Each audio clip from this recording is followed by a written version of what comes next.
Console Crusade podcast. Fuck the Nintendo 3DS. Oh, 1,000%, dude.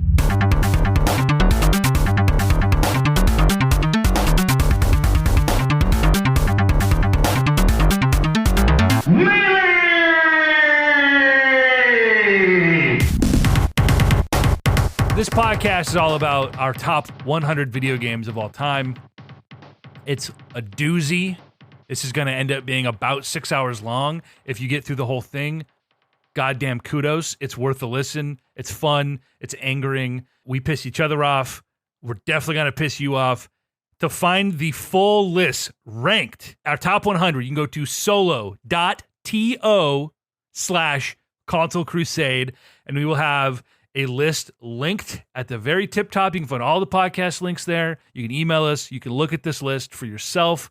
What's our email? feedback@consolecrusade.com. Write to us. Let us know what you think. I invited EJ to another server on accident. Dude, it happens every single time. I don't know why. Another one. I'm an idiot. That's amazing, dude. In the last podcast you went, no, I didn't.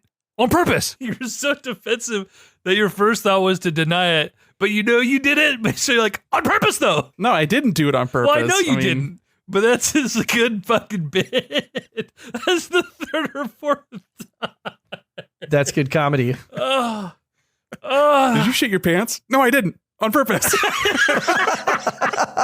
It just happened. I don't know. Oh, that's good.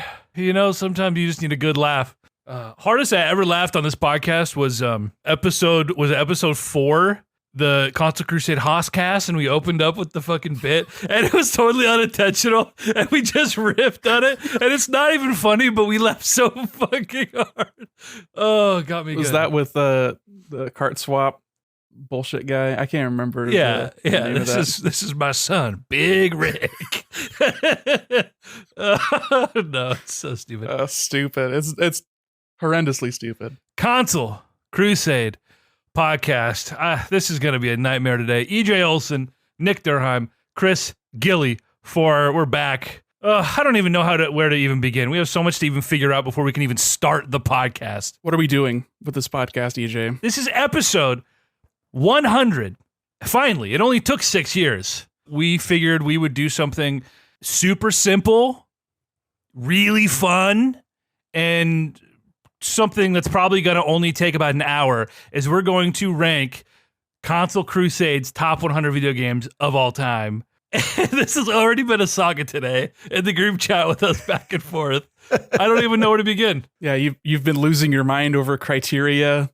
Chris is trying to be as amiable as possible because he just wants it to happen. I need parameters! I'm Switzerland, and it was my idea in the first place, which is part of why I'm like, let's moderate both of these sides. I was like, hey, what if for the 100th, we do like 100 top games or favorite games or whatever. Even like that distinction probably just gave EJ like a mild stroke of like, but favorite is different than best. Like you can love something that sucks, but that doesn't mean it belongs. So it's intentionally open-ended. It's intentionally like, what do you want on this list? And we're not gonna like reserve the right to like block each other from putting things on this. We're gonna take turns, et cetera, et cetera. Then we're gonna figure out, okay, we have our list. Now we're gonna rank them.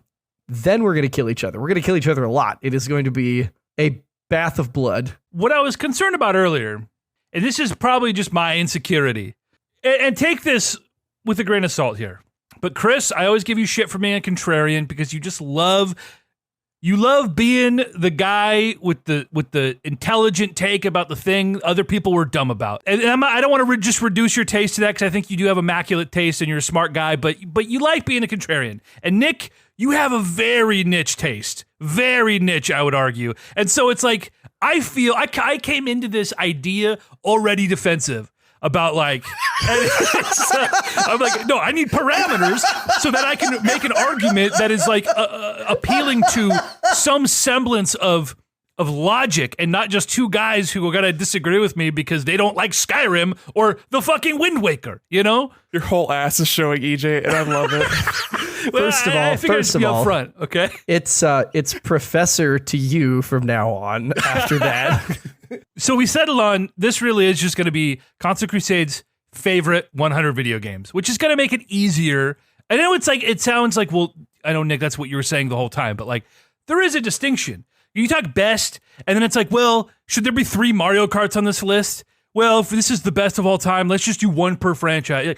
Those are the kind of rules I'm talking about. Like, do ports count? You're like, no fucking rules. Just if it's your favorite, put it on the list. And I'm like, all right, you know what? We're just gonna do it. We'll see what the fuck happens. If you're gonna, if you have a specific version of a game in mind, you should say so. Like before we started rolling, I was talking about a certain game, which I hope will make the list, that was very broken upon initial release, but has since been, shall we say, restored in its content, and is now. You get a much clearer sense now of what the developers were, what their thought was when they set out to make this thing that got so horribly mangled because they did it in 9 fucking months, which I still cannot fathom that they did that in 9 months. You know, that's how a lot of great games are developed, you know? Sometimes it works, a la Majora's Mask, and sometimes it does not. Yeah, and as far as other like distinctions and quote unquote rules, like I think it's going to be, we're going to be gentlemanly about this. We're not going to be, oh, Super Mario All-Stars plus World is the best game of all time because it has 4 games. Like, no, you just talk about Mario World, talk about All-Stars because it does change things, but don't like lump them together because they were bundled together. Those are separate games. Yeah. I think we can agree on that.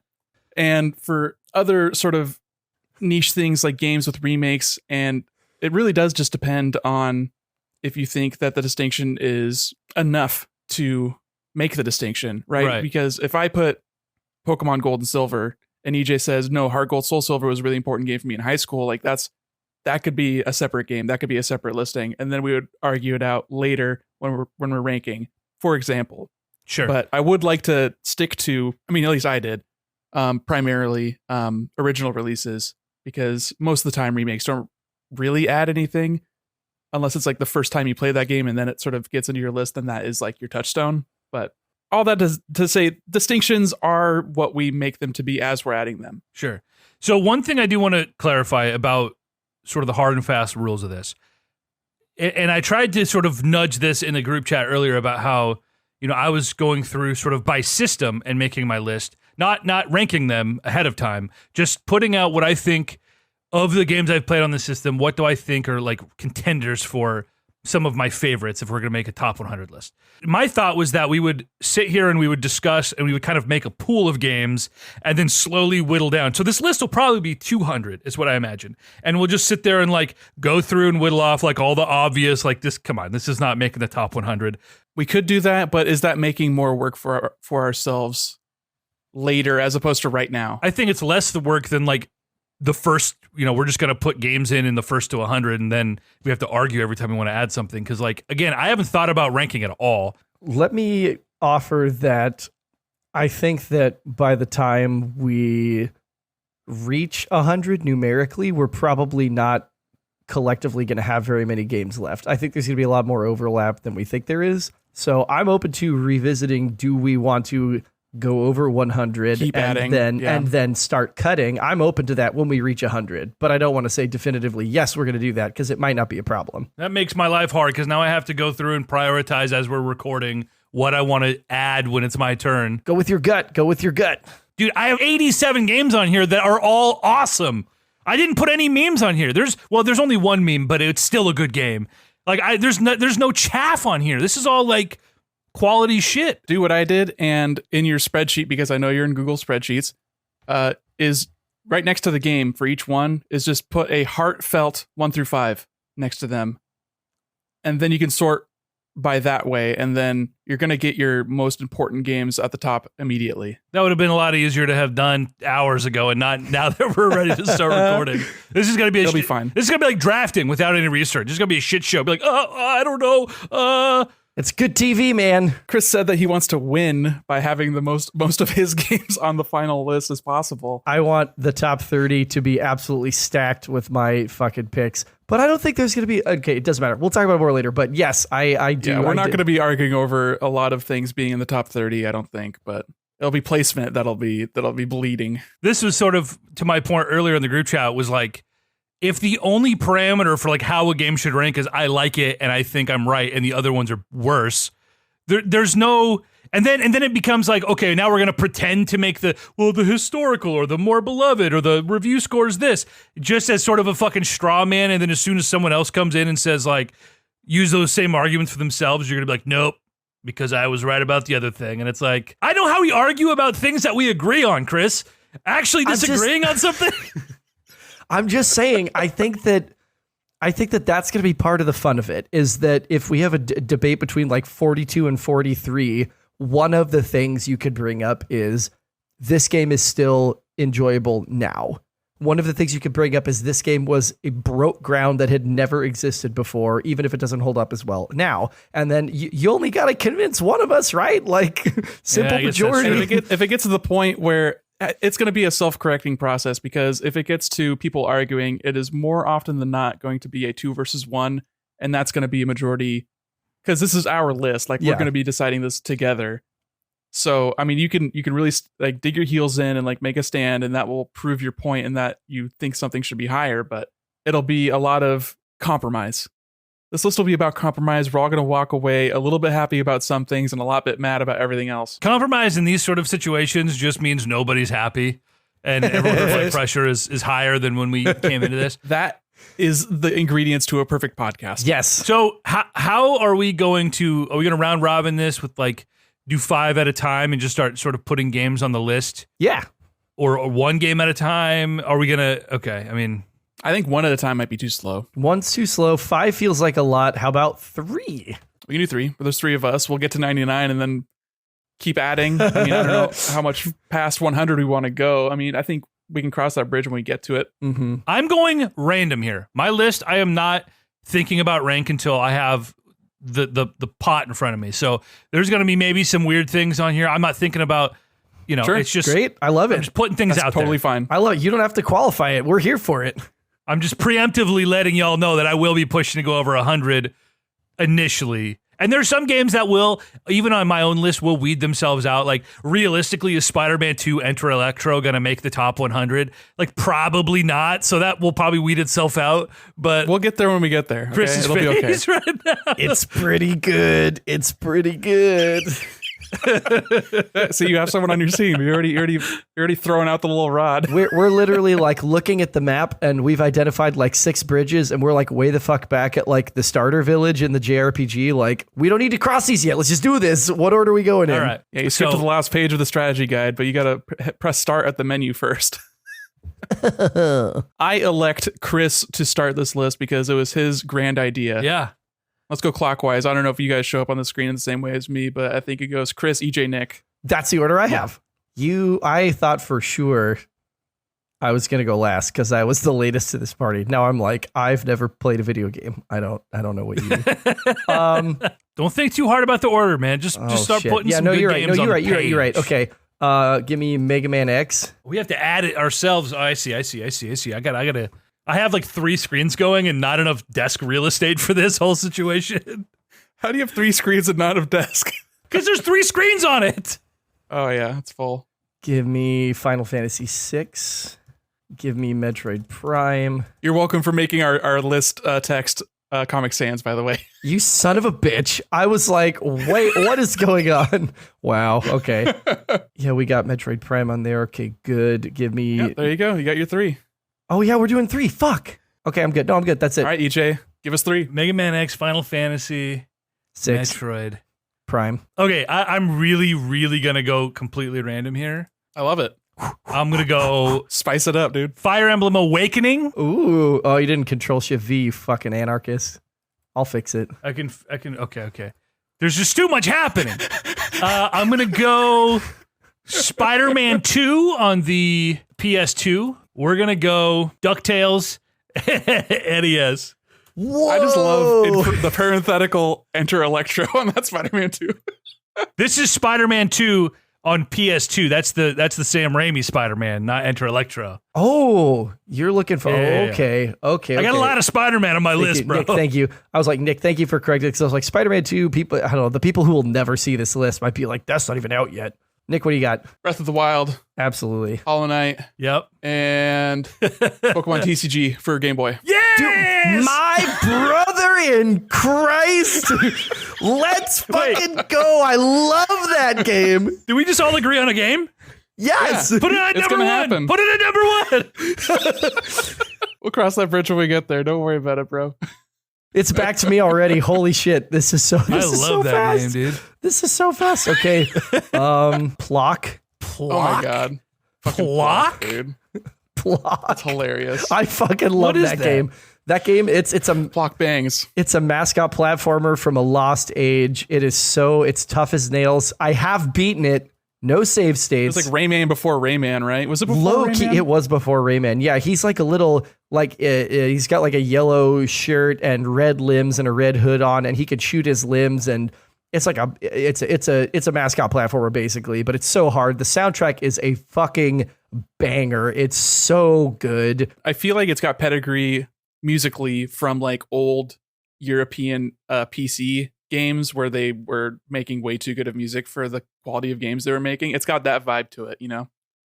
Like Silver Surfer on the NES, EJ. I'm sure you've heard that soundtrack before. Like it just goes crazy ham.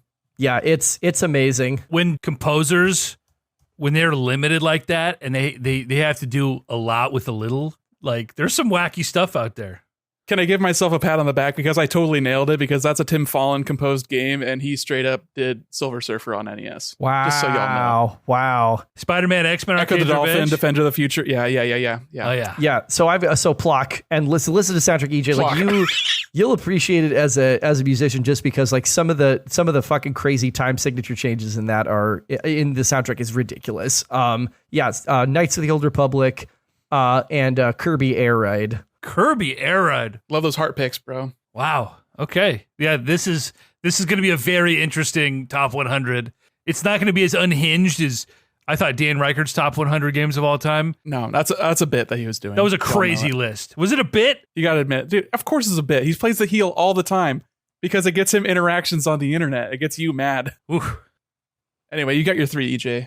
I am going to pull Chris's favorite game, which will be Wind Waker HD. Specifically HD. Specifically HD for a number of reasons. Get my name respect out it. of Wind Waker's mouth. Yeah, no, you're a big fan. Big fan. You know what? Let's just stick with the Wii U. You know what? Let's just stick with the Wii U and let's go Super Mario 3D World, specifically the Wii U version, not the enhanced Switch version, Absolutely. and Shovel Knight. Original vanilla Shovel Knight. Yep. Yeah, Shovel Knight was on my list as well. That's a great pick. I didn't have that, but I should have. good pick. That's a great pick. So much agreement right now. This is unheard of. How'd you strike through the number? That's wild. What the hell happened? Am I striking through on the wrong? There will be no 16. I'm trying to strike mine off the list as they come up. Yeah. You must have been on the wrong tab. Okay, I'm putting Link's Awakening. Hell yeah. The original? Let's just say DX. Yes. I mean, of all the remakes, you're not going to put the Switch version on. I'll roll it all into one. I won't even put DX. I'll just say Link's Awakening, whole cloth, every version. I love it. Well, that's Whatever. crazy. It doesn't matter. It's the same fucking experience. That game is not any different. It would matter if we were differentiating them, but since we're not yet, unless you want to put the Switch version on there. Okay. Halo 2. My man. Okay. Donkey Kong Country 2. My man. Oh, those are both on my list. Oh my God. Nick, Halo 2 in your basement on that fucking couch. I know we're going to get to the arguments. And this was at least how I sort of filtered certain games, was like, listen, I know Halo is historically relevant. It's important. And I even know that, like, hey, we're going to have nostalgia tied to certain games. But, like, Halo games are all kind of the same. You got to go with the best version of Halo. And it's not Halo 2. I had the most fun with Halo 2. Yeah, same. All right. Close second would be Reach, but that's still a second. Reach is on my list, but maybe we argue that. Maybe you'll when the get time to it. comes. Maybe you get to it. Maybe you don't. I don't know. We'll see. Anyway, Chris, it is back up to you. Yoshi's Island. SNES version or the DS version? SNES. No. SNES. No, GBA. The DS one wasn't actually. That's a sequel. It's a sequel. No, the original Oh, you're Yoshi's right. Island on Super Nintendo. The GBA version had some like added content, but worse controls, and also touch fuzzy get dizzy's all messed up. It's not a good port. I played that because I had that for free on my ambassador program. Nintendo Land, which Wow. That's a hell of a pull. I played that game for hundreds of hours. It is the best use of the Wii U's gamepad on the whole fucking lifespan of the console, period. And it's just fun. It's fucking fun. It's a ton of fun as a party game. I love it. Yeah, and Telltale's Walking Dead, the first season. I do like getting into a little bit of context when the time comes. Otherwise, it's just going to be an hour of us listing games. Like, we got to pepper in some juice. Little content is a treat. Nintendo Land, Telltale's The Walking Dead are the first two immediate contenders for like, what do we look to cut? What do we have to cut game? Oh, I'm going to cut your fucking DuckTales. Goodbye. The Walking Dead is insane. Any Telltale game's insane. Spoken by a man who has clearly never played it. We'll get there. That's Oh a my- bridge. People gave that game of the year it came out. Yeah, it's fucking incredible. A lot of people. It was almost as good as The Last of Us when The Last of Us came out. It was the same year or a year later. Anyway. All right, EJ, give your 3. Okay. Did any of you guys play any of the Humongous Entertainment games on PC back in the day? Yeah, I did. No idea what that is. Backyard Baseball, goated. Oh, Backyard Sports isn't on my list, but you giving me life now. Pablo Sanchez, come on. Sunny day here. Oh, Backyard Baseball, Backyard Soccer. Okay, I'm talking putt-putt. And whether it's travel through time or saving the zoo, I don't know which of the two make my list right now. Okay, so Humongous Entertainment were folks that split off from LucasArts, I believe, or Sierra. I think it was LucasArts. And they did children's adventure games, basically, with some exceptions. Like they also worked on the Backyard Sports series. is putt-putt And then a car? lot of the people that evolved from Humongous ended up starting Telltale. So it's sort of like a in between. It's like a late 90s sort of kids adventure games. So there's like Putt Putt, there's Pajama Sam. Okay. What was the Spy fox? Fox? Spy Fox, and then Freddy Fish. Freddy Fish, yeah. So I also have Smash Bros. Melee Yep. and Mario Yo. Kart Double Dash. Double Dash. Yeah, of course. There's going to be at least 3 Mario Kart games on this list. Actually, I would appreciate if we kept the series to a minimum. Hey, you're the one that didn't want rules. I know. I'm making fun of you for being immediately preemptively defensive about it. Okay. You piece of cheat. This is you, Nick. It is me. Okay, let's go. Mega Man X4. Yeah, buddy. Yes. There's so much agreement happening. X4 is goated, bro. As far as I'm concerned, that's Mega Portal. Man X2. Oh, how did that on a Portal? Oh. And Microsoft Minesweeper. Wow. Okay. I have no objections to this, but I would have never fucking thought of that. There you go. That's great. Wow. No notes. I don't know what I expected from this list, but it was not this. I was wrong as fuck when I literally like 20 minutes ago said, we're going to have like 40 overlapping games. We might have like 10. Oh my God. Okay. I just had to do my meme pick for EJ. I love it. That's And a great pick. I knew X4 would be a crowd pleaser because I know that's the one Mega Man X game that that EJ played. I played like the first 5 at least. X4 is just goated. X4 is great. X4 is excellent. Excellent. Excellent. Oh my God. Yeah, I don't know how many Mega Man collections I own. I'm going to have to start pulling mostly from the top now because this is getting to the point where you guys are not putting any games that are on my list on this list. Pokemon Go. 2 Pokemons this one. Yep, global fucking phenomenon. Still a great game. Still a daily player. Yeah, Pikmin 1 just hits the formula right for me. It didn't get overly complicated. It was just this beautiful atmospheric experience with the impending doom looming over you. And Pokemon Crystal, which I think is the best Pokemon game ever made, period. Thank you. I have to defend this game with people to this day.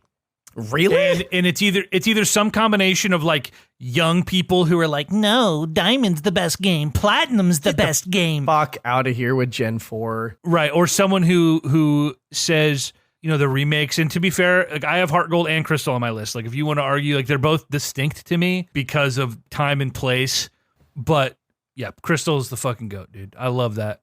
All right, is it me again? It's you again. This Certainly goes is. quick. Where are we at? 30? Okay, I'm going all over the map right now. Okay, let's pull a little PS4. Let's go Titanfall 2 for the greatest shooter campaign in the history of shooters. All right, here's a game. This is for Nick right here. And we're going to WarioWare Touched. Yo, let's go. That's for you, brother. That one specifically? Dude, it is good. Yes. It is Yes. straight fire. Best DS game by a long shot. Oh, yeah. And then let's just stick with the DS. That is your 3, bro. Wait, did I get 3 on there? No. Pokemon Nope. Crystal's not No, me. wait, you're wrong. Sorry. Trust me, he just Yeah. agreed so hard it felt like You're one of his things. Okay. Let's go Pokemon Conquest. Stay on the DS. Fuck out of here. That's the Fucking- first one cut. Okay, you don't like tactic turn-based games, do you? No, because they're fucking snooze fests. For such a guy with a big old brain, you sure don't like using it, do you? Okay, I'm gonna go with more crowd pleasers for y'all. We got THPS 2, Tony Hawk. Yep. That's fair. That's a fair pick. We got Super Meat Boy. Super Meat Boy. That was also on my list. Let me cross it off. And Yeah. Paper Mario: The Thousand Year Door. Thousand Yeah. Year Door. Yeah, that's the only Paper Mario I'd put on here. Sorry. Having just replayed the first one, that game is just infuriating for so many reasons. I cannot replay that. I will never play that game again. We were supposed to do a game diary on Paper Mario, and somebody named EJ didn't fucking replay it when we talked about doing it. Hey, we were all supposed to do Kirby. We all played that, right? I don't think there was ever, we're going to play Kirby, as much as me being like, I really like this game. It'd be great if we could talk about it. But we were literally like, let's do a Paper Mario game diary. That is like on the pod. I swear to God, it's on the pod somewhere that we were going to do that. Fuck, it's my turn again. First game for me, this time through, is Tetris. I had that on my list and then replaced it. Nick, you remember we'd like sit on the phone and play Tetris for like literal hours and just be like, oh, it's got this H10 tight, and then just like play Tetris in silence for a while. We do this for like literally like 2 hours at a time in middle school. Those were good times. I didn't remember that because, well, maybe did I have that on my PSP? I was playing on an NES. I don't know what you were playing on. He's getting you confused for Max. No, I am not getting him confused for Max, EJ. Let it go. Let it go. Boy, I got to get this in here because it's not in here yet. And then we're getting down to where I feel like I have to include some things that are too significant. And that's Chrono Trigger. And I hope to God that one of you recognizes this, because if not, it's going to get fucking cut. But that's fine. Vigilante 8. Never heard of it. No, that's so sad. Tell us That's- about this game. That game's dead. I don't want to call it like a Twisted Metal clone, but it's kind of a Twisted Metal clone where it's like a bunch of cars blowing each other up. But I just like, I had tried Twisted Metal, didn't like it. Got Vigilante 8 and it hit for me and Josh and Joey. Like, you drive around in your like car of choice or van or truck or whatever. And you get different like chain guns, rockets, flamethrowers, like different attachments. You like drive around sandboxes and just fucking blow each other up. It's a good time. That game's getting cut. If we go over 100 for sure, that game's getting cut. There's a Game Boy version of it Are you what? with a Rumble Pack. No way. All right. I'm going to go Assassin's Creed 4 Black Flag, widely regarded as probably the best Assassin's Creed game.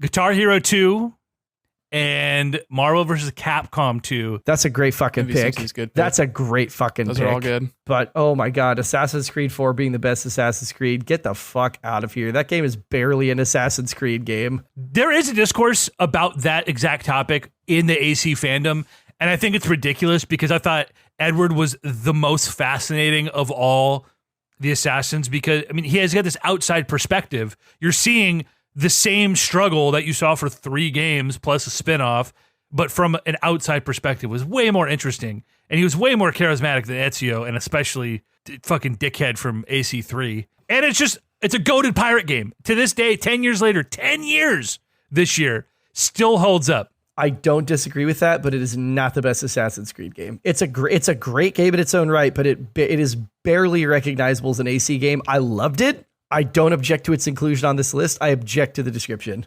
Okay, it's me now. We're going to go Super Mario World. Yeah, all right. No That's obvious. objections. No objections. I didn't even put it on my list because I knew one of you would. Hyper Light Drifter I need to play that. Oh. and Banjo-Kazooie. Oh, wow.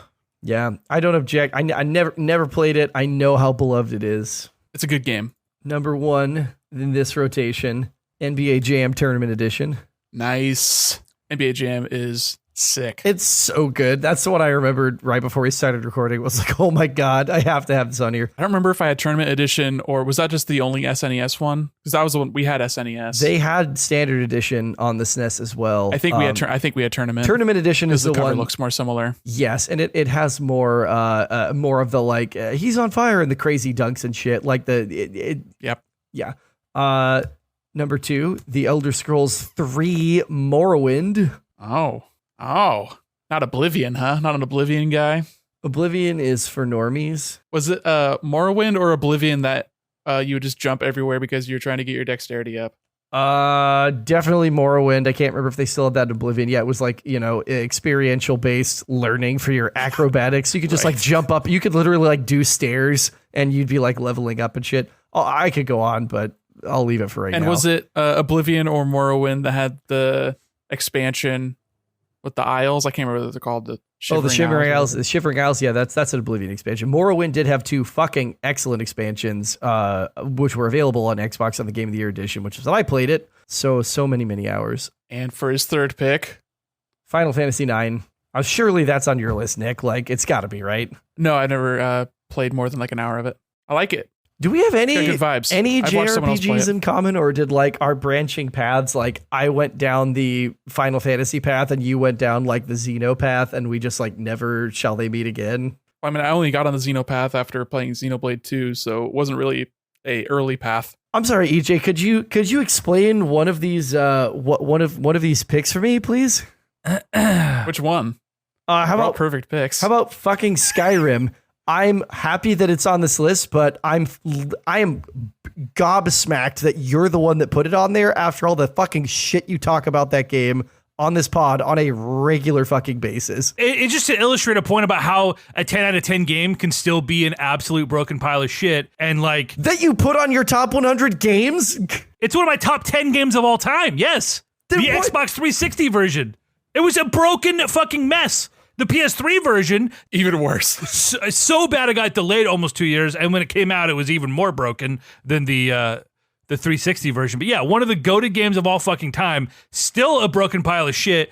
And when I got my first gaming PC, it was explicitly to play Skyrim, and all of the community mods fixing the bug. It was like taking a warm bath after being out in the cold all night. I don't understand you. He loves Skyrim, but he recognizes its faults. And for that, I appreciate Vocally him. and repeatedly. It's had 2 reasonable applications in the last 2 podcasts where I brought it up because A, comparing it to Cyberpunk, a game can be goated and people will review it poorly because they don't forgive the Skyrim, the Bethesda jank like they did 10, 12 years ago. That's my point. Still a fucking great game. And now the versions they have now after 10 years of iteration, golden. I also put Spyro 2 Ripto's Rage. However, I want to ask if you guys are cool with it. I kind of want to just take that off and put the Reignited trilogy on just as like a whole cloth, its own thing. Like I know it's 3 games, but Are we allowing compilations? This is an interesting inflection point. And what kinds of compilations? Because I have some compilations that most of the games on it only appear in said compilation. So my argument for this would be because the Reignited trilogy came so much later, it is extremely faithful to the original games while fixing a lot of the serious issues. And it's also a game that you can like platinum 1, 2, and 3 in like less than 30 hours, which is like shorter than most AAA games. So it just feels to me like it's just kind of one experience. And I played them pretty much as one experience and had a blast with it 20 plus years later. If you guys are cool with it, I would remove Ripto's Rage. I'd accept Spyro 2 from the trilogy, but not the whole trilogy as one slot. Well, I'll just leave it as is then. My other game is Spider-Man 2018. I think Miles Morales is a better game in almost every way, but it was just so short, and 2018 was just like, it just hit at the right time. And if you're going to represent like superhero games, like that's the game you do it with. Batman fans, beware. Okay. Since you went Skyrim, I'll go Elden Ring. Yep. I expected this to be here, and I expect it will not get cut. I won't even argue for it, you know? I'll go a just me game, and then I'll do a not just me game and put on Rogue Legacy. Nice. That's a good game. And then I'll invite the ire, and we'll have this conversation later, but I'm going to put Super Mario Odyssey on the list. No. The only good 3D Mario game. It stays. Don't even bother arguing. I mean, yeah, it's going to stay, but we'll talk about it later. Yeah. Oh my fucking God. A truly strange hill for Chris to be living on, but I mean, we'll get there. We'll get there. Chris, you have 3 games. Please I do have 3 games. shower us with your love of these 3 games that are going on our top 100. Sonic 2, the most accessible. This is part of your Sega rock block Yes. of games you forgot existed. Yes, the most accessible of all the Sonics. I think like Sonic 1's just janky, and Sonic 3 is just kind of lost to time amidst the and Knuckles shit. How do you feel about Sonic the Hedgehog 2 compared to Sonic Mania? Sonic Mania almost feels like it there's so much quality of life improvement. It's almost like hard to compare them. Like I think Mania is like maybe warrants consideration for its own slot on here. I just wanted to ask because I don't have the historical context of playing Sonic when I was younger. I sort of like dipped my toes in with like emulators infrequently. And then similar with Sonic Mania, I got it and like started it, but didn't really put much time into it. So I just hear people talk about it in such glowing praise. So I just wanted to ask you. Sonic Mania is awesome, and I love how smooth it is. I love the fact that like you can't game over. Basically, like you could just start at the top of the level. You also didn't play Sonic Mania when you were a child, which I think right, exactly. But this list, looking at it, is a lot of heavy lifting of playing these games as children, and also there's actually quite a few representation of our 20s in here as well. yeah, definitely. But the bonus rooms in Sonic Mania, I think, were like kind of annoying, and I didn't love like they used the Sega their Sonic CD, Sonic R or whatever not R, but yeah, the behind the back 3D. yeah, like running things. track thing, and it's just shitty, it's terrible. And I didn't love that. I like that they did the little Sonic and Knuckles, you know, like running around getting the orbs and coins and shit. Mm-hmm. Rings. Sorry. I've just like pissed off 2 fandoms. Anyway, I'm moving on. Okay, Sonic 2. I'm going to go Super Mario 3, Nice. which I think is the unequivocally the best 2-dimensional Mario ever made. Well, okay, that's Better than Super Mario kooky. World. I think easily better than Super Mario World. You could say that it's better, but to say it's unequivocally better is a stretch because it is equivocally better.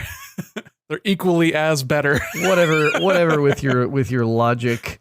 I don't want to like some of these. I'm not even gonna like offer these at this point because I feel like listen.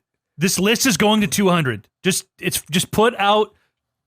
get your games out. We want all of our games out on this list so we can have a healthy argument.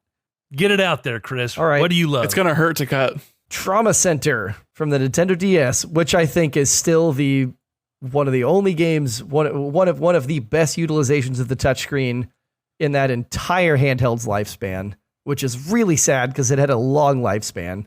Yeah, man. I remember seeing screenshots of Trauma Center back in the day. There was a Wii version too, wasn't there? There was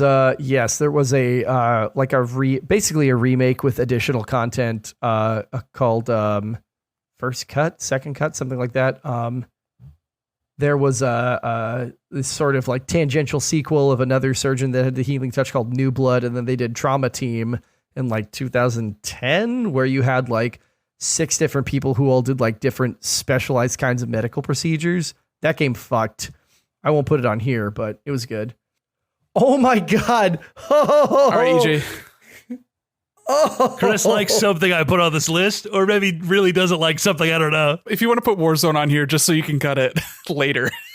Call of Duty Warzone is, at its core, the best of any Modern Warfare game. Just done properly and in the current year. And then you put on like a very competent Battle Royale onto it. Like if a Call of Duty game's going to make the list, it's got to be Warzone. I don't think either of you are going to vote for a Call of Duty game, but I'm just saying. So Warzone, Star Wars Battlefront 2 on the PS2. Yes! Still a fucking blast to play today. Better on the Xbox because you can do 4-player, for the record. Yeah, everything's better on the Xbox, but we were all poor, Chris, so we didn't have those. I didn't have a PS2. We were poor. I got a PS2 Slim in 2007, okay? That's my life.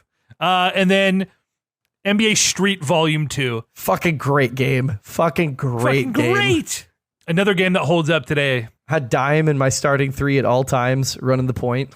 No sunny day, but that's all right. All right, Nick. Super Mario Land 2. 6 golden coins. The 6 golden coins. One of the best 2D Mario platformers, I would say. It was on my list. You got a good list. You're a smart boy. Cave Story, the first indie. Ooh. And okay. That's going to be a hard sell. Yeah. There are a lot of man. titles that do the same thing. And I know that came first, but that's a hard sell. It's not about what came first and what is the best one. It's about my favorite, bro. That's true. But eventually, we're going to kill each other. That's why I was saying that I wanted to go by, we make the list of 100 and then we stop and order them as opposed to going to 200 like EJ wants to because he wants to put all 90 of his games on there. I still think I have a lot of games on here. Like if I just went down the list and read through, I think like half of these are on your list too. So we'll see how it bears out. I don't know. They haven't been so far. And Rocket League. Take it off my list. I can't deny the appeal. I mean, it's not me, but I can't deny the appeal. It's a fabulous game. So much fun with that game back in the day. And still to this day. It's 2023. All right, Chris. All right. Star Fox 64. Thank you. You see what I'm saying? One of the most replayable games of all time. I'd play that game today. Yep, it's a great game. Unfortunately, it's the only good Star Fox, but I mean, it's a great game. Can I make the argument that should be the DS version? A very faithful remake, but I never played it. Nope, not for me, because it's about like having it on the TV. It's about like doing runs with my brothers and like having it on the screen, and felt so good on that controller too. Yeah, and it's like one of the only games that felt like really good on an N64 controller, which is just the worst fucking controller ever made. It's the most specific controller ever made, but I wouldn't say it's the How worst. much is Nintendo paying you? That's what I'd like to know. It's very comfortable. It's a very ergonomic controller. It still feels nice to hold. It feels nice to hold, but playing a game with it doesn't feel great. It's good for N64 games to the point where playing N64 games with a modern controller feels bad. Because it was designed with a shitty control. You know what? We'll revisit this later. Duck Hunt is my second game. all this shit's on my list. You guys are just doing all the work for me. I love it. That's great. I love it. Yeah, Duck Hunt on your list. That's hilarious. Yeah, of course. I love Duck Hunt. Oh, of course. Listen, I didn't put Joust on my list, Nick, despite its importance in my life, but I did put Duck Hunt on. Because it's not one of my favorite games. It's very important to me, but it's not, I would not argue that it should be among 100 of like the best games we've played. That's crazy. Which is fair. I mean, if you're not going to argue it, then you're not gonna put it on there. That's fine. Yeah, there are a lot of games that I didn't even consider for the list that like I have a personal attachment to, but it also had to be a good game, you know? Chris put Plock on here. You can make the case. Plock is a good game, and you know it. In the Stop. interest of being relatively objective and like trying to be fair to you guys too, I'm not going to try and make the case for a fucking bad game because then I have to listen to you guys make those cases, and I don't want to put bad games on this list. Like, I'm not putting Battletanks Global Assault on here, guys. Nope, that's fine. It's great. Go off, King. Kirby Superstar, which is the anthology I was referring to earlier, that most of those games you cannot play anywhere else. That's the Super Nintendo game? It's a Super Nintendo. It's got like 5-in-1. Yeah. It's got like Great Cave Offensive, which is like still one of the best Kirby games. Meta Knight's Revenge, fucking Milky Way Wishes, including like one of the best Kirby tracks ever, Flying into Nova. When Gourmet Race, is that? Gourmet Race is on there. Yep. Like, it's great. It's awesome. Dynablade's Revenge. Dynablade, yeah, I was going to say the weird bird.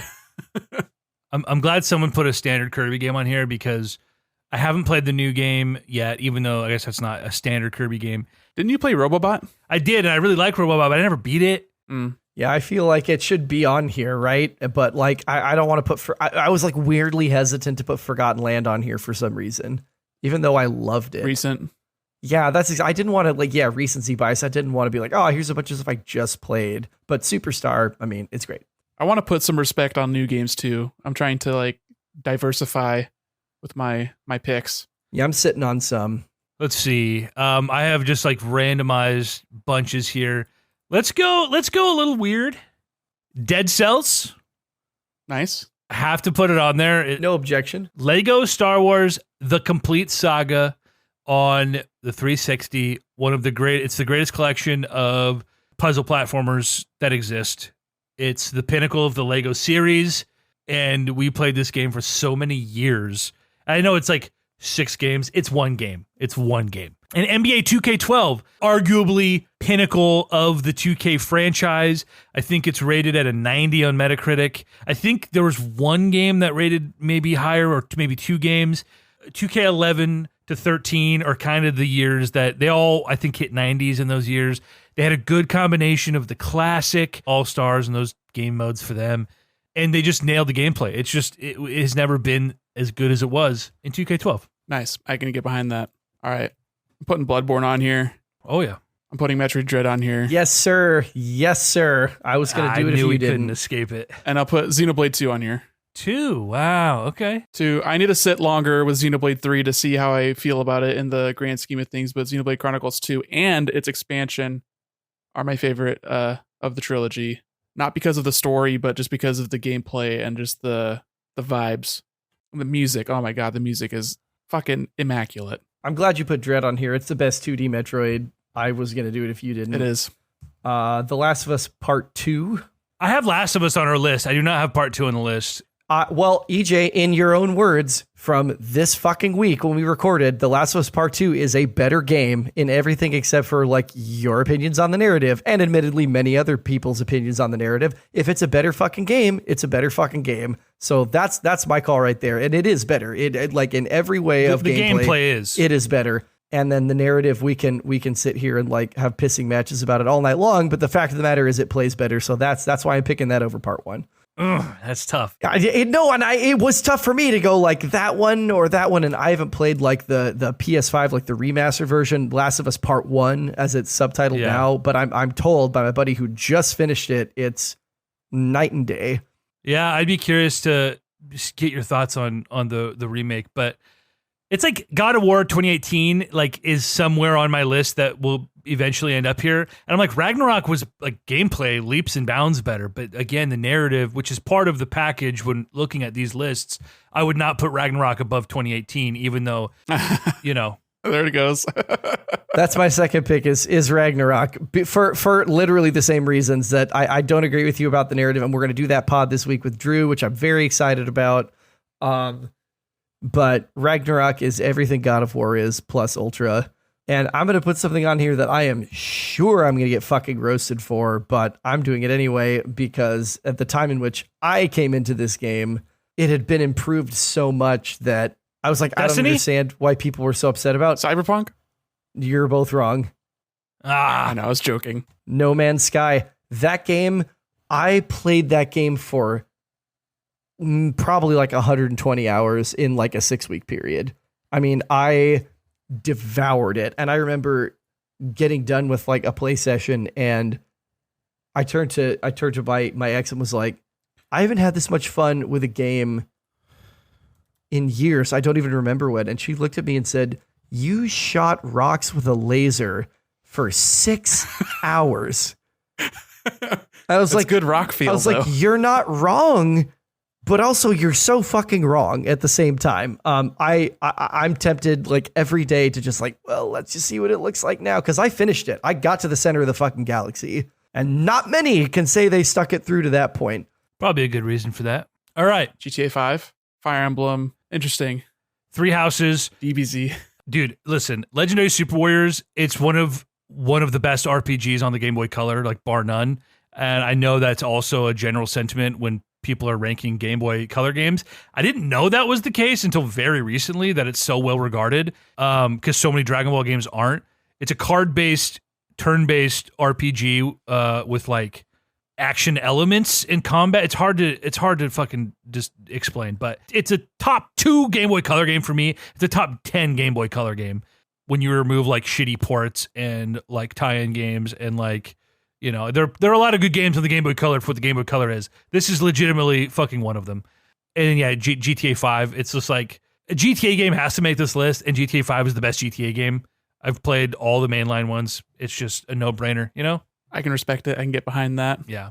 3 Houses is like a tough sell because it's not my favorite Fire Emblem game. Like, and all the Fire Emblem games are just so fucking good. It's probably the best plot for a Fire Emblem game. It is the best For whatever plot. that counts. and it has to me the most memorable characters. The way it gave the player like way more agency over like crafting their team. It wasn't just like, here's 40 characters, choose 10. Like you really had to get to know your characters. You got to be so involved with their builds. And then there's a time skip where your party doesn't change after that. And those are your boys till the end. I just wish that it was a better balanced game on the normal difficulty. It was dreadfully easy. That was my like main complaint, and that Oh, we got a it was badass too over easy, here. and the variety of maps was kind of weak as far as the actual tactics of it. Yeah. You know what I'm finding right now with Engage? What am I in, like chapter 10 of like 25 chapters? I'm finding that I don't like any characters. Yeah, that's been a pretty general consensus, is that the characters in Engage are very one note. It's what you see is what you get kind of trope. Engage is a very faithful Fire Emblem game, and I think if it had come out before Three Houses, it would have probably reviewed much higher because the gameplay is immaculate. Three Houses was a lot of people's first Fire Emblem. And I understand why. It appealed to a much broader audience, but Engage's combat and gameplay is just so concise. Anyway, Fire Emblem tangent. All right, I am putting on Risk of Rain. Yeah. I got to get more of my heart picks on here. It's a fabulous. It's probably my favorite roguelite. That and like Rogue Legacy are like up there. Both really well playing games, and the loop is just addictive as hell. Very rarely do I get grabbed by a roguelike, but those two are bar none the best. We go Ease 8, Lacrimosa of Dana, action RPG. It's just so good, and I still like think about that game a lot, not from a like moment to moment gameplay, but just the music and the environments and just the vibes, the people that you're interacting with. It's another thing similar to what you're talking about with Engage, where you don't really have like these incredibly thought out deep characters, but it's just a joy to hang out with them and see them, and you just have this, oh, here's the grumpy artist, here's the pirate captain that you've got to save from someone who's trying to poison him. It's just very schlocky, well, not schlocky, but like Campy, serialized old. It's got a very old vibe. It seems like a JRPG inspired by serial stories from like the 1920s. I love it. We'd get roasted so hard if we didn't have this. This was Super Metroid on there. I would have been good without it. I know that objectively, because of its like place, especially in like the replay and speedrunning community, it's really beloved, but like I have no desire to go back to Super Metroid. It's probably the best designed Metroid game, but it's not the best feeling Metroid game. Like it's easily outclassed by Dread and other 2D games as far as the speed, but I like Metroid to not be a speedy action game. I like it more as a slow plotting kind of exploration game. Yeah, I like me a Metroid that can do both. But I get that. Like objectively speaking, purely objectively speaking, like I get it. I absolutely get it. And it has the best music of the franchise. It does, and it's been like done and redone like time and time again for a reason. It's got fantastic music. Metroid Metal, right? Of course. Like that whole like Super Metroid album, just like my whole undergraduate soundtrack on repeat. So we're getting into the tail end of our 100. It feels like now that we broke past 80. We each have 20 games left to add. Yeah, we each have 6 games left. dude, this is tough. Essentially, yeah. Like because I've been going totally rando, like I'm gonna get to the end and read the last like 15 games of my list, and you guys are gonna be like, "What the fuck?" Like you put Pokemon Snap on here? Like I've got Pokemon Snap on here. I don't know if it's gonna make it, but it's on there. You gotta have your heart picks, and then let your heart choose amongst the heart picks what you actually love. Yeah, there's some stuff I've like mentally already filtered out that I'm like, I'd love to see this on here. Or someone says something similar, and you're like, I can let go of Pikmin 3 because Chris likes Pikmin and I like Pikmin, so I'm not gonna have to make that case, right? Yeah. First pick for me here is Animal Crossing New Horizons. I went back and forth on whether to do the original or this, just because I have like so many summers that were just like literally Animal Crossing all day long. But New Horizons, partially because it hit right before a global pandemic, partially because it's like one of the first games I played with my wife, partially because it did Animal Crossing better than any other Animal Crossing had done ever. Not that there's not still room for improvement, It's fantastic. It's a fantastic, fantastic, fantastic game. Oh boy. Yeah, now that we're butting up on the end, it's like almost like harder to pick because you know you're coming to like you got to actually make these last ones count. But we've already put out so many, like the first 10 games were just easy peasy. We all love these. Mario RPG, yeah, that was Super on my Mario list. RPG, which I think is a sleeper candidate for like top RPGs ever, especially for people who are like new to the genre. It's like really, really newbie friendly. Really, I mean, adding the active element of being able to block and like do crit damages by hitting a button. Like Paper Mario stole that. Exactly. And they did that because that is what the Mario RPG franchise is all about. Every single iteration has that sort of interactive element. And that really goes a long way in making turn-based combat feel more engaging. Absolutely. It's going to be an Assassin's Creed game. What? 2 Brotherhood Revelations. I know it's one of those 3. Only 2 is the only one of those 3 that you just said that is on here. Really? You're not going to do like Unity or something? Oh no. Although I played that game after Jank and I had like a fine experience. It's a shitty game for a lot of reasons, but it wasn't broken when I played it. Assassin's Creed Rogue. And I'm doing this specifically because of... Despite EJ? Well, not to spite him, but just because of like the conversation here about like, oh, Edward Kenway's such an interesting protagonist because he's an outside looking in kind of guy.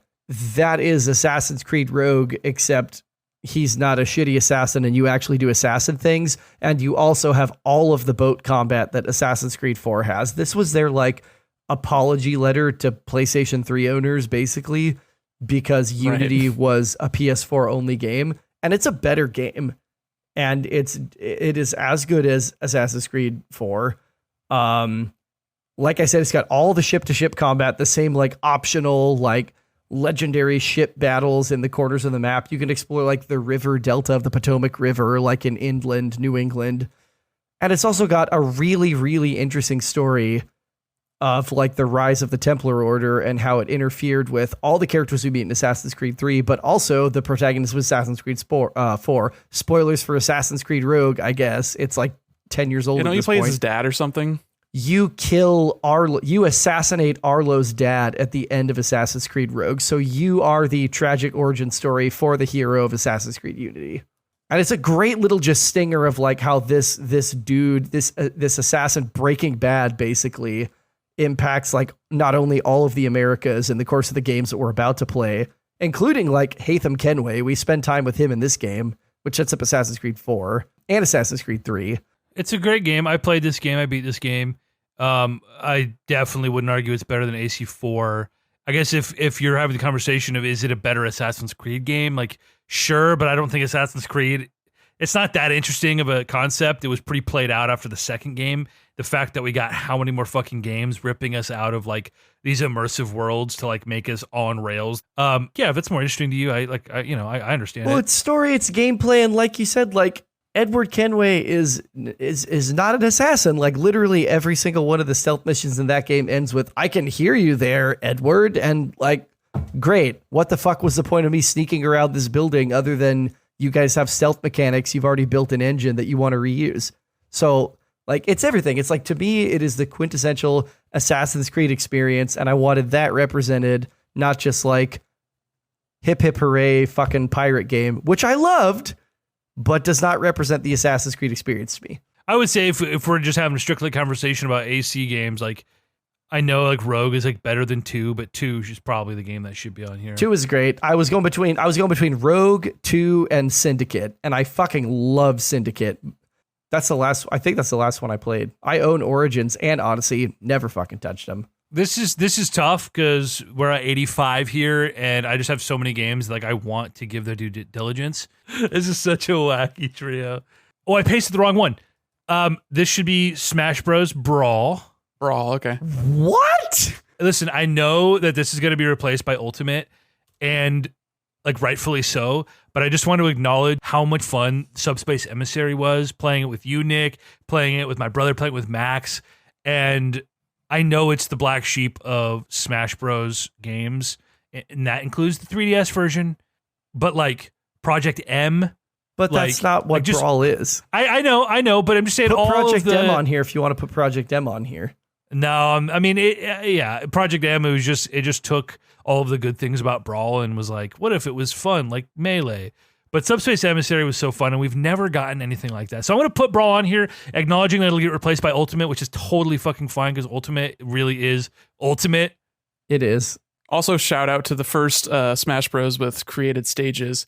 I mean, it was jank and weird and bad, but it was also just so much fun. Do you remember Evan Kratz's stage? The box of death or whatever. Yeah, where it's just like exploding barrels like flying down into a little box with only like drop bricks on top. So you'd get to like 600, 700% damage and like there'd be no hole to fly out of. So you'd just like bounce around infinitely. Oh my God. Yeah, I mean, honestly, having created stages made Brawl as fun as like a Halo game as far as just playing with physics and just having that sort of owned content.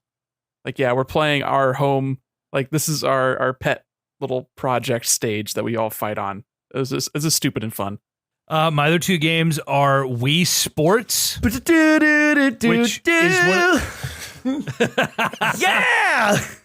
It's one of those games that, like, putting it on this late over other games on my list that have yet to make it, like The Witcher 3, Pokemon Red and Blue, like Splatoon, like games that I think are better than Wii Sports, but Wii Sports is just so representative of such a large gap of not only like my gaming history, but gaming history. Like the Wii is one of the best selling consoles of all time.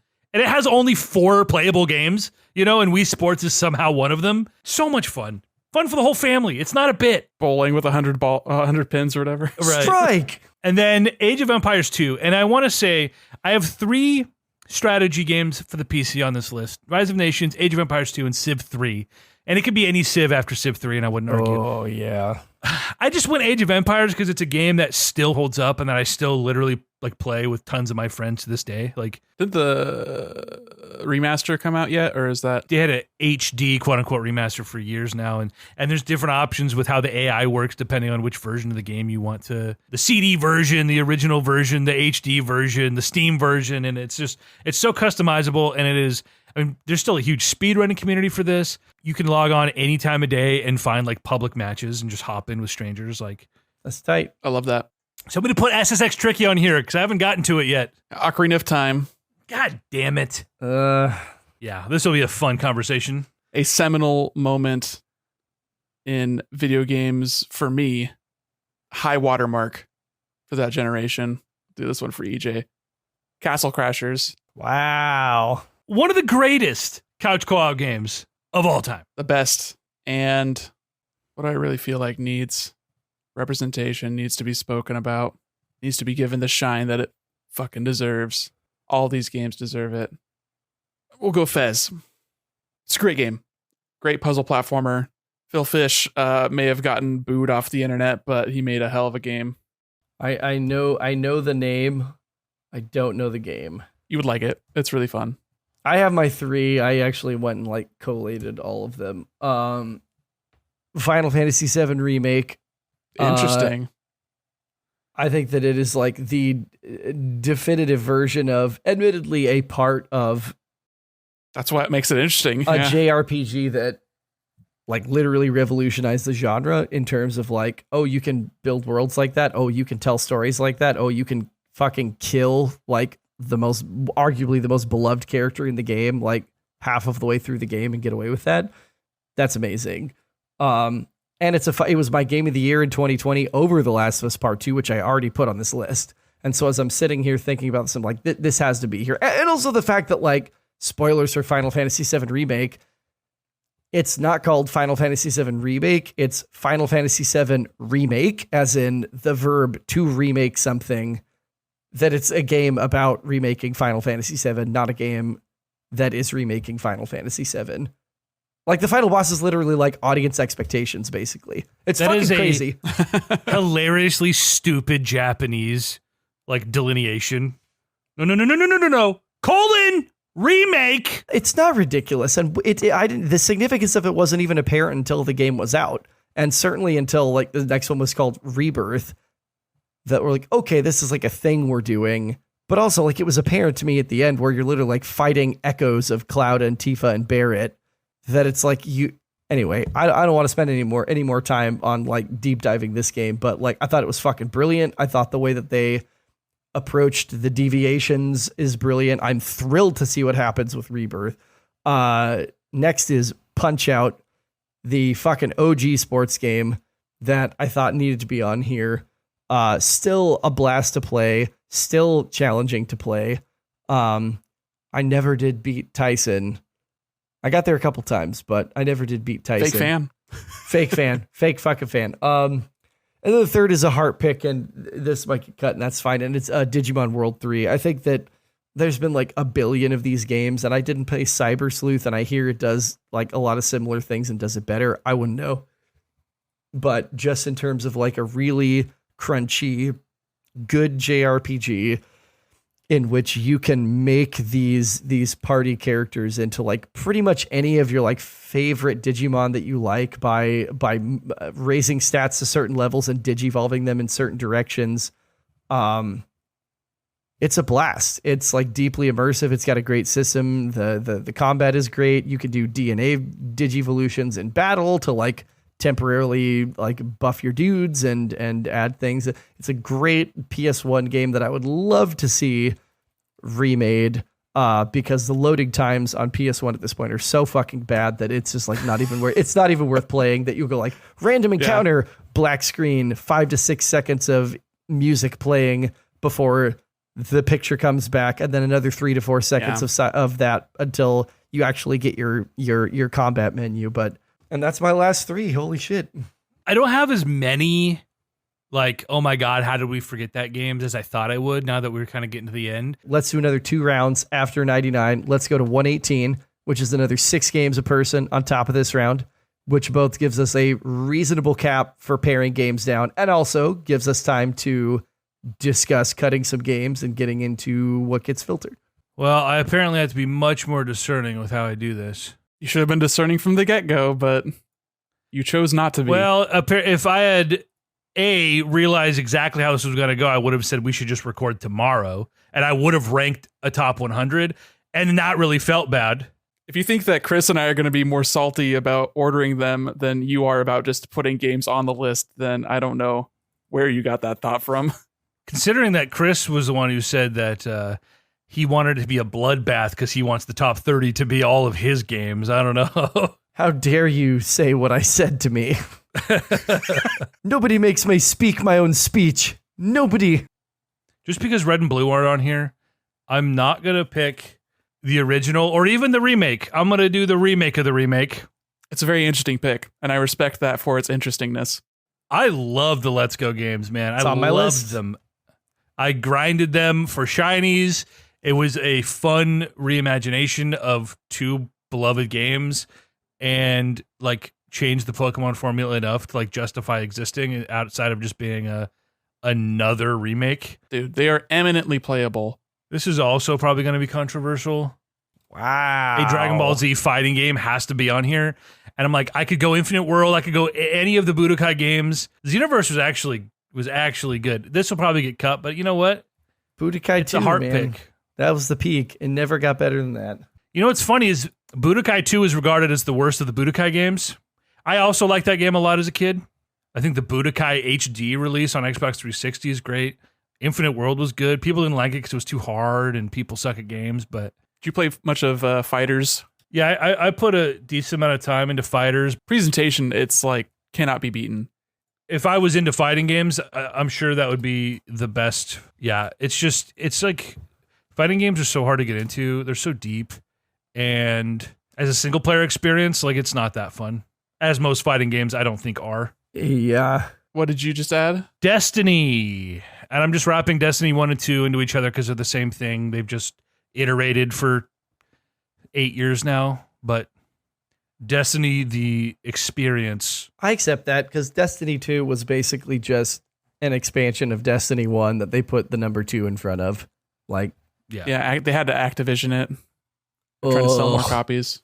They got bought and now they're not doing numbered anything anymore. Well, before they got bought, they went like totally solo, and then they got bought like a few years later. I think that divorce from Activision is like an important step in that sort of calculus. They kind of earned the community's trust after leaving Activision. with some like minor stumbles, but having the cross progression really helped them a lot, I think. All right, I'll do my next 3. Let's see if it pastes normal. Yeah, there we go. I'm adding Mother 3, Metroid Fusion, and Nier Automata. I think Mother 3 is a better game than Earthbound. I think it's better paced. It's got a more engaging battle system. It's got a more likable cast, a more interesting story. It's payoff for Earthbound as being a sequel to it. It's like everything you could possibly want. You know, I think I agree with you. I never beat Mother 3. I did beat Earthbound. You got really far. I remember you playing a lot of it though. I did, yeah. RPGs like that, turn-based RPGs are just such a time and place thing for me. Like some people, that's all they fucking play. I'm like 1 a year. I think it helps too that it's on portable as well. And then Fusion, I mean, obviously, Chris and I both love this game. I think we tried to get EJ to play it. I don't know if you actually... I did try. It was the first game I loaded onto my... Analog? My analog, yeah. Yeah, I tried. And I'm assuming you didn't get very far. That's okay. I mean, these Metroidvania games aren't really your jam, which is still kind of strange to me because it's like the most video game genre. It's like it's what games made by gamers end up being is like Metroidvania tendencies. But anyway, Fusion is a little more linear than a lot of the games before it, especially Super Metroid.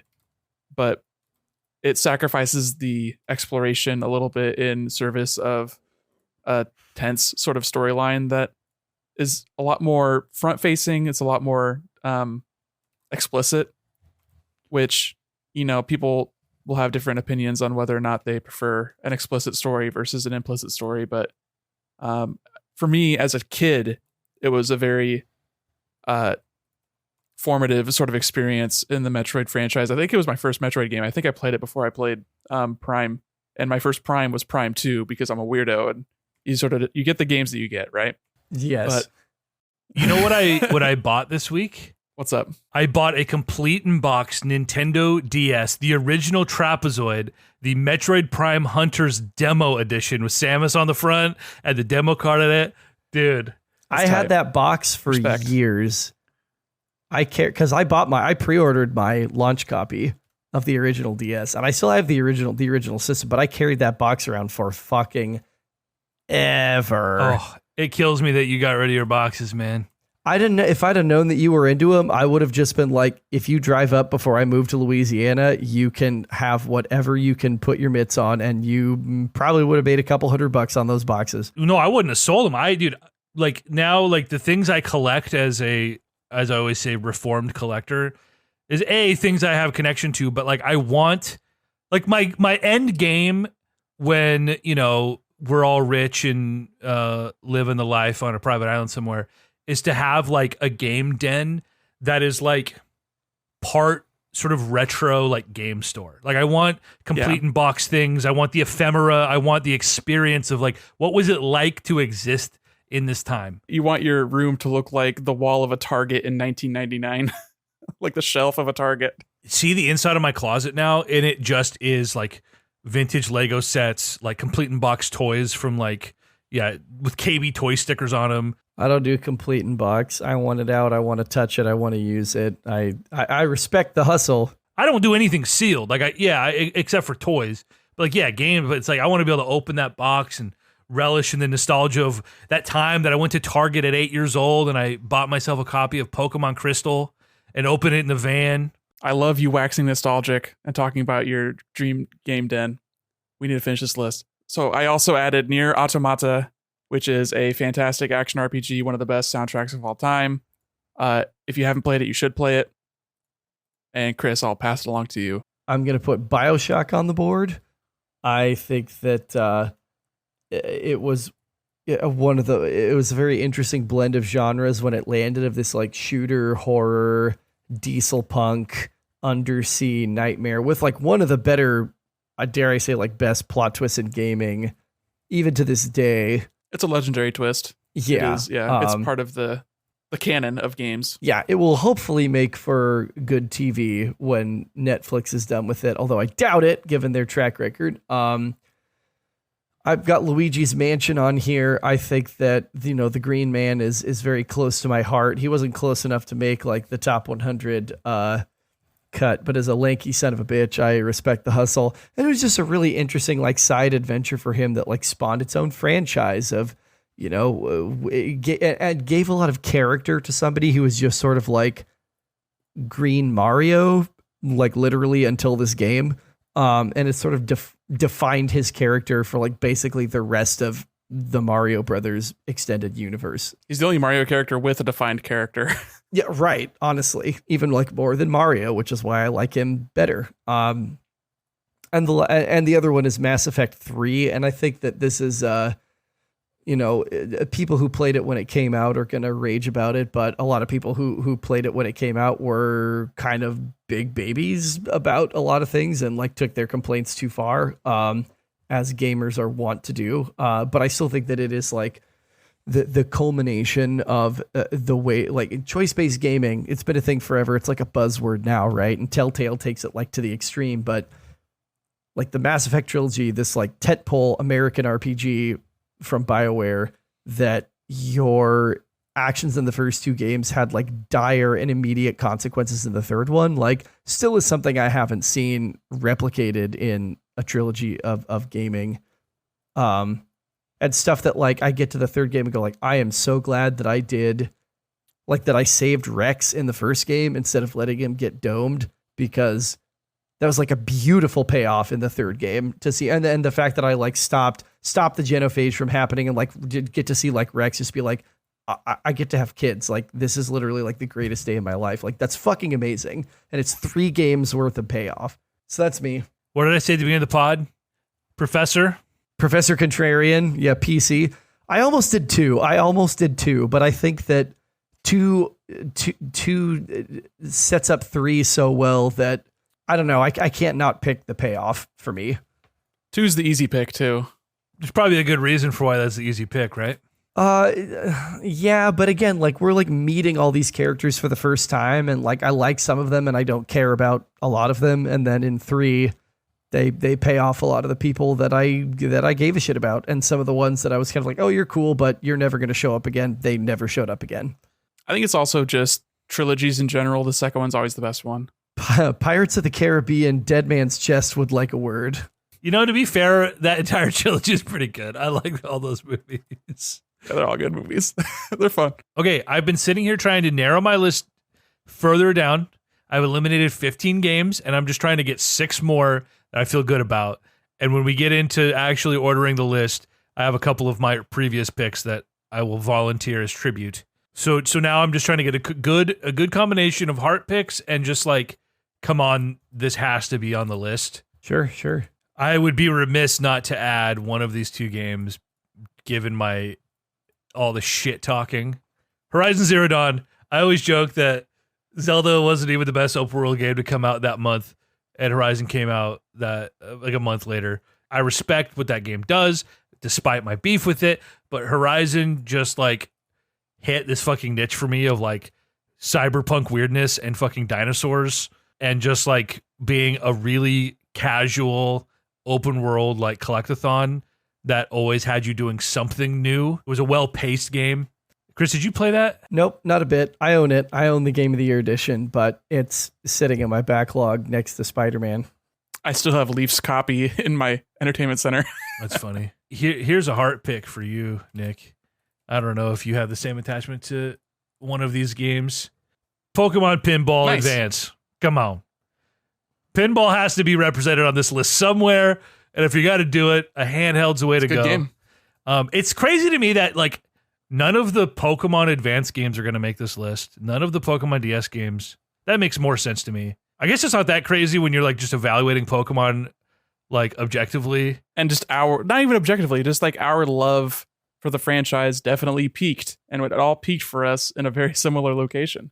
I loved Ruby and Sapphire, but I was still like, I can identify that they didn't do anything any better than like Gold, Silver, and Crystal did, other than like looking better. And like some of the systems that they introduced are still being used, but They definitely cleaned up a lot of jank from the first 2 generations. Like Gen 3 was really the turn. They did that for like 4 to 5 generations, especially in the way combat and like stats work, like making it so. Well, I think 3rd gen they actually separated types, like elements into special or physical. Yeah. Right. Which was bad because every water attack was special, which made Gyarados bad. But then in Gen 4, they made it so each attack had either a special or a physical quality. I mean, they would do minor iterations. They've been doing minor iterations for the past 25 years. The last game that I'm putting down is Splatoon 2. And I think Splatoon 2 is probably the right pick. I think Splatoon 3 is better in a lot of ways, but just because Chris hasn't played this game, I don't think at all, this franchise at all. But for you and I, EJ, I think Splatoon 2 was the pinnacle for just our shared experience with it, and for a multiplayer, primarily multiplayer shooter, that is the memory. It's like when you spent the most time, the most fun you had with it, the crazy Discord shouting matches that you get into. You know, that's what an online multiplayer game is all about, is the memories. Yeah, And Splatoon 2 is the one that we had the most of. It's funny, like Splatoon 3, it's like for everything it improved, it like regressed equally in other areas. They're the same, just a little bit different, you know? If anything, Splatoon 3 just makes Splatoon 2 a little bit less easily remembered. Dude, it feels crazy that Stardew Valley is on this list, considering it's probably the most beloved farm sim of all time. You should put that on there. I don't think I played it enough to put it on there. It's really good. It's just like the people who really love that game really fucking love that game. For sure. We can't put every game on here. We can only put the games on here that we feel qualified having played, or whatever arbitrary amount. Like I don't think you would have to have beaten a game to put it on here, but I definitely have not played enough of Stardew Valley to nominate it for any sort of recognition. I'm not going to be the one making that fight. I've got other fights to fight, such as these three right here. I'm putting on Super Mario Maker 2. Yes! Oh, I'm so glad somebody did. I was so hesitant, but it's been here looking at me the whole time. Dude, it's such a great game. It's so the only good. downside of it versus the first one is the first one actually had specific physics based on the game type that you're playing. So if you're playing a Mario 1 game, it played like a Mario 1, like with the physics and everything. So it's a bummer that they smoothed that out and made it all the same physics, but it's just such a great game, and I put countless hours into it, and it was so much fun for like the very short amount of time that I was actually trying to make levels for EJ and trying to do like a little speed run back and forths. It's a great game for that. I wish that they serviced that aspect of it better. I wish it was more streamlined. And if they ever do a Super Mario Maker 3, I hope they make it infinitely easier to have those score chase battles, because that was so much fun. I also put on SteamWorld Dig 2. It is a top 5 Metroidvania. Chris, if you haven't played it, you need to play it. It's fantastic. It has the thing that I love about Mario Odyssey, where you have these rooms that you go into that is a bespoke challenge, whether it be puzzle or combat or anything like that, and you get a reward. But then there's also there's always another secret hidden like extra challenge to that challenge, like a little, part B to it that gives you another reward. And I love that like design concept. It just is so rewarding. I love getting the thing, but I also especially like getting the other thing. Good to know. Good to know. I have not played it. You should. It's a little bit jarring with the way the visuals kind of hit you, because it kind of smacks of that cheap paper doll flash animation kind of style. But once you get past that and like see it for how it's actually presenting itself, it is a really beautiful game and has really wonderful designs of the areas that you go to. Great lighting. It's looking back on it, I really like the way it looked. Looking into it, like looking at it from the outside, I didn't like the way it looked, but from the other side, I like it. Right on. And then I also put on Monster Hunter World. I was between this and Rise. The Monster Hunter franchise is a franchise of weirdos, and it is incredible. It's like a mile wide and a mile deep, and it is impenetrable in a lot of ways, but it's also the kind of game that every game that copies it, like just aspects of it, ends up being a better game for it.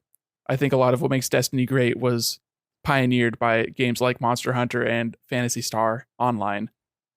And it's just a wonderful game full of mechanics. And I love mechanics. I love feeling like I'm doing something different. And all the weapons in Monster Hunter World are basically like fighting game characters. You learn different combos. You approach situations in different ways. And it's just so rewarding to master. It's great playing games where it's about mastery And it's not just about leveling up. Like there is leveling up, there's things to chase, but it's not like having the end game gear is really that much different from having beginner gear. It's more about you getting better at the task at hand. And Monster Hunter World was just a great AAA Monster Hunter, and it brought Sony. It's the best selling Capcom game of all time, which is maddening. A game maker who's been around since the 80s with such hits as Mega Man and Resident Evil, and Monster Hunter World is their best selling game. It's just crazy. But it's because it's multiplayer and it's addictive as hell. Weren't those games like primarily big in Japan? Japanese don't fuck around. It started on PS2 and then it was really big on PSP for a long time, and then it made the jump over to 3DS, which was sort of like the nail in the coffin for the Vita. That Sony didn't get Monster Hunter. Like they didn't really have that sort of communal aspect to it. And Japanese, yeah, they are really big on mobile games and handheld games in particular. So having Monster Hunter was like a big get for the 3DS. And it even came to the Wii, like a weird port. Monster Hunter of some Tri 3DS games. Yeah. Yeah. Oh man, I remember playing back in the Wii U days when there was literally nothing but, I mean, it was just the dregs of the gaming industry, and it was like, I guess I'll buy Monster Hunter 3 Tri Ultimate Edition. Oh right, yeah. Because there's nothing else to buy. It was a port of a Wii game that was ported to the PSP that was then ported again to the Wii U, and so it was like a fucking fucked up version of the game. I don't know. Right. And you Redbox World for the PS4 for like a weekend, and you tried playing with me and didn't have a great time into it. I mean, I get it.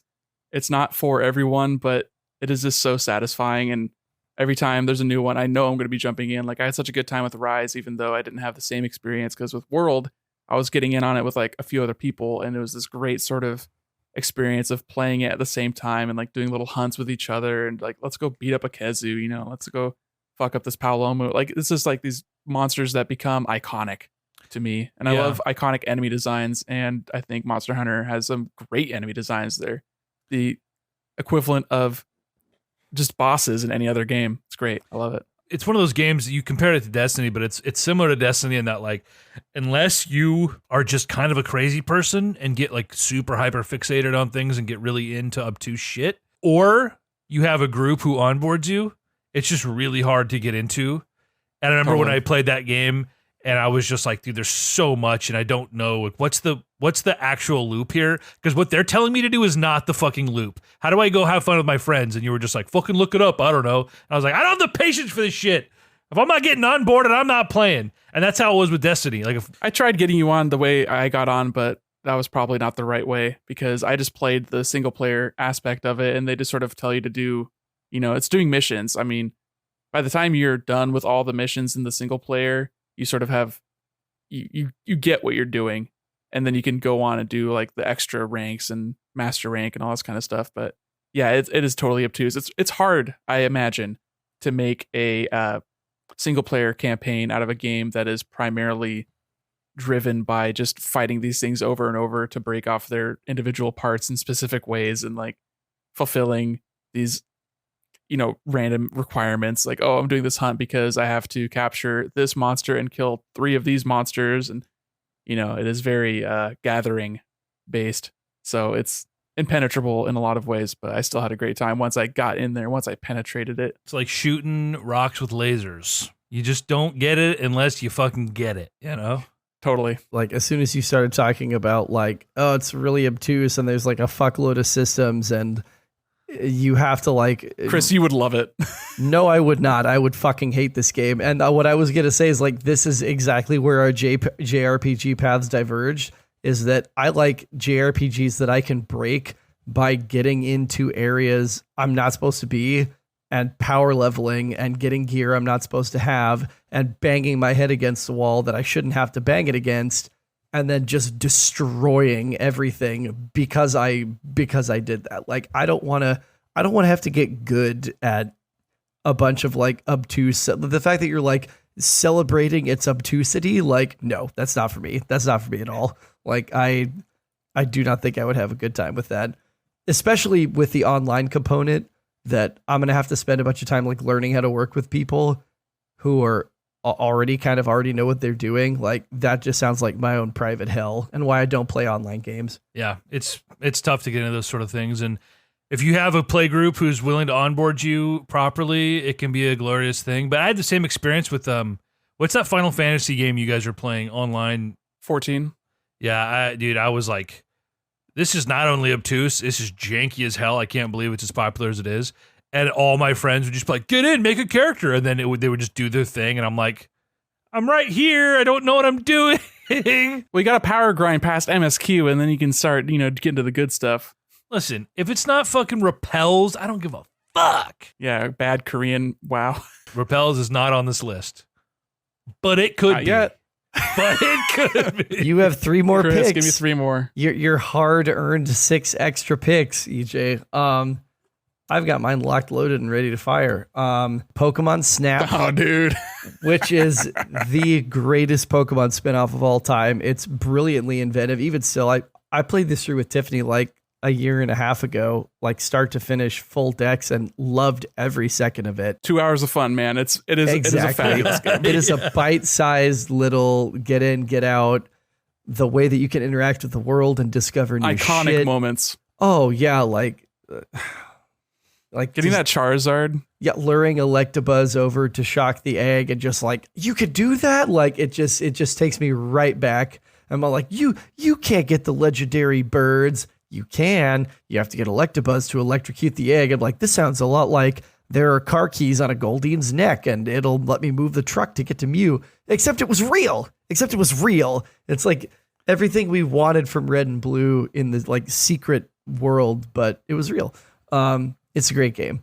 Knights of the Old Republic 2, I went like round and round about this, and I am picking this like the current iteration with the restored content that is available. I think it's the most interesting Star Wars story ever told. I think that it is one of the only pieces of Star Wars media to actually successfully challenge a lot of the ideas that the series takes for granted. And yes, I'm including The Last Jedi in that, you smug son of a bitch. I like the qualifier, successfully. because I true. do think that Rian Johnson did a lot really well, and I think there was a lot of stuff that I felt the weight of Disney sitting on him, trying to like put a bunch of shit in that he probably didn't want in, and the whole thing was badly planned. Like you can't do a trilogy with somebody just taking the reins at the end of every installment and running. Not with just it. 3 directors. 3 directors who wrote their own movies without talking to each other. Precisely, and then canning Colin Trevorrow, which I still don't understand, and going back to J.J. Abrams. Anyway, and it's just a fucking brilliant piece of Star Wars media that gets into a lot of interesting philosophy, gets into a lot of interesting like ethical territory. And the protagonist is just fascinating, and their whole history and their impact and what they mean, and the triumvirate of Sith are like still the 3 most interesting Sith I think they've ever introduced, except for Revan for obvious reasons from KOTOR 1. But it's just it's a fucking great game, and playing the restored content version, you get a better sense of like, this is what this game was supposed to be before it got rushed out. My last one's sort of a wild card pick. I didn't even have it down, and then I was just kind of looking at the stuff I had left on my list and went, we need a little bit more like unique. We need a little more like chaos in here. And it's Jet Set Radio Future. This game is still like one of the most unique games I've ever played in my life. It's like an anti-fascist graffiti artist, gang warring, hip hop infused like wonderland where you're just like skating around future Tokyo, tagging the shit out of stuff and like spray painting cop cars and beating up police officers. It's like ACAB as fuck. It's got an amazing soundtrack. The soundtrack's so fucking good. It's so good. I've got a couple tracks on my workout playlist that just get me going every time. And it's a wholly unique experience, which I think is, even for a lot of the indies on this list, not something you can say about them, that it's like, oh, you're cut from the cloth of blank. But this is just a host unto itself that nobody's ever done anything like. And this is the one that they haven't actually done an HD version or ported at all. I think they've only done the first one on like PC and stuff, right? Yeah, this is the Xbox version, which is sort of like the quote unquote definitive version. I wish they would like somehow somehow make it work. Or put it on Games Pass or something. Like, come on. Well, I don't even think they have it like backwards compatible, and like Xbox has a ton of their OG Xbox releases backwards compatible, but might be like a compatibility layer problem, emulator layer or something. It looks like you can play Jet Set Radio, but that's Yeah, because that was the Dreamcast one, right? yeah, and it's the Xbox 360 port of the Dreamcast version. Anyway, Heart picks for EJ. Now these are good games. You've got 2 good games on here. Wow. why Crash 2? Far and above better than the first game. And the third one does kind of what Spyro 3 did for me, where it's just like, it's not less of a game. They just try to do a little bit more that maybe just annoyed me more than otherwise. And so 2 was just like, in both those franchises, were just like the perfect iteration on the formula. If I had completed Crash 4, maybe Crash 4 would be on this list, but looking at nostalgia, looking at the importance for that franchise in particular, I go Crash 2. SSX Tricky, it's like as if we don't have enough sports games on this list, most of which aren't even real sports games. They're all just like arcade games. Dude, SSX Tricky is... I played through that game, 100% of that game during the pandemic. Listen, I'm the guy who plays games or watches TV or whatever, and I try to do something nostalgic, and I'm like, fuck, has it always sucked this bad? Like, I am not the guy who can relive things that I once enjoyed. It almost always ruins it for me, which is just an awful feeling. But going back and playing SSX Tricky and being like, dude, how is it we have not gotten either a faithful remake of this game or just another iteration of this franchise? It's just a balls to the wall, colorful, arcadey, great multiplayer game, whether you're doing like tricks or time trials and races. Like, it's just hours of fun. All right. And then I have to put The Witcher 3 on here. You look at, I know that, like, especially for you, Nick, open world, like 100-hour third-person action adventure RPG is just not your thing. But there's just so few of those on this list. I put Elden Ring on here. What the fuck is wrong with you? That's such a different thing. Also, it's crazy to me that you have Bloodborne and Elden Ring, but not a Dark Souls game. Was Dark Souls just your like entry point into this illness that is Souls games? I had Dark Souls and Dark Souls 3 on my list to be added, but I did not think them to be as relevant as Elden Ring or Bloodborne. That's fair. I played like 5 hours of Witcher 3. It didn't hit for me. Never touched it again. I was like, this is just, again, it's like, I don't know. It felt like going to school. It was just like, here's a bunch of systems that we're going to like shove down your throat really fast. And I'm like, all right. I never gave The Witcher 3 like a long enough shot for it to actually get its hooks into me. I just sort of installed it and played it for maybe like an hour and just, it didn't vibe with the combat right away. So that was a hard thing to get past. And then I got distracted with anything else. I don't know. To me, like the combat in The Witcher is the same as in Dark Souls, just with a lot shorter parry windows in Dark Souls. It's like heavy attack, light attack, parry. And that's pretty much it. If you want to use some magic, cool. You know, if you want to use a bow, cool. But it's heavy, it's light, it's dodge. It's the same in, we just played God of War. It's the same thing. It's just the God of War broadcast when you should dodge, which Elden Ring and Dark Souls obviously does not do. There's not a head on your hip in Elden Ring that says, "You're on fire, brother." You're on fire, Kratos. It'll pass. Dude, that's so good. Although, to be fair, having just platinumed that game, hearing that for like the 900th time as I'm just like beating my head against beating fucking King Hrolf. Why is there no accessibility option to make this piece of shit shut the fuck up? Yeah, they should have a DLC where it puts duct tape on Mimir's mouth. Careful, you're covered in Bifrost. Yeah, I know. It's the big rainbow shit that's killing me. Although, to be fair, like one of those pieces of like combat specific dialogue that I appreciated because I definitely was not as good of about blocking, parrying, yes, but like blocking, no, that Mimir will just occasionally yell at you. What's the point of having a shield if you're not going to use it? Yeah. Like, that's fair. Yeah. That's super valid, bro. Yeah, I'm not a shield guy. I'm either going to dodge or I'm just going to brute force my way into a victory. He's a gunner. Nick, what do you got? Last 3 picks. I got Luminous, Metroid Prime 2, and Grim Fandango. Luminous is a great puzzler. Luminous is the game that I replaced Tetris with on my list because I realized that I like playing Luminous more than I like playing Tetris. I respect Tetris more, but Lumines is just more fun. It's just been so long since I've actually played it. I wanted to get the remaster, but just haven't gotten around to it because there's so many fucking games all the time. But I do want to play the remaster because it's been way too long. But Lumines was like the reason to get a PSP, and it was just so goddamn fun. And if you've played it, then you know, and if you haven't played it, then you should play it.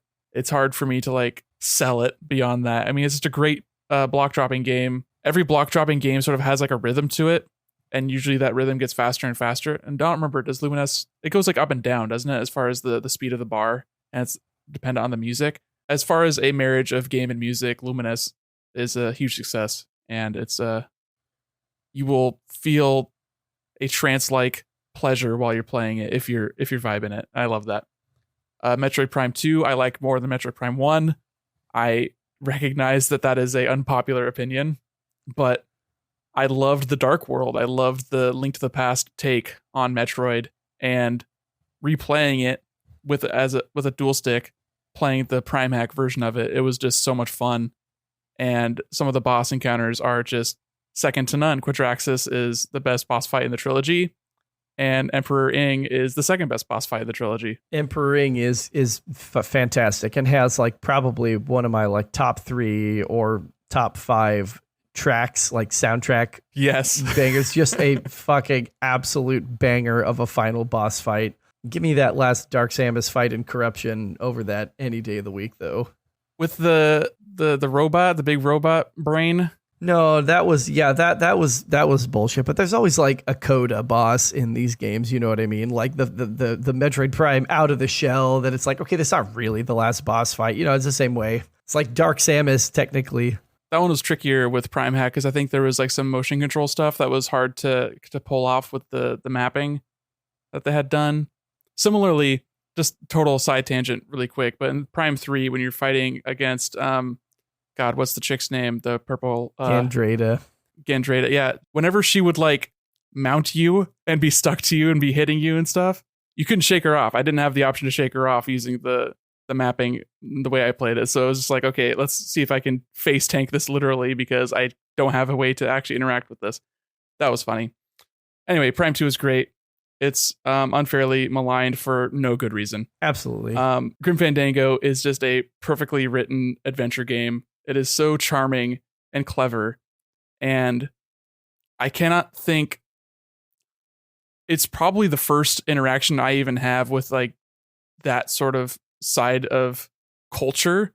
It's my first interaction with like a Day of the Dead sort of thing, and it was just so interesting and cool and entertaining, and it didn't seem culturally offensive. I can't tell because I'm obviously not Hispanic or have any sort of that like relation to that culture, but it was really great. And Manny is one of the best protagonists in video games. He was a shit talking cool guy before that was like way too played out. And there's just so many different eras of that game. It really feels like time is passing during each of those individual chapters. If you haven't played it and you did play something like Monkey Island, you really should play it. It is from the same people that brought you those games, I believe. I don't know. Actually, I don't know if Tim Schafer really worked too much on the Monkey Island games. I think that might have been more Ron Gilbert, but that might have been just like old Monkey Island. But EJ, if you haven't played Grim Fandango, you should. Yeah, Brennan and I started it. We were kind of on a kick with some of these puzzle/adventure games, and we're playing them together. And we had started it, and then it just didn't grab us, so we moved on to the next thing. Yeah, I'm shocked you didn't have a Monkey Island game on here. I like Grim Fandango more than Monkey Island, I think. Wow. How old were you when you played Grim Fandango? I think it came out like 98 or 99, and we got it around that point. So 8 or 9, I played it with my mom. You know, she loved, those kind of adventure games, especially she loved Myst. And there was a Zork game that had like some FMV elements, a Zork Grand Inquisitor, if you're wondering. So that's the kind of nerd shit that my mom liked to play. And then Grim Fandango was this sort of sideways. I think we got a demo for it because it was LucasArts. So we got a demo for it when we played Monkey Island, one of the Monkey Island games, and then we got it, and it was just like, I really liked the puzzle design.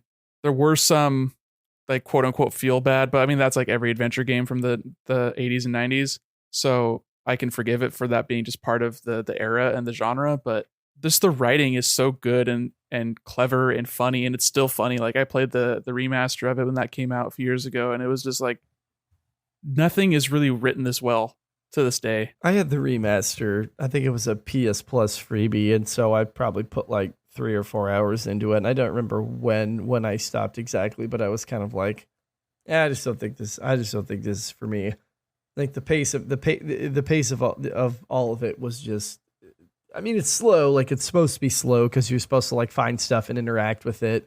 But then when I'm like, okay, I have to get like all the way across, this city to get back to my like, afterlife desk job or whatever the fuck it was. Like it just took fucking forever to get anywhere. And I was like, I'm not having a good time. And I stopped. But that's a me problem. That's not a game problem. Like that's the genre. And I think if they could have added more quality of life, like instant travel between screens, that could have been nice. But the way they did it was more just keeping it true to the way it was, but just making it look better. It's funny that you guys have waxed about this more than any other game we've talked about tonight, and this is number 117, likely to not make the list. But I mean, we've been doing that for the last like 20 games. We'll talk about it now because we're not going to be talking about it much later, probably. I like it. And listen, I do this podcast. I edit the podcast, and then I listen to the complete podcast after I've edited it. I like listening to you guys talk. Nick, you put me to sleep in a good way. I put the podcast on and your sweet dulcet tones, they make me feel good, and then I fall asleep. So what? And thank you. So I don't mind listening to you guys talk about Grim Fandango or anything else for that matter. So okay, we have a list of 117. Thank you guys for accommodating me in my own lack of preparation. But like I said, I'm going down this list and I'm seeing things like, DuckTales. We're going to talk about Last of Us and God of War. I would love a Dragon Ball Z game to be on this list, but it might be one of the other 5 and not Xenoverse. You know what I mean? And so I think there'll be room for us to sort of, as we sit on this preliminary list, to think about like, Animal Crossing New Leaf. Probably not going to take over Horizons, especially because yours was the GameCube nostalgia. So, probably not anything to talk about there. Would I rather slot in Leaf Green over fucking Let's Go? Like, maybe. We'll talk about it. I like Let's Go. Yeah, those are really different experiences. Like, if we're talking like an honest-to-God Pokemon game, then you'd have to dethrone Crystal, and Leaf Green's never gonna touch that. But if you wanted to talk about like Let's Go should stay and Pokemon Go should go, then that's a conversation. That's definitely a conversation. Yeah, for me, it was just wanting to represent Kanto. Crystal represents Kanto. Yeah. The Gen 2's facsimile of Kanto, it's the worst version of Kanto. Yes. No, I mean, it's not the worst version. It's just Kanto without all the bullshit dungeons. And you don't get the story beats because it's a sequel. I mean, you get the payoffs to those story beats. You get Blue leading the Viridian City gym. It's like, holy shit, that's fucking amazing. Like Cinnabar Island erupted. That's fucking amazing. Like there's literally nothing better in this world than fighting Red on the top of Mount Silver. His level 80 Pokemon, dude. His Pikachu's level 90. His Pikachu's fucking level 90, but it's unevolved. That's so absurd. It's stupid, and it's in the best way. It's the most difficult fight in the whole franchise. Dude, I see that. DuckTales is number 6. Obviously, this whole... Yeah, it's not ordered. Not ordered. Like, do I like Super Mario over DuckTales? And I'm like, no. I feel good about DuckTales being on here if we're talking about NES platformers. But yeah, if you're just talking about like pure swaps, I mean, the only ones, like you could make the case for 3 over 2 for Guitar Hero. You could maybe make a case for any Assassin's Creed for swapping. I mean, I don't have, that's not my series, so I don't. We could swap 2 or Brotherhood in for Rogue, and I'd be like, all right, that's fine. Yeah, I would probably push to swap in 2 if that is staying on the list, But yeah, that's something that we can figure out. But it's also like, all right, we've gone through, we've kind of gotten a lot of this out there, we've litigated some of it already, and once we have time to sleep on it, I'm sure the games will come to us that we're like, I can't believe I forgot such and such. Like that definitely deserves to be on the list over 10 other games, and we can have that conversation next week. You don't want to cut it down to 100 right now? Oh, if you guys want to, I'm down. I could keep going. I'm down. I might need another P I want to stop at 100. That's what I want. Okay. Tonight. So let's continue in slot order and make recommendations of a game we would like to nominate to be cut to move us down to 100 games. How's that sound? Yeah. Okay. I'm for that. Chris, you start. Okay. I'm nominating DuckTales right out of the gate. Dude, right off the rip?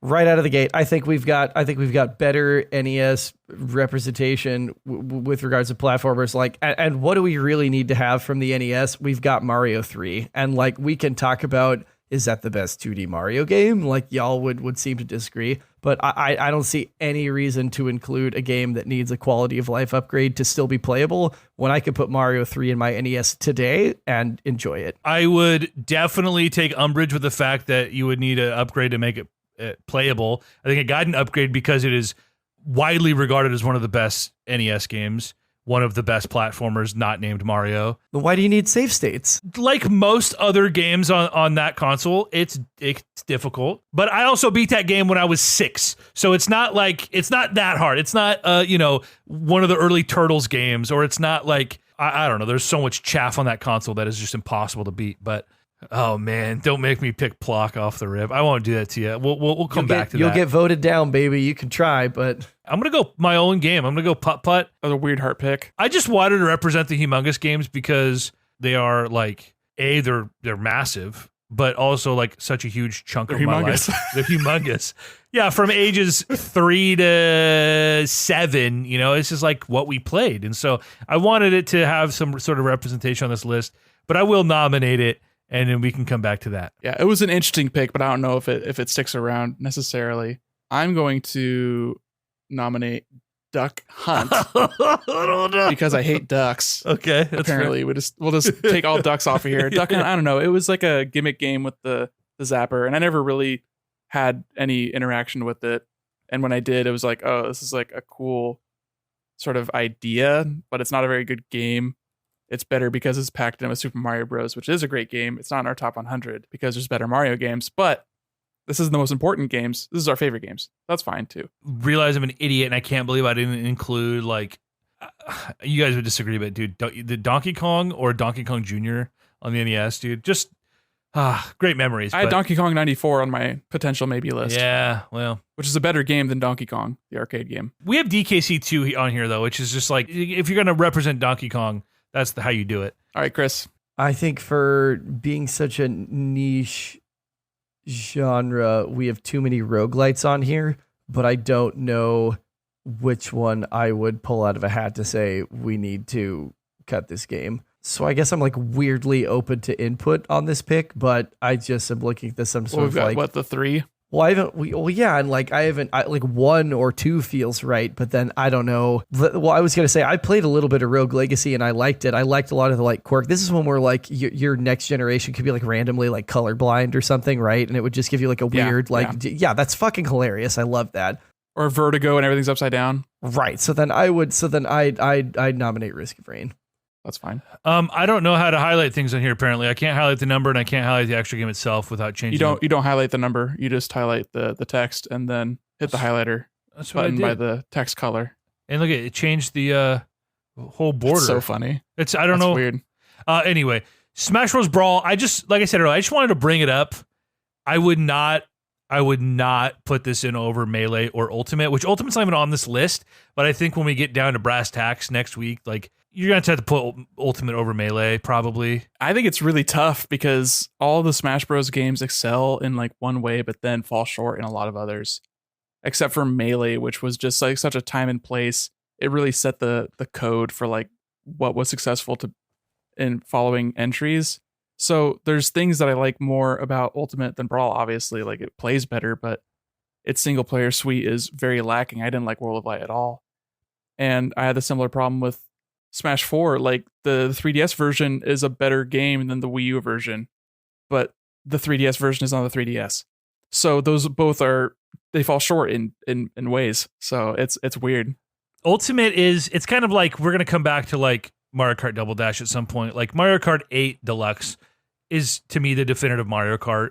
I agree. Sure. Probably is what should be on this list. I wanted to have the opportunity to talk about Double Dash and our memories with the game when we get to that point, because Nick, you and I especially have a lot of history of that game. But like, I love Mario Kart 8 Deluxe. I love that game.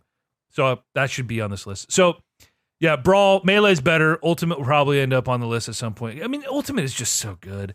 And I know there's stuff missing that Melee had that we have the nostalgia for. The way you unlock characters and the challenges and the home run contest, which didn't they add home run contest in DLC? They patched in a version of Home Run Contest, but they've been like iterating on it in every entry. And I don't like it in any one except for the OG Melee. Yeah, that's my pick. See, I'm not being ruthless here. Just, time to reevaluate. You're a very reasonable man. Chris, I'm sorry. I've got to nominate Vigilante 8. Don't waste your pick on that. I'm going to pick that. I already did, so you can Okay. waste your pick on something else. All right. I do think We have 3 basketball games on here. EJ. we do have 3 on here. We have like 1 actual basketball game and we have 2 silly basketball games. And I hate to choose between like 2 silly basketball games, but that's a dumb genre to have 2 out of 100 titles in.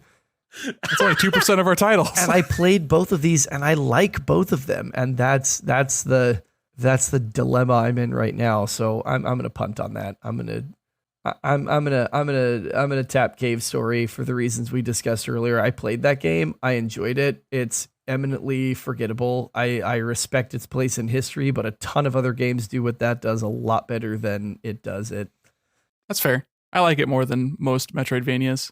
And its spot as being the first indie game I ever played still sticks with me. Played in like 2004 on my PC, like as a free sort of game made by one dude, which you didn't see until Xbox Live Arcade sort of made that the next big, like, indie games are so important to the industry now. And Cave Story was like before that was even a thing. We're not arguing about historical significance, and it might get cut when we get to it, but I think it's a fair nomination. But I just wanted to reiterate that it is a very special game and important to me. Yeah. Let's go Digimon World 3 here. I'm assuming you haven't played it, which I do want on the record that you're making a pick here, raw dogged, but I do respect it. Yeah, I have not played it. So yeah, if you want to hold that against me, I'm sure you'll take it out on me in your next pick. I just want it on record. That's all. I just want it on record. And you said earlier its lineage is followed up with the Cyber Sleuth. Yes, which I haven't played. I played about 20 hours of that game, and it's pretty mid for most of it. It's like a weak Persona, which, is not necessarily a bad thing because Persona is very well regarded, but it's not necessarily something that I really got hooked on. But if it's anything like that on the PS1, then like that's cool. That's, where it started. And I'm sure it's got many differences, but. All right, Nick, what's your next pick here, pal? I'm going No. to pick at Lego Star Wars. Like, just pick one game, dog. Why you got to pick like a compilation of them? It's 2 games, kind of, but I don't object to it on that grounds. I object to it on the grounds of like, I don't need a Lego game on this list. Yeah, and also that. Again, it is, I would argue, one of the best puzzle platformers ever. Early Lego games were just awesome. And Lego's massive. And I know those games have been done to hell, really middling for a long time. But this was the peak. And it's just one of those games that, because there are like, quote unquote, 6 games in it, there's just a lot of replay value. The split screen co-op was just awesome. I'm completely serious. No shot, dude. We don't need 2 3D Marios on here, and I think 3D World is easily a better game than that for many reasons. I do agree that 3D World's a better game, but that's also because like the DNA of Mario games is so much more a part of that game than Odyssey, which was doing a lot of new things and really well, I might add. It's the only good 3D Mario game. There's an argument to be made for one of the Galaxy games. 64. Oh, No, nostalgia, never. time and place, historic, but that game is wretched. It's not fun. Yet it's still somehow the second best 3D Mario game. Yeah, because they're all bad. They're all bad. The good ones are weighed down by terrible controls, as most games on the Wii were. Or shitty fucking cameras. Or shitty cameras. Like, if I can't tell where I'm going to go because I can't affect my gaze in order to see the distance I'm clearing, that's bad game design. It's bad game design. That's a you problem because literally nobody else thinks that. We're the kind of people, Chris, who were playing a lot of these games way later because... Odyssey? You played way later? Like Mario 64. Yeah, you were referring to like I was old talking Mario about games. Odyssey. Oh, Odyssey's fucking great. Odyssey's awesome. No, Chris was talking about. I mean, I know Chris doesn't like the Cameron Odyssey, so I thought that's what he was talking about. Still, Oh no, I enjoyed it reasonably, but I think we've got 2 3D Marios on here. We don't need 2 3D Marios on here. So they're not yeah, the same though. I yeah. mean, Mario 3D World is just a 2D Mario that's playable in 3D, and it's worse because it's made for a multiplayer. There's a lot of options here. How do we want to do this? I won't do it to you, Nick, and offer Banjo-Kazooie. I can't stand that game, but I understand why it's on here. Dude, it's such a good game. Played it recently when it was added to the 64 online. Okay. Let's go Punch Out. I get it. All right. I'll axe one of my own. I'll throw out Grim Fandango. That's fine. You guys don't have to love it. Over something like Fez? Yo, you really fucking love Fez. Fez is great. Yeah. Fez is a better game than 50 of these games. That was sort of the era, like indie game, the movie had come out, and it was like Fez and Meat Boy and Braid, and it was before the indie explosion in like the mid 2010s, right? Yeah. Xbox Live Arcade. Yeah. I couldn't get into Fez. I beat Braid. Braid was briefly on my list, but I was like, dude, Jonathan Blow is such a turd. I don't even want to consider it. It's a completely unique and fascinating puzzle game, but Perfectly cromulent. Whatever. Okay, Minesweeper is hilarious, but why is Minesweeper on this? Minesweeper's a good ass game. Come on. I've played so much Minesweeper in my life, dude. Yeah. I have still to this day never done the extra large map on Really? Windows 7. I don't know how many tiles that is, but on Windows 7, the extra large one, I have not been able to fucking get it down to the last. It's like one of my regrets of my life, you know? Like I never did it. There's still time. These computers still come with Minesweeper. Oh my God. It's like a weird, like No. bastardized version at this point, I think. Yeah. Like Solitaire. I was considering Windows Solitaire as well. Only one of them could really sit. Well, I was thinking about that. I was thinking about pinball, but I thought your point about a pinball game on a games list was salient. I mean, pinball would be a perfectly reasonable cut, especially considering some of the Pokemon games that are on this list representing GBA. I played more Pokemon, the Game Boy Color pinball than the Game Boy Advance one. Yeah, same. Oh, that's fair. But I also I haven't played Splatoon, and I feel weird about cutting games I haven't played. Dude, I played so much Pokemon pinball, and my brother and I would be passing the Game Boy back and forth on like 3-hour car rides trying to like beat each other's scores. Oh, Yeah, it's one of those games, man. Great fucking game. I like Pokemon Pinball Ruby Sapphire more than Ruby Sapphire, which is Yeah. probably not that hot of a take, I guess, but How many water levels are in Pokemon Pinball Ruby Sapphire? yeah, right. You need a dedicated slot for one Pokemon to have all the HMs to navigate that pinball game. So Luigi's Mansion over Dark Moon or 3? Well, that's a conversation for next week. I'm going to go KOTOR 2. Chris, I really do. Ooh. I really do Wow. appreciate the things that you have said about that game and how it challenges a lot of the conventions in Star Wars. Dude, KOTOR 1 is just such an experience. And I know we're talking historically, like that's not very relevant to me, but like going back and playing both those games, was that 2-3 years ago now? How long ago was that? It was 2019, 2020. I don't even know when we did that. Well, you didn't finish the second one, to my knowledge, because we never recorded that podcast. I did not finish KOTOR 2 on replay, but I have beat KOTOR 2. With the restored content? No, it's pre-restored content. So yeah, there's a lot that I probably haven't experienced. We'll relitigate this in future, but then this will be a conversation for next week then about which of these two games goes on here then, because I may want to make the case that should be on here instead of the first one. All right, my turn. I don't know how it even made it on here I in the fully first place. agree. Nintendo Land? Yep, fully agree, dude. Like, I know it justifies the Wii U gamepad, but anything that justifies the Wii U gamepad, it should be mocked instead of celebrated. Like, the Wii U should have never had a gamepad to begin with. Game's fun as Yeah. fuck. I'm sure it is. Didn't play it, huh? I own it. Never had the chance to play it because nobody fucking wanted to. Well, tell you what, we will come over and we will play 5-player Nintendo Land, and we'll have a good ass fucking time, and you will rue the day. Hey, to be fair, I had a good ass fucking time playing Super Bomberman R on the Switch release day, but that ain't making anybody's list of anything, you know? So, EJ, that was the meanest thing you could have possibly said. oh, come on. Super Oh, Bomberman. R is It's pretty rude. pretty rude. Perfectly enjoyable experience. Come on. Okay. That's my pick. That's all. I see this little purple marker next to Shovel Knight, and it freaks me out. Oh, I would never. No, never. we're not cutting Shovel Knight. Don't worry about it. I do. I know I have a couple of goofy picks in here that Chris is eyeing right now, but Goofy's not the right word. EJ, if you could pick one Dragon Ball game, what's it going to be? Because we don't need to.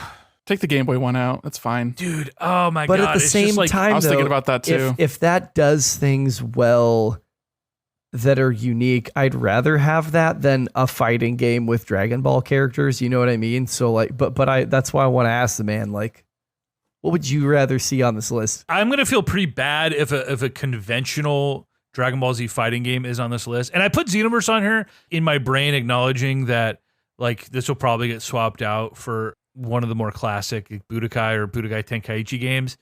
But like I wanted to talk about it because for me it was a total reinvigoration of the franchise, and it did some really interesting things narratively, like did anime things without just retelling Dragon Ball, the same way again. Which every game loves to do. Exactly. Dragon Ball Z Kakarot. You've never seen it like this, except for the 17 times you've seen it. Right. And that's what made Xenoverse so fucking cool, was it took all of the things and the characters you knew and messed with it and put people where they didn't belong and did this whole time travel like multiverse thing.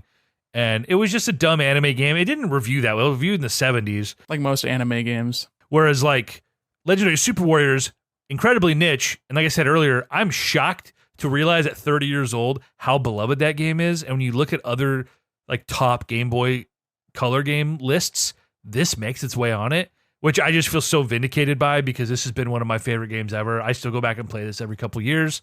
Well, let's get rid of Xenoverse. Yeah, you can nominate that, but yeah. I just don't think that we're gonna lack for something if we don't have a Dragon Ball Z fighting game on this list. None of them have been so good that I'm like, we have to have this.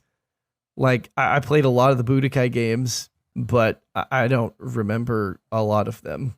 Yeah, there's a lot of games on this list that I'm like, would I rather play those over Xenoverse? Probably.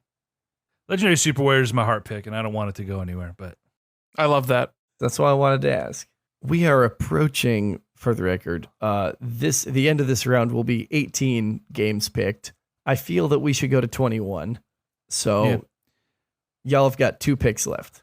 I'm going to do Assassin's Creed Rogue. What? It's like cut outright as opposed to a substitution? We can have this substitution conversation. I don't think there should be 2 Assassin's Creed games on this list. If you want to have the conversation, I'm going to fight pretty hard for Black Flag. And I know that you're coming at this from the Assassin's Creed fandom. I'm coming at it as someone who's played a lot of the Assassin's Creed games, but like don't really care about the Assassin's Creed aspect that much. I just like sick games. Yeah, Rogue was cool. I liked it way more than 3. I liked it more than half the Ezio games.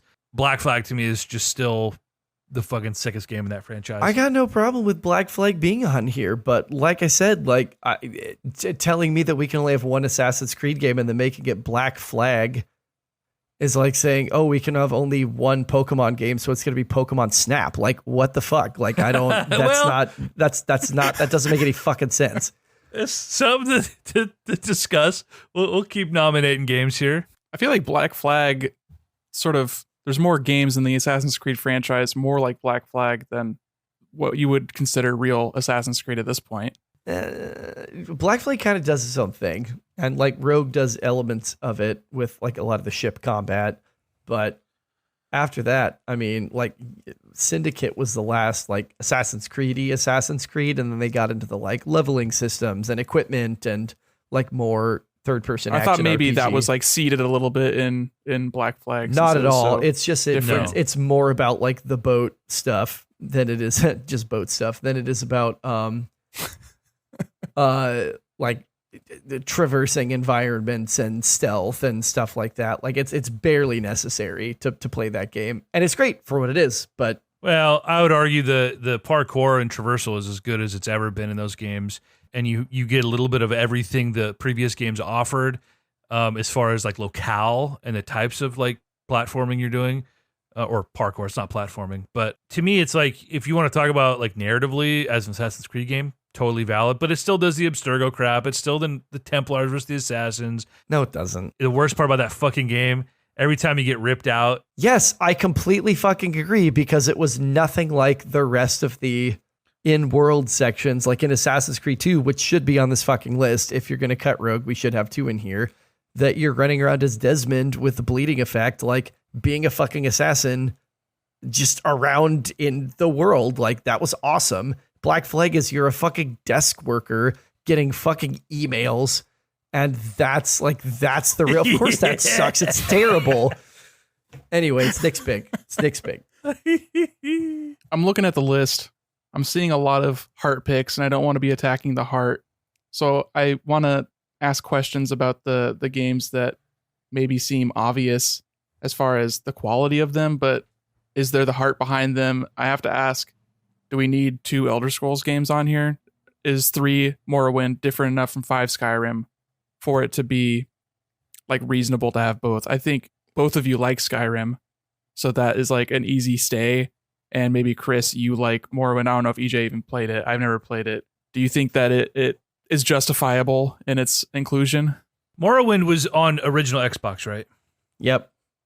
Oh yeah, I played this with my cousin Jaren, who had an Xbox way back in the day. Yeah. I wish we all had a cousin Jaren that we played the Elder Scrolls on Xbox when we were 10 years old. Yeah. Played a lot of Halo with Jaren as well. A lot of Civ. I think it's the easier call to get rid of Morrowind, although it hurts me a little bit just in terms of the like vanillization of this franchise. That like Morrowind's the last time it actually felt like an Elder Scrolls game and not just an open world RPG that has the Elder Scrolls slapped on it. Oh, like that, I don't know if I go that far. It seems like a lot of Western game franchises have that happen to them. I think of like Far Cry and Fallout. Exactly. And like there's things around like every nook and cranny that are like actually interesting to look at, as opposed to like another fucking Draugr hole, another fucking what were the dungeons in Oblivion called? The Alien Ruins. Like they're all the same. It all looks the same. Everything in that game looks the same. It's visually it's boring. It's fucking boring. And like you can mod it all you want, but that's not the way we're evaluating it, because not everybody can play it that way. But I know Morrowind is getting cut. I know Morrowind's getting cut. It's fine. It's fine. But like, I just think the systems, the aesthetic of the game, the way it feels, the difficulty, even like it's been going downhill since Morrowind, and that's on record. We can cut it now. I wanted to raise the question just because I was between that franchise and the Final Fantasy franchise. And I know, Chris, you have a lot of love for Final Fantasy. EJ and I don't necessarily. And there's 3 Final Fantasy games on here. And I think they should all be on here. They're all seminal examples of the genre. Exactly. They're more wildly different, I think, than the Elder Scrolls franchise has sort of evolved/devolved in its seeking of a more broad audience. That's totally fair. That's why I was like, cut Morrowind. I totally get it. I just want to like offer the reasoning and then go, great, let's kill it. Sure. Yeah, I just wanted to have that out.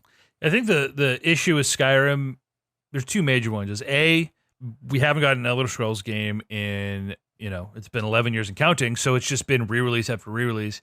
And it's also, Skyrim blew the doors off of what an open world game could be. And it had its flaws because of that. So I would argue, you say, oh, it's just vanilla and everything's the same. Yeah, there's a lot of sameness in that game. There's a lot of shit that when you get to the dregs of side quests and fetch quests and all this crap, it's just like, oh my God, I've been here before.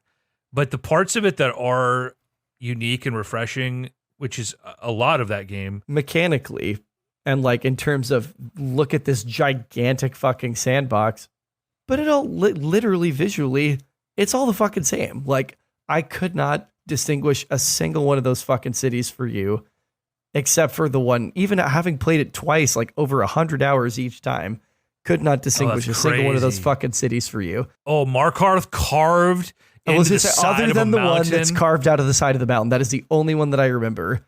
There are some that are so fucking like tiny, they don't even have like, you can't even go become like the hand of that province. Like they don't even have a thane. Like you can't go talk to them, and they don't even have a thane. Town. It's like a little town versus a large city, Yeah, but it's great. They don't even have a thane. Man. And it's just like it's been getting more and more easy to play, which I'm like glad in one hand, but in the other I'm like, this used to have like more, here I am like stumping for like mechanics and systems after being like, I'm never playing Monster Hunter, but like, I don't know. I don't know. I could go on, but Yeah.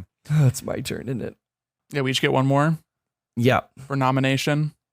And then we'll have a little, well, how about we get these set, we all set them aside, and then we have the discussion where we make replacements where replacements are necessary. We cut where cuts are inevitable. And then we all feel a little bit bad, but also feel a little bit happy that we're at 100. How's that sound? Sure.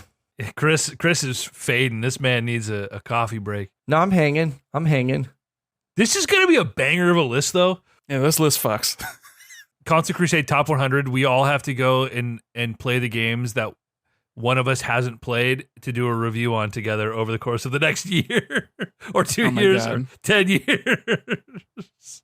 Make Nick suffer through Skyrim or Assassin's Creed. Don't do that to me. Yeah. These fucking 200-hour ass games. As much as I literally have this franchise tattooed on my body, we got 2 goddamn many Metroid games. No, I'm cutting Metroid Fusion. Fusion, over Prime interesting. 2? Absolutely. Interesting. Metroid Prime 2, like when the inevitable like Prime trilogy with dual stick controls on Switch drops, like when that remaster drops, there's going to be a lot of people eating some fucking humble pie because Prime 2 pretty much does everything better than Prime does with like really limited exceptions. I think that the introduction of more like verbal narrative storytelling weakens the game a lot, but I think that it does so many things so well. It is a worthy fucking successor. It does not deserve the hate it gets. I think it's a good game. It'll be like towards the bottom of this list for me, but I think it belongs for sure. 2 Metroid Prime games on this list? If one's going to go, it just happens to have happened that if I'm going to cut one Metroid game, I can't do it to the GOAT Super Metroid, even though it's not my cup of tea. But Fusion is objectively a weaker 2-dimensional Metroid game, even though that was my first 2D Metroid also. Yeah, shout out. Yeah, I see a few easy ones I would possibly nominate. I'll leave Walking Dead alone. Do we need 2 Fire Emblems on this list? I thought about it, but I'm not the guy to make that call because you know these games. Y'all know these games. That's not my call to make. I liked Three Houses more than Awakening, but I didn't have either of them in my list of nominations. Yeah, I know. I couldn't get you on the Awakening train, which is just sad. It's just such a... It seemed perfectly fine. It's just a great blend of classic Fire Emblem while actually pushing the envelope in its systems in a meaningful way. The relationship system mattered. When they remake Awakening, I'll play it then, because the worst part about Awakening was it being on 3DS. I That's agree. all. 3DS is just such a wretched fucking console, man. What a bummer. It really is. And that they rode it into the ground as long as they did. At least riding the Switch until 2027, it's like the Switch is at least a competent console you want to use sometimes, you know? Yeah. Fuck, Totally. 3DS was a boner, dude. 1 or 2 of the NBA games should go. I would argue to keep Street Volume 2. You know, we don't need 2K12 on here as much as I want it to. I think Jam and Street are more interesting, and 2K is just like... 2K is sports sim. I don't think we need 3 sports games. I think it should come down to, even though they're arcadey, it's like let's just cut 2 of those right off the rip. The funnest part of 2K for me was watching Max get mad while trying to scan his face into the My Player mode or whatever. Dude, for me, it feels like if this is Console Crusade's list, and I am 1/3 of Console Crusade, NBA simulators are like a big part of my history. Then keep it. Pick which Prime game you don't want on this list. Oh, you're going to leave 3 basketball games on. Really? No, I think we should revisit those, and we should... This is how we're revisiting. Let's just cut both and put Prime Trilogy in there, because apparently... Yes. Is We that jam. the compromise? Can we put Prime Trilogy for the Wii? Does that count? It's a full remake of 1 and 2 with Wii motion controls. I'm so down for that. That is up to now the definitive version of both Prime 1 and 2. Yes. It's great with the motion controls. And do you really want to get into the conversation of like me absolutely dying on the hill of this means that we're ranking it based on the best game in the trilogy when we get into ranking it? Sure. That's fine. Okay, fine. Then do that. Nick, how do you feel about this? I'm fine with it because it shortens the list and it makes it easier. But it's strange because the trilogy is different than the individual GameCube releases. But earlier we also talked about the ability of replacing Spyro and Crash with their trilogy remasters, which are better versions of those games and include 2 other games as well. But at the same time, both Spyro 2 and Crash 2 are the best of their trilogies. So to me, and I was going to make this comment earlier on my honorable mentions list that we were going to get to when we start litigating this, is like Tony Hawk's Pro Skater 2 is on here. Can we just please put the remake on? It's just so good and so faithful, but improves so many aspects and makes it obviously playable today. My thing is like, can someone look at this list right now and what's the definitive way for them to experience, not our exact experience, but like, how can somebody enjoy the game the way we did? And for some of these games, Mega Man X, go pick that up. You're going to fucking love it the way it was 25 years ago. Spyro, you want to buy the fucking collection. And that's the definitive way to play that game. But I don't need to have it be included as part of a trilogy for purposes of this list for us to just go, if you want to play this game, go get the trilogy. Like, we can assume it is whatever the best performing version of the game is. Like, well, it's just the same thing with Crash 2. Like, I am mentally imagining the version that I'm like playing right now, incidentally, in the Insane trilogy. I'm not imagining the fucking PS1 disc, but I'm still not going to put the Crash trilogy on here because I think they're wildly uneven experiences, and that's going to make ranking them a big pain in the ass. Right. If Crash 2 and 3 were on here, then it would be a discussion maybe. But in the interest of like getting both Prime games on here, I'm fine combining that in the Prime trilogy. It's a definitive way to play it. They're different, like you said, Nick, than the GameCube iterations. And it gets both games on here, and I have no qualms about putting Metroid Prime Trilogy as a way of honoring that franchise without taking up more fucking spots than it is necessary. Yeah, I just don't want it to be the crowbar that leverages other game compilations to be swapped in for their respective game installments on the list. Like, I have Halo 2 on here, but why not Master Chief Collection? Or, there's Mario Land 2, but I think that's been in a compilation before too. Or, Mario Bros 3, why not swap that out for, All-Stars? All-Stars. That kind of thing. If we make a one-time exception, then I guess that's fine. But I don't want, same exact thing. I don't want it to become like a precedent where we start like slamming compilations and like remaster packs in here. I think it's different enough. And even on like Spyro 2, I can, not that it matters to anybody, but I can delineate that that's the Spyro 2 remake, whatever. But for Metroid, it is sort of the bun. My thing is just, removing games from the list. And there are no other games other than Mario World and Mario 3 that you could even make the cheeky comparison to. But those are also like pretty much the same games ported to Super Nintendo. Yeah, and there's like weird glitches with how the physics work and it not working correct, and the sound samples being bad, the music being worse. Let's put Trilogy on. It's a compromise between both of you, putting 2 games you both want on this list. I'm fine with it. It cuts a game off the list. Okay. Yeah, fuck it. Yeah, Chris is like, fuck yeah. I know it's going to be a problem when it comes to ranking. Yeah. Because Metroid Prime 3 is somebody's going to make the fucking case that means that the whole thing has to get drugged down. No. You say that. No. And yeah. I like Prime 3. I played it. I like Prime 3 just fine. It is the worst of the 3 of them. And I think that matters if we're considering it as the whole trilogy, but what the fuck ever. Okay, then so what's your pick then? What are you cutting? I would consider Prime 2 the cut there. And the swap into Prime Trilogy, right? No, I want him to cut a basketball game. Like if we bent over backwards to free up a slot by doing the trilogy compilation, then I want EJ to okay, cut so it is an game. additional cut then, because I just consider Prime 2 to just be gone then. Well, it's like an it. absorption. It's like an absorption more than an honest to God cut. And I agree, we have too many fucking basketball games. Having one sports simulator that is also regarded as being really good and important to one of us, and having an arcadey sports title. I know we have SSX Tricky, but that's like pretty different than NBA Street. NBA Jam is like a classic, iconic game, but it's so small and bite-sized. NBA, you create your own character and your own team, and you go on a world tour, and then like the multiplayer aspect. It's like NBA Jam on steroids. So, unless there's a really big sentimental drive. I mean, NBA Jam's fucking classic. I get it. And Tournament Edition's the definitive edition. If we're cutting an NBA game, that's where I would start. Make your pick. That's my pick. I think it would behoove us in this last 15 minutes to look at some of the remaining games and look at what's currently up for cutting. I'll just get rid of SteamWorld Dig. It's fine. Here's the thing. Like, you can make the argument like Cave Story deserves to be on the list, you know, whether that's over like one of your other picks or like... We've got a lot of Metroidvania representation. Yeah. And it's hard to argue against one of the best games of all time. Cuts first, then substitutions. Yeah, because we've got 95 not highlighted, so we can have we can save 5 of these / swap in other games potentially for these 5 if we can come to a not necessarily consensus, but just like agreed upon replacements. I'm kind of going through methodically here. Because I'm fine if the only Smash game we have on our top 100 is Melee. Like, that's okay to me. Star Wars, I know you guys want to talk about KOTOR 2.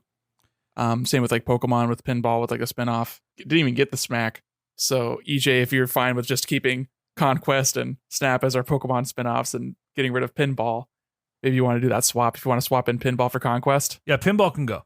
Can we that's just Mario Kart. Do we want to keep that Double Dash, Nick, or do you want to make it Mario Kart 8 Deluxe? I think 8 Deluxe would be more representative of our collective enjoyment. I think Double Dash is a purely you and me thing, EJ. Yeah. Which Double Dash is the more interesting pick to be on our list, but Mario Kart 8 Deluxe is more representative of the whole. Well, and it's like Mario Kart Ultimate, like every track is here at this point, and like driving Right. with the buddy was like cool, but I didn't have the same like social experience with it. Three brothers, so couldn't do 4-player. What really got it for me was just how much of a huge leap it was over Mario Kart 64 visually, and just the essence of it was just so much better. There are games that aren't under consideration, but now that we have sort of our initial list of things to cut, like you have to think about are there games on that cut list? There's 4 of them that will stay, but are there any more that deserve to be on our list over some other games that have not been nominated? What 4 games do you think? Let's decide that first. Yeah, okay. Super Mario Odyssey should for sure stay. I would argue, as I said I would, and this is the time to do it, that I think we should have a proper Assassin's Creed game on here. So if it's not going to be Rogue, I think Assassin's Creed 2 amongst this list definitely has more merit than Nintendo Land, certainly, or Putt Putt, or even Brawl or Morrowind. Basically anything of mine on this cut list other than Star Wars, I'm totally fine with it. I'm not going to argue for it amongst some of these other choices. Which one, KOTOR or Lego?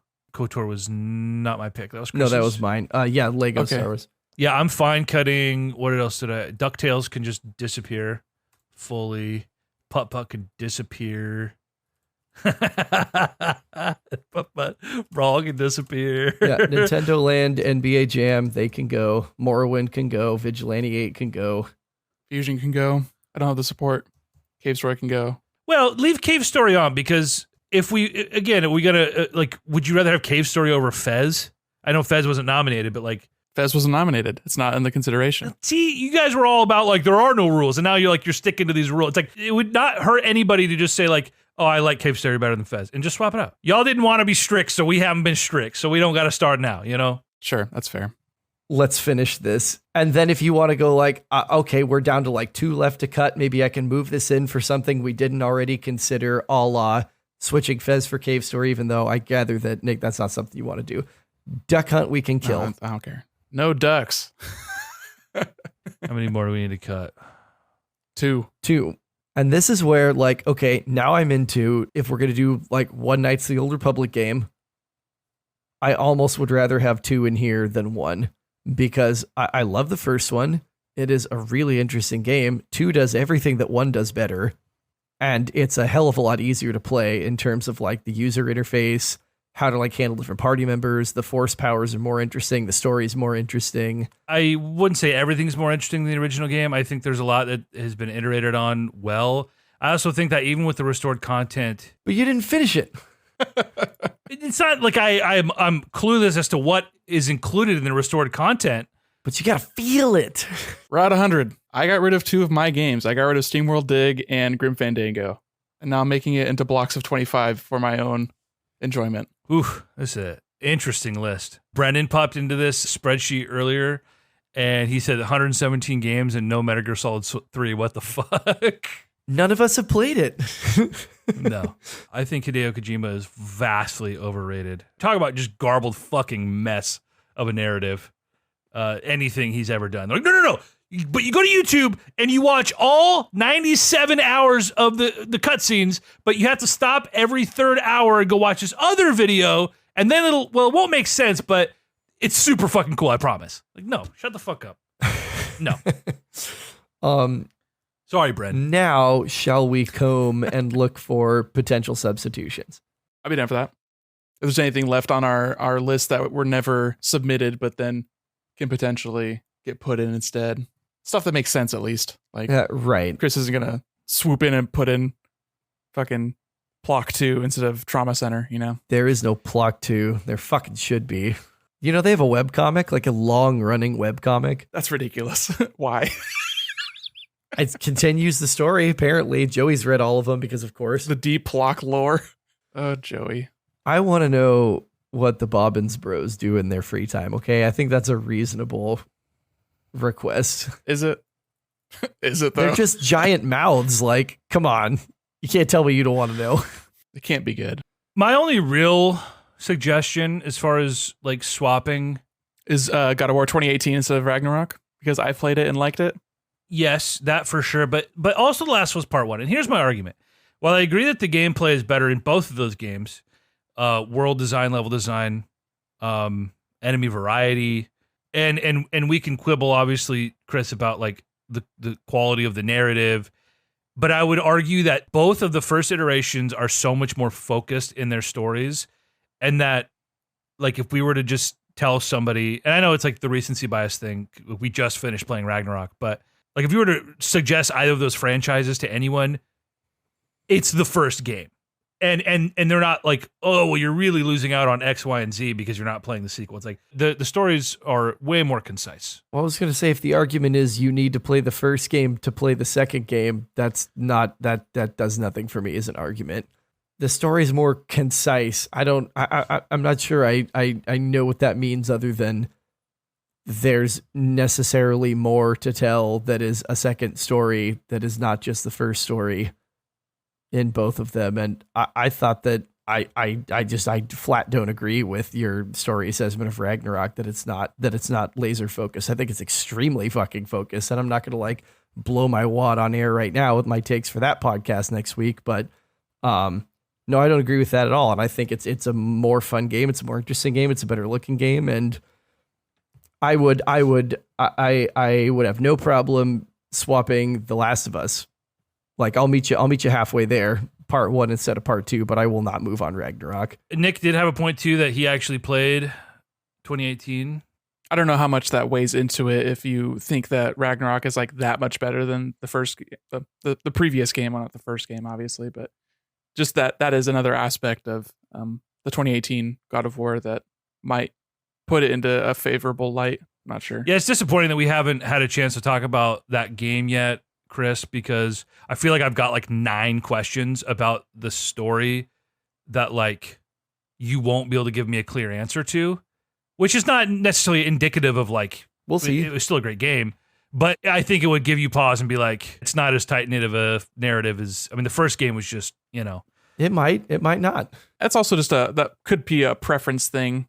You know, the scope of a story being more focused, it can be enjoyable by some and less enjoyable by others. I'm not sure. I personally would be totally fine with swapping in Last of Us and leaving on Ragnarok, because Ragnarok was like, for me, a much more enjoyable game experience. The combat, the exploration, the world design was just so much better than the first game. So that's our compromise, Chris. I'm fine with that if Nick's fine with that. I don't have strong input. I just know that I played God of War and I liked 2018 God of War, and I played like 5 to 6 hours of Last of Us Part 1. I don't know how much I played of it, but I played a pretty good amount of Last of Us and didn't really stick with it. That seems like a good compromise.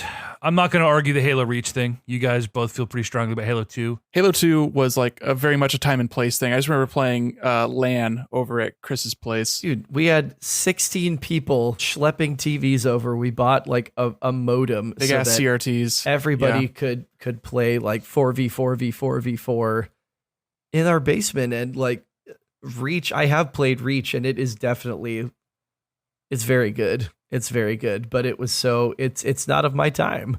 And I feel like you said, like Halo 2 was like a cultural event as much as it was like a video game, that the sequel to like arguably the largest new IP of like the 2000s. And it was a whole ass fucking thing. Yeah, and it was better than Halo 1 in pretty much every way. Yeah, absolutely. That is true. Reach is an excellent game, though. Reach is an excellent game. I never played multiplayer. Great not story. a minute of multiplayer in Reach, though. Not a single minute. Oh, man, the multiplayer in Reach. You know, my thoughts on Halo overall is that it is a game that never really evolved from like 2002 when shooters weren't very good, and what that game did ushered in a new era of shooters, and then they just never iterated while every other game in the genre did. And so to me, Halo feels clunky and slow and inaccurate. So going back and playing those games in the Master Chief Collection, Reach is the only one that really felt like this is what happens when a dev team is trying to make a modern Halo game, you know? But it still felt like Halo. You know, I had a lot of Halo memories with Halo 2. Dude, Nick, I have this one memory. I don't know if I ever shared it on the podcast, but of playing Halo in your basement, your brother was just kicking my ass. And he had this move that I still can see in my mind to this day, where he threw a grenade and then bum rushed me. And I monkey brained, and I just went straight back to escape him and went right into his grenade. And like, I just picture that moment of like childhood embarrassment of like, dude, I got. That fucking got me, dude. I mean, that is like very typical to Halo, because what Halo did was revived and revitalized the arena shooter by adding Havoc physics. And that is what made that game special. It was blowing up warthogs. It was doing stupid things by colliding with other things and throwing a grenade and throwing another grenade, so the grenade blows the other grenade into the air and does stupid shit. Like, yeah, it was a fantastic game series, and it's fallen off, but Halo 2 remains one of the high water marks. Leave it. Yeah, I don't think I have any other Yeah, 1-to-1 swaps. No. Pro Skater 2 remake. I mean, it's just... I never played it. Yeah, I didn't play the remake either, but I did play the OG for sure. I would have no problem with that in terms of like play the, definitive edition type thing, a la Link's Awakening. I know I have Pokemon Conquest on here. So we have, what do we have? Conquest, Let's Go, Crystal, and Snap. That's a good swath of Pokemon games. Let's be real. I think that's a great cross section where we've pretty much got like a core game. We've got 2 spin-offs that did what they did really well. Purportedly, I never played Conquest, but I trust your opinion on that as someone who plays a lot of that genre, that if you say it's good, it's good. And Let's Go, which is just like it's its own thing and will sadly never, ever, ever have a sequel, which is just heartbreaking. Fucking heartbreaking. The only thing I would suggest potentially is swapping Conquest for Pinball, because I do like the pinball games, and I think that pinball is a good sort of genre of game to be represented here. And I put a lot of time into the OG Pokemon Pinball. I know you are speaking more specifically to the Ruby Sapphire version, but if you wanted to make that swap, I'd be totally on board with that. I realize we also have Pokemon TCG on here. TCG is so good. It's so goated, bro. It's so fucking great. infuriating, though, to be like battling people that I clearly can't keep up with yet in the early stages. And I'm like, I don't. It's Yeah. got that like 90s thing where it's like they don't tell you really who you can and can't fight. You just try and fucking fail, and you have to live with it. And It's so true to the whole point of like, they want you to open packs. That's like the way you progress in that game, is opening packs, and they are trying to sell Pokemon cards to kids, and they do fucking it so well. Worked. Yeah. I was obsessed with the TCG video game. Beat every single like hidden person, got all the cards. Like, damn, I own that The music game. goes super hard too. I It's a great fucking own soundtrack. that game. I have it here right now. I could boot the shit up not tonight because I'm gonna fucking pass out of my computer, but I could boot the shit up anytime. You know, there's some silly things in here. There's some, even looking at Horizon Zero Dawn, I'm like, I could probably name 3 PlayStation exclusives that I would rather have on this list, but I just felt like I just talked so much shit about you using Horizon to like shit on Breath of the Wild, which is a game that like I would give it 8 out of 10, and I really liked and beat. I just was like, I can't not have it on the list. I think the only one at this point that I'm looking at is Call of Duty Warzone. Could maybe get swapped with a Call of Duty game that I've also played, because I never played Warzone, but I did play what was it, Modern Warfare 3. I don't know if you ever played that one or if that was something that you're into, but I had a good time with that game. That was Big fun. Modern Warfare 2 guy in college for a minute, that I had just the right amount of people who could couch co-op, and we go like play in Rust and just like blow each other up for a couple hours. Totally. I mean, yeah, Call of Duty is like that yearly installment franchise that's hard to sort of nail down which one is the one that we all can sort of like come to a consensus on. I know, EJ, you're just super big on Warzone over the pandemic. Like, that was your Panini game. Whew. So, I mean, I won't take that from you. But I heard a lot of you complaining about that game, which meant you played it a lot and you loved it. But I heard a lot of negativity around that game. A lot of complaining about some of the developers and how they were handling the ecosystem and mechanic changes. That's part of the it's part of live service game, though. It's part of it. Man, I fucking love that game, and I would personally take it over any Call of Duty game in a heartbeat. I mean, to me, if you wanted to add a Call of Duty game to this list, I'd be glad to cut another one of my games. I would not want to cut Warzone personally. Like, I just have such an attachment to that game. That's all I needed to hear. This is the list, dudes. I think this is it. Yeah. Yeah, this is great. Do we even try to read out this list to our podcast listener? No. Or do we wait until it's like ranking? Yeah, we can read the list fresh as we approach to rank. Yeah. So what we will do once we have the list for the 19 people who will listen to this is we now have a solo.to page, which is basically our link tree with podcast links to all the major services. We will make a version of the spreadsheet that is viewable and not editable that we will link in that. So, the group chat, y'all can take a look at this. That kind of thing. But no need to sign off. Let's just count down and hope to God 4 hours of audio saves without any issues. Oh, boy. Dude. Not good My one. CPU, it's crying. I'm not ready for this. Guys, I want to try and do this in one fell swoop. I don't think it'll be possible once we start arguing. Oh boy. Compromise. Console Crusade, episode 100, part 2. I'm sorry for everyone who has to listen to this. It's going to be a 5-hour podcast. Last week, we compiled our list of 100, which you listening now more or less know. Couple things to get right off the rip here. One is that we went through and tallied up how many games each of us contributed, and realizing that we have 2 Spider-Man games on this list, which is completely unnecessary. I was like, all right, pity pick for Chris, swap any game for Spider-Man PS2 because we don't need that. And I had 3 or 4 more games than you on this list. So what are we doing with that? Well, something that occurred to me that was near and dear to my own heart, playing as a youngster, watching my dad play on a ye old MS-DOS desktop computer, is Doom. Is the OG id Software Doom. I think that it holds up. It's still fairly enjoyable to play, but I think just for such a seminal game that basically created an entire genre, certainly brought it to the forefront. I thought this game needs to be on this list, so we're bringing Doom into the equation. And then another thing that we had texted about that I know Chris, you and I were kind of on board for, and then Nick, I don't think we got confirmation from you, but based on what I'm seeing in the notes here, that I think you're on board for is one last chance to sort of call an audible on our own picks. Anything that we put on the list, if we think that, for example, Portal for Portal 2 or, stuff like that. I had mentioned swapping a Dragon Ball game for a different Dragon Ball game kind of thing. Kind of one last chance to swap those in before we start ranking this 100. So what do you have in that regard, Nick? I thought about it more, and I think I do want to swap out Xenoblade 2 for Xenoblade 3.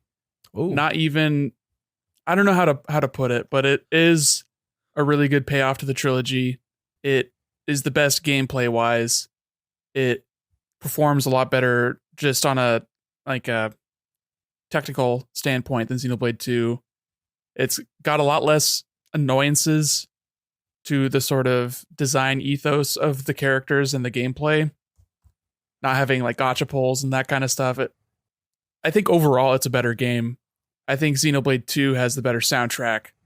but I think that's the one thing it has over it. And I'm just such a sucker for a good soundtrack that like it really weighs pretty heavily on like the scales. Sure, yeah. But man, Xenoblade 3 is just such a better game, and it's easily the best in the series. So I do want to swap those two. Follow your heart, And brother. since it's my pick, and you guys don't really have that kind of input, so I'll take the audible on that one. You know, looking at my list, I came back to some of our Pokemon picks on here. Just not feeling kind of dirty that there was no GBA game, but not feeling good enough about pinball. But eventually I backed away from it. I think it's representative enough of our collective experience, and they're all good games that, you know, we have Crystal representing a classic game, and then all the spin-offs, which historically Pokemon spin-offs are just better than mainline Pokemon games. Yeah. In no Agreed. small part because they're usually developed by some outside team. But anyway, I considered swapping Horizon Zero Dawn out. I think the public sentiment, and especially this tendency to compare Sony first-party games, has sort of creeped into my own mindset. I mean, Horizon Zero Dawn is like a top 5 like rated Sony exclusive, you know? And I think I let that seed doubt in my mind about its place on this list. But I went back and I watched some footage, and I just sort of refreshed myself what it was like to be in this world, you know, and it totally deserves to be on this list. I'm not going to let just because it's not The Last of Us or God of War, I'm not going to let that affect it. So I'm not going to swap that out. One thing that I considered as well, and I just want to mention this, was Crash 2 is on this list because of its place as like an early platformer.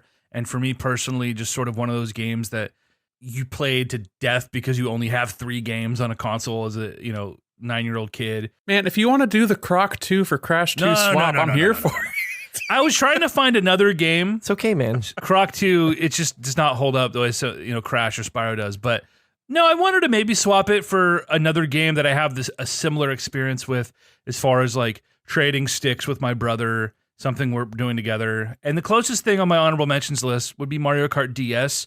But we don't need 2 Mario Kart games on here. Ooh. Unless this is something that you guys want to consider, because Mario Kart DS is distinctly a different experience, I think, than a console Mario Kart. And for me, the memories, you know, download play and road trips. Every lunch outside of the Japanese classroom at Gresham High School, the year that came out, was just like nonstop Mario Kart DS. Yeah, so that's kind of the other one that I considered, and I just felt like, you know, they're quite different games, and Crash 2, you know, being a platformer that is distinctly not Mario. We have Plock. Don't even get me started on Plock. Did you try it? No, I just watched some YouTube on it. Anyway, the last thing I'll ask you guys have given me a lot of shit about my Dragon Ball picks and how bad Dragon Ball games are. I waffled on Xenoverse trying to figure out like getting a classic Budokai experience in here. Those games are massive. Well, yeah, I mean, at the end of the day, if you want to have a Dragon Ball Z fighting game represented, I want to have on this list the Dragon Ball fighting game that is the closest to you, because we know it's going to be probably in the bottom 10 anyway. So I want it to be representative of what you want to have on here from your own experience. So for you, that's like Tenkaichi Budokai, great. If for you, that's Budokai 2, great. Whatever it is, it doesn't matter to me. So if you want to switch it, fucking switch it. Xenoverse is number 99 on my board at the moment. So I respected where it deserves to be on this list. And if it was 100, I wouldn't complain. I consider doing a Budokai game, Chris, because you played Budokai. For me, the game that is like most indicative of my experience with Dragon Ball, having played almost all of the games, is Infinite World on PS2, which came out a few years after like next gen consoles at the time. Like the 360 was out and the PS3, and like we were getting this game on PS2, and it's just so poorly regarded because they stripped some of the mechanics back. And like Nick, to your point, they're all poorly regarded. So That's anime though, baby. yeah, and like I said in part 1 of the podcast, Xenoverse just did something different. And if you're gonna go for a mindless fighting game where you're just sort of like mashing buttons, you're not thinking about combos, you're just like doing anime things. That's like a perfectly reasonable place to start. So Follow your heart, baby. yeah, Yep. fuck it. Fuck it. And Nick, you brought up a point about maybe at the very end of this, when it's ranked, we take 10 minutes to just look and see, honorable mentions. Is there anything we want to swap in, swap out now that we have this picture in totality? Yeah, do we want to do that right now, just so we can evaluate each other's honorable mentions? Nobody asked me if I had an audible. You got more swaps? I thought your Doom was the only one. Got any cart swaps? Oh, you cheeky fucker. No, I mean, you threw me the bone of I don't need two Spider-Men in here, but that was completely separate from do I want to switch any of my own picks? Give it to me. I do have one. Speaking of, Nick, of things sitting and not sitting with you with regards to entries in a particular franchise. And then doing a little research into I love this certain entry a lot, but what was the critical consensus at the time? I'm going to pull Final Fantasy IX and I'm going to add Final Fantasy 12. They are percentage points. I think they're 2 percentage points apart on Metacritic. They're both solidly mid 90s games. I think Final Fantasy IX is a 94 and 12 is a 92. It's strange that they're both mid 90s games when Final Fantasy IX came out in 2000 and Final Fantasy 12 came out in 2005. Shut the fuck up. Sorry. Couldn't let that go. I'm not going to make it to my mid 90s with all this shit. Shaving weeks off my life at a time. Anyway, I'm switching 12 in. It's so much more important to me in my own gaming trajectory that I didn't play Final Fantasy X until the late 2010s, maybe 2017, in the remastered version. So I didn't branch down that path of the way that the series kind of evolved. And this is such a weird and specific entry in terms of its gameplay mechanics. No other Final Fantasy, I think, has had quite as elegant system. It aped a lot from MMORPGs in terms of the active real time where you're moving around on map and targeting enemies, and the gambit system being able to basically automate your entire party is amazing. I mean, it's something out of a PC game. You never see this in most console RPGs. Something Monster Hunter World, but I'm not familiar enough to know if it's comparable. But yeah, and it's incredible. It's a Shakespearean plot, basically. I just did a replay of this 2 summers ago in the Zodiac Age edition, and it's still great. I think I remember people comparing the plot of 12 specifically to it's just Star Wars. I mean, I see that a lot. I do see that a lot where they're oh, it's Star Wars style plot. I'm I don't get where you get that other than there is an invading force, but there's an invading force in fucking every JRPG ever made. And I don't think it's a fair comparison personally.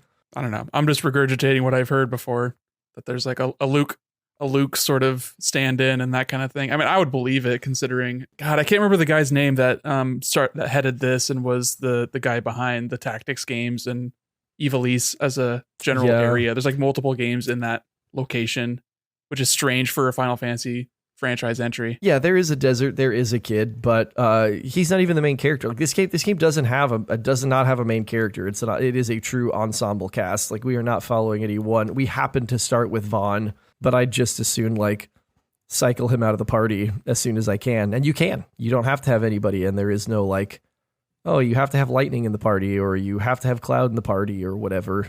Anyway, that's what I'm doing. I'm switching 9 for 12. I love that for you.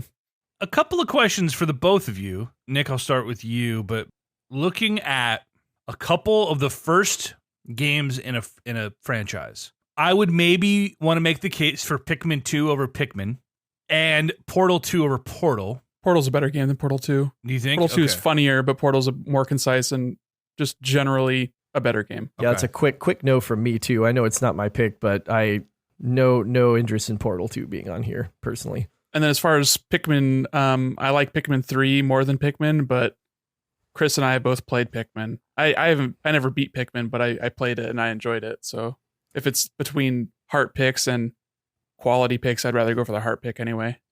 Yeah, I mean, I too played Pikmin. Pikmin 2 is basically Pikmin 1, but less frustrating time constraints. 3 was the same as well. Chris, what do you think? That's your pick. Is this substantively going to affect the ranking of that game? I guess is my main question. Where it's like, if this is I certainly doubt it. I think that's just, at this point, we're just like picking at it for blood for like no gain from stone. This list must be airtight. Okay, without flaw. Dragon Ball Xenoverse and Plock notwithstanding. You keep Plock's name out of your mouth. If you guys aren't concerned about that, I'm not going to lose sleep over it. Do we want to do our honorable mentions? Yeah, we can at least rattle those off and see if there's any that really like catches someone else's attention, because we've looked at them. We decided that they didn't quite come up to snuff for the 35 or 37, whatever we did to sort of throw in the pile and then whittle that down to 100. So we don't know these other games that we haven't seen, right? Yeah. All right. Well, kick us off, Nick. I'm just going to go through all of mine in not alphabetical order, but close to it. I've got Dark Souls, Donkey Kong 94 on the Game Boy, Dino Run, Luigi's Mansion 3, Super Mario Galaxy, Braid, Golden Sun, Ori and the Will of the Wisps, Psychonauts, Golf Story, Yooka-Laylee and the Impossible Lair, Pikmin 3, God of War 2018, Astral Chain, Bloodstained Ritual of the Night, and Death's Door. Golden Sun's pretty fucking good, man. Golden Sun slaps. It's almost got nothing to hold on to, though. I played that game, like 2 years ago, EJ, when we were talking about that with Leaf. Played all the way through it. I still can't remember a goddamn thing about it. It's such a like easy to pick up and easy to just like forget about RPG, in my opinion. Like, I love it. It's got great music. I love the soundtrack, but the plot is just kind of like, you could throw that into an AI generator and that's what it spits out. It's like, there's nothing to it. As with most JRPGs. But it's a time and place thing. It's an aesthetic thing. It's a vibe thing. Like you said, the soundtrack. You know, what stood out to me about that list, you know, there's a couple games that you think, like, oh yeah, that might be deserving to be here, but it's already represented in some way. I do want to talk about Golf Story. And you know, having just beat this game a month ago, I know some of these picks are about time and place, like Wii Sports. It's also a pretty poorly reviewed game, and it's like, oh, we've got these memories with it, but like, we're talking about like best games. Like Golf Story is obviously far and away a better game than something like Wii Sports. I wouldn't say obviously. Oh, come on. Wii Sports is four of the same games that you waggle the paddle. What made that game so fun was our own minds tricking ourselves into thinking we had to actually play sports. Yeah, and that was a real feeling that you had. You can't just like disregard the way you feel just because someone else says it's not good enough. I love my time with Wii Sports and what it represents, you know, that period of time of my life. EJ, how long did you spend of your life defending Avatar, even though everyone universally said that it's trash? And it wasn't until you watching the more recent one that you decided to jump on that feeling as well. Here's the thing is nobody really said it was trash. It was like critically acclaimed. It made the most money at the box office ever. And then it was just a couple years later Who that amongst your friends was like, you know what, EJ, you're right. All my friends think everything I like is trash, so I don't take any of that with anything but a grain of salt. And my feeling towards Avatar 2 is like most sequels. It's like things are forgivable the first time. They're less forgivable the second time and unforgivable the third time. You know what I mean? So, but anyway, at your point taken, yeah, I mean, I would consider putting Golf Story above something like Wii Sports or I'm trying to look at other picks of mine. Maybe we don't need Tetris and Lumines if we want to sneak that on here. But again, if the argument is like, is this going to change this list in some remarkable way? Like probably not, but that's not the point. This is our list. So if there's something we want to do, let's do it. I don't know. What do you think, Nick? Well, I think I didn't submit it because I didn't feel as strongly about it as the other games that I submitted. So it was more of a way to kind of have a sounding from you. I knew that you just played Golf Story recently. I know you liked it. And the ending withstanding, it was a pretty good, solid little game. Little like, you know, kind of throwback to Mario Golf circa the Game Boy Color. A little bit more quirky sort of writing, nice Australian vibe. I mean, it's just a good game, but it's not like top 100 necessarily. Okay. I just wanted to shout it out. Yeah. I was just thinking of games I liked, and that was one of the ones I thought of. Yeah. Yeah, I think this definitely does not need any more Souls games or Souls-like. Pretty well represented. Yeah, and that's they're fair. both probably going to make the top 10, so... I don't see that for a second. I'm the only one who played them.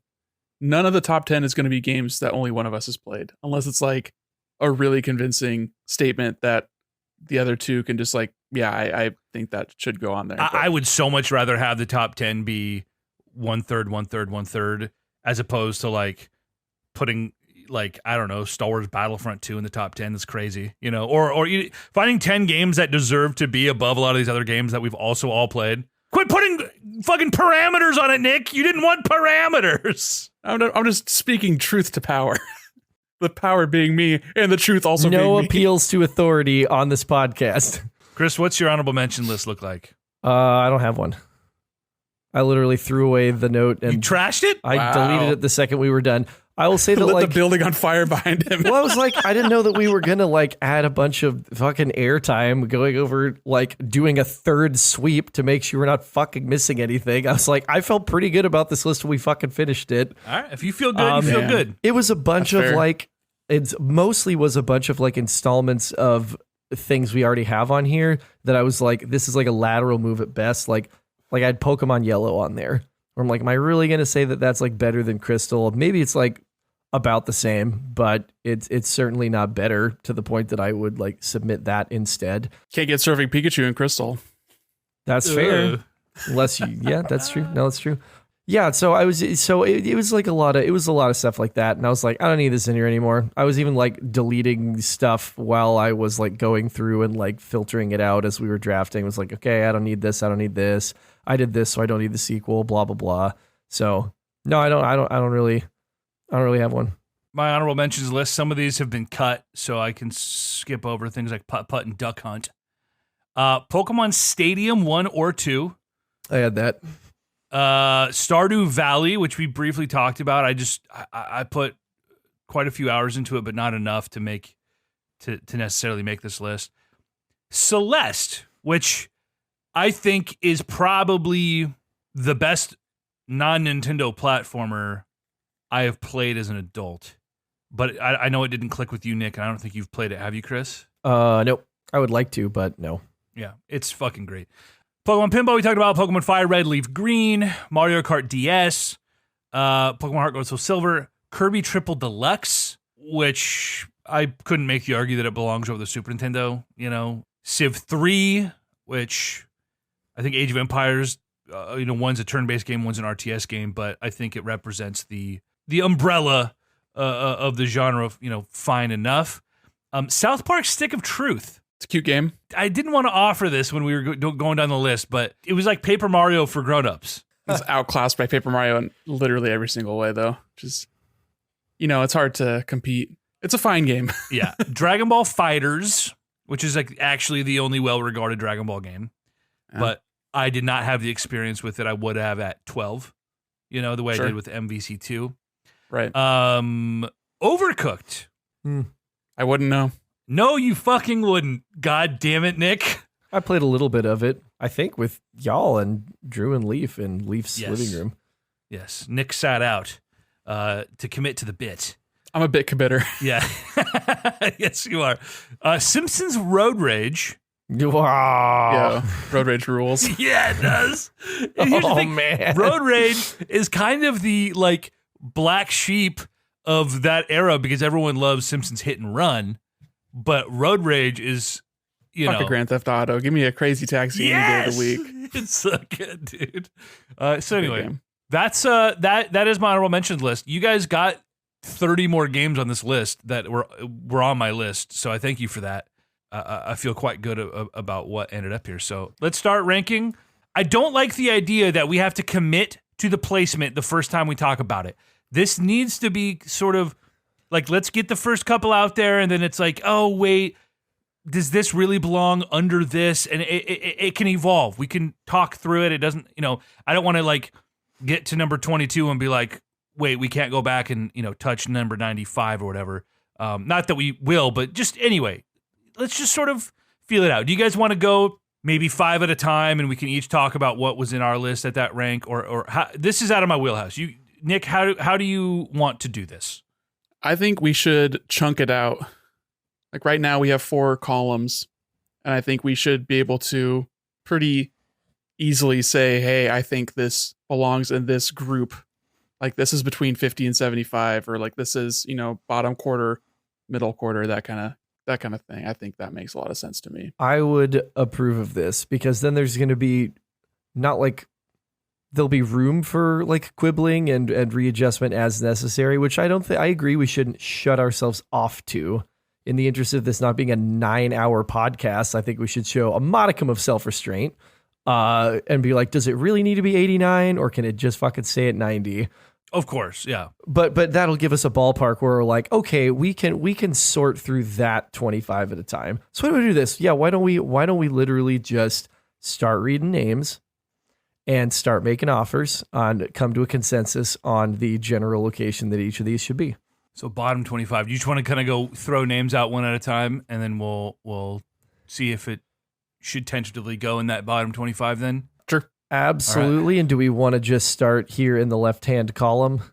Well, start wherever you want. We're just going to go to the right. I mean, this first 3 games are not moving from the left column anyway. I'm aware of that. Maybe not even 4 or 5. I'm not sure where 6 is going to land if EJ has any strong feelings about that as well. But yeah, just start picking games that you think belong in that bottom 25, and we'll. I need order. If we're gonna, God damn it, you guys are trying to kill me. Like, let's just fucking wing it. Chris, where's Doom go? Bottom 25. Where's KOTOR go, guys? I would have it in the top quadrant. Top 50 for sure. I would leave it. Minesweeper's a great bit, but probably in the bottom 25, if we're being honest. I would agree. I'm just going to offer that Walking Dead season 1. That's going to be like on the bubble potentially between quadrant 1 and quadrant 2. Let's put it in quadrant 2 for now. That's totally fine. With regards to Kirby Air Ride, I think that y'all haven't had the pleasure, have you? No. I played Okay, Air well Ride. then you played Air Ride? Yeah. What are your feelings on it? I don't necessarily agree with it being on the list, so I would definitely put it in the last quadrant. I'm willing to make that compromise. I have a feeling that I would like Kirby Air Ride just because my favorite thing from Smash for 3DS was Smash Run, and that was basically just City Trial, but with Smash Bros. Yeah, City Trial's a fucking blast. Played that for days, not hours at a time, days at a time with Josh and Joey, trying to fill When that people grid. talk about loving Air Ride, they're talking about City Trial. They're talking about City Trial. They're not talking about the little like top-down go-kart fucking thing or like the race tracks, like whatever. But it can go in the bottom. It's fine. Okay, I think we've moved enough to the bottom. Let's start moving some stuff up to the top. How y'all feel about Guitar Hero 2 being in the top 25 potentially? Ooh. Strikes me as a quadrant 2. I agree. Okay. Paper Mario. EJ, you like the first one. It's up to you guys. Paper Mario, I believe the second one iterates on the first probably in every way. So wherever you I guys think you feel. probably hang out in the second for now. Yeah, second's good. It could make a push to first. I'm just like looking to see what I think can be in our top 25, just based on what we all feel and what we all know of the game. Yeah, I would go Skyrim, Breath of the Wild, Elden Ring, Last of Us, Super Mario World. That's sort of like, I know we're not going to all agree on every single thing, but if we're trying to sort of like, what are like objectively just fucking awesome games and represents. Objectively, what? What does Wow. that mean? Wow. No appeal to authority. Yeah, there we go. Yeah, Thank you. Close your fucking score list and I don't let's have just, it up. He's already got it memorized. So anyway, Yes. yeah, Skyrim. I think we should move that over to quadrant 1. I'm just gonna do it. This is not exactly riveting podcast material. How do we do this in a way that's more interesting to listen to? We start from fucking 100 and we rank up. That's how we make this more interesting. We know what our list is. We know how we've already chunked things out. What would we like make a bid for the bottom game and then start building up, and then we can rearrange a little bit as we go along, like you said, with but do we really want to put Air Ride at like 97? Is that really worse than Call of Duty Warzone? Whatever. Like, because you're right. Right now, it's like us looking at a spreadsheet and talking about a spreadsheet. So we just start making offerings to the bottom of the pile, huh? Number 100. Lego Star Wars: The Complete Saga. That's insanity. Over Pokemon Go, Warzone, Wii Sports, Minesweeper, Air Ride, Vanilla No Man's Sky, Dragon Ball Xenoverse. Not Vanilla No Man's Sky. Who said it's Vanilla No Man's Sky? I literally talked about like You were talking about your ex-wife, so I know you were playing Vanilla No Man's Sky. two or three expansions in. Like Okay. definitely post Atlas. Like it. I did not play Vanilla No Man's Sky. I would make a case for Xenoverse at the very, very bottom. My bottom is Plock and then Xenoverse, but I won't argue. There's no way in God's green earth. Number 100, Dragon Ball Xenoverse. It's an honor just to be on the list. I know. Yeah, just to be sure. nominated. Just to be nominated, Tom. I won't argue. This podcast, like I told you, I cut an hour and 10 minutes off of part 1. That's mostly just me laughing at Plock being under consideration for the top 100. Mick, you got any obvious ones? None of this is obvious. These are all, they're all great games. We all love something about these games. They are all great games. I'll put Ease down there just to ease your heart. Oh, yeah, I didn't know what to do with that. I looked at Ease last night because I didn't know what to do with it, and I'm like, this looks kind of cool. Dude, it's a really fun game. I don't know if you would like it. It's got so much anime bullshit about it, but it is dude, it's a cute little vibe action JRPG. Fire Emblem is one of my favorite franchises ever. I love weeb shit. I just am not necessarily into the Final Fantasy turn-based RPG elements. Like, I like the tactics or I like action. You should give it a try. 99 might be too low for it, but I won't argue right now. Wii Sports is pretty low. I'm not going to fight to put that anywhere else. Like, they can just offer it up. I like Wii Sports in the 50 to 75 range. Yeah, that's Wow. right. Okay. I've got it in low mid tier just because, like, again, time and place. Like, I literally played this game with my grandparents. I played this game with my mom. I played this game with my brothers. I played this game with Nick. I'm sure I played it with you at some point. Like, We might have played it at launch night. I remember staying for the launch at Best Buy overnight with you. yes, at my 16th birthday party. And I was like, mom got a tip that they were getting a shipment of Wii's in at Best Buy. And I was like, don't bring me Insider presents. trading? Don't bring me presents. Bring me cash. And she lent me the last chunk of money. And we sat up all night, fucking in lawn chairs and blankets outside Best Buy, bought a fucking Wii. That's great. I love hearing that. Yeah, but Wii Sports, like, man, it's higher for me for sure. 2K12, does that go somewhere low? It can. I know you guys have no attachment to NBA games or sports Making games. a good sports game is fucking difficult, though. I'd almost put NBA Street there before I would put NBA 2K12 because I think it's way easier to make a stylized sports game. If it's so easy, how come they keep making a yearly 2K game, but they haven't made a street game in 20 years? Numbers, sales numbers. Yeah, I was going to say Money. to make a good one. Let's come back to those. I don't think they deserve to be that low on the list. Warzone can go low. If you offer it up, I'm just dragging it down because we gotta do something. Put it right? at 99. Let's do it. Put it at 99. I'm okay with it. Okay. You know what? Put it at 100. Put it at 100. Just because fuck those developers. Fuck that game. Put it at 100. All right, fine. Fuck them. Fuck you, Raven. Piece of 97. shit. Let's get it out of the way. I don't agree with this in any fucking way, shape, or form, but you can put Plock at 97. Yes! Compromise! Still a better game than Dragon Ball. It still is, and it's better than a fine. lot of games that are going to be ahead of it, and we'll revisit that when it's time to revisit that. yeah. Yeah. Now you try and put fucking Mario Odyssey in the top 10, I'm going to be like moving Plock into the 80s, bitch. That might be a compromise we can make. I mean, Okay, now can we talk about Lego Star Wars EJ? man. I'll even put it above Minesweeper. I'll keep Minesweeper where it's at, and I'll put it above Minesweeper. Put Doom down there at 96. Yeah, Doom is like a universally like revered game, but I don't know if I'm like, man, I really want to play Doom right now. It's more just like it's a good game, but I'm not going to stump for it, you know? It's a good game for the time, and it's an important game. I would say it's a good game now. It's just that there are other games that will scratch that sort of itch. Yeah. All right. Kirby Air Ride. Let's get that in here. Whatever our next available slot is. Listen, if Kirby Air Ride's going over Lego Star Wars, I'm not going to be happy. I just Right below it then.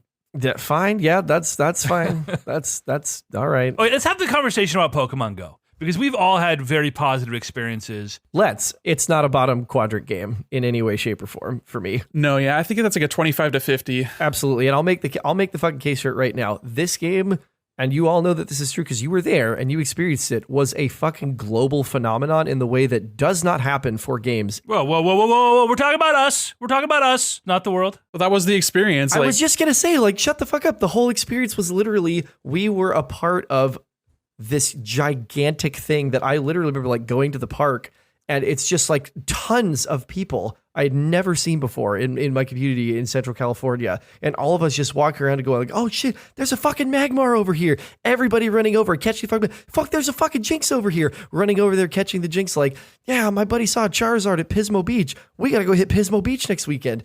people everywhere. I mean, I've never seen anything like it. Anything like it. And I'll tell you right now, you guys know, listeners of this podcast know, probably, I think I mentioned it, that I've been a daily player for the last 3 years since I went back to school, and there were Pokestops all over the place, and it's still happening. It is still happening. Every single like go tour, every single like end of season event, like I go onto campus and there are fucking people walking around, and I immediately know they'll like post up next to like one of the gyms that I always try and like drop my pokes into, and I'm like, oh, they're about to jump in this raid. It's like, hey guys, you can do this raid. Look, let me hop in with you. People I've never met before, never fucking met them in my life, and just instantly united. Literally like months ago, just had this happen. Like, there is nothing else like this. There is nothing else like this in video gaming, period, because of the fact that you have to be out in the community. You have to see people in the community. Tell that to the exact same developer who made Ingress or whatever, and all the Ingress stands being like, no, we did it first. And I know a couple of those guys. Why are we talking about Ingress? Don't what about me? Like, come on. You can't say like there's nothing like it when there is like literally something like it. My point is, because 3 billion people are going to play fucking Ingress and go out and like hang out with each other. No, fuck that. Fuck that. The quality of the game is not the actual game. It's the people who are playing it. It's the friends we made along the way, EJ. My thing about looking at Pokemon Go at its inception was that it was a fucking piece of trash game. But that's not what it is now. It was a phenomenon. It's not what it is now. My best experience with this game is, 6 months ago, because it is a much better game. I'm saying you're using the experience at launch to talk about how it should be higher on the list, but the experience at launch was a pretty bad game. Did I have a stroke and forget that I just said that it's still happening in the same way? Did I not? It's not the same way. Not even like in the same league. Absolutely call bullshit on that. If you go to certain pockets, certain demos, maybe it's happening, events, it's happening. You can't gaslight Chris out of thinking his experience wasn't real. I'm not saying the experience was real. I'm saying that it is a complete falsehood to equivocate what's happening in 2023 with what happened in 2016 or whatever that was, because that was insane what was happening back then. Yeah, it was crazy. That was the time that I played the most of it, and it was really cool. I just remember driving up to like Mount Tabor and going on hikes, and it being like pretty late at night, but there were still people out and about, and every time you saw someone and they were on their phone, you knew exactly what they were doing, and you would just go to obscure places and see people, and it would not be a strange thing. You'd be like, oh, I know what they're doing. It was totally singular. There's been nothing like it, and I do believe that, especially at some place like a campus or places that have a high like congestion of Pokestops, that there are still people, actively playing and contributing to the gyms and the other mechanics that I haven't really interfaced with since I only really played back in 2016. But I still think that it was a phenomenal game and literally a phenomenon. It was an experience. And it's a lot of fun. And you're right, it is a much better game now. And I think that matters as it's a continuing service game. But like getting raids down, getting the like the friend system and the way that like trading and battling works better now. And it's just it is what the promise of that game that was not fully realized at launch has been delivered. So like, no, it's not a bottom chunk game.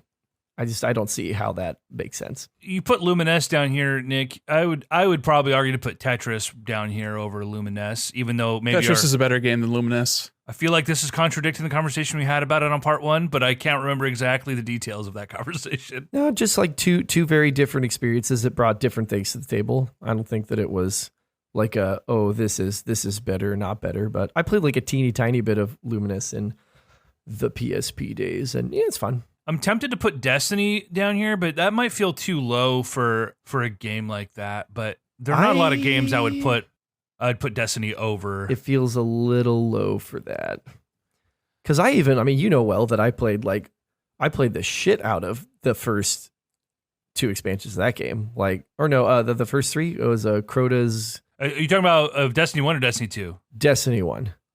Taken King was the one that sort of took off. Crota and House of Wolves, I think, are the ones that I play. Or the Dark Below, is that the one with Crota? I played the first 2 expansions and I played them a lot, and I think that it did what it did well. It did very well. So I wouldn't go quite that low. Trauma Center? I would support it. I have it in my bot tier just because it's not a game that I would necessarily go pick up and play because it's like a launch DS game. I still think it used the touchscreen better than most DS games, but I do think that for a lot of reasons it probably belongs down here.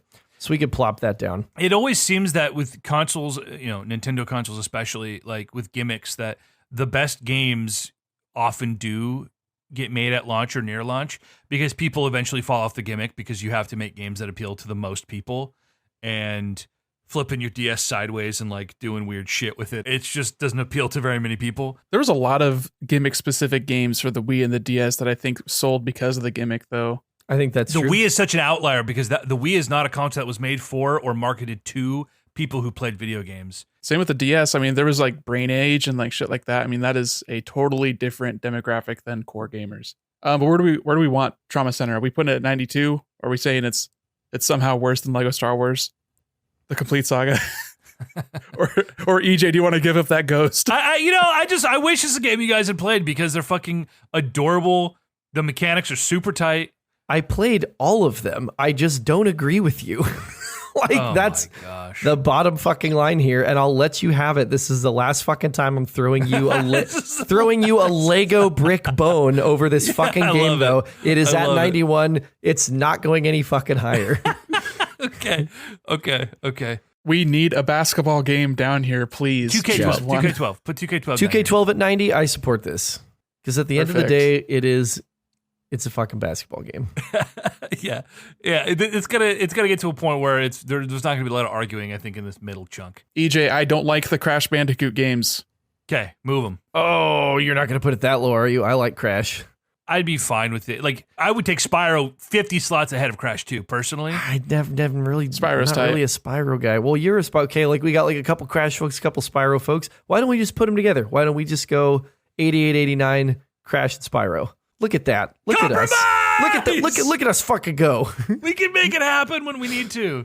All right, now can we come back to Wii Sports? Is the 80s more appropriate, or is that higher yet for you? I think it can go a little bit higher. Okay. Personally, I'm looking at things that are a little bit more singular, like Jet Set Radio Future.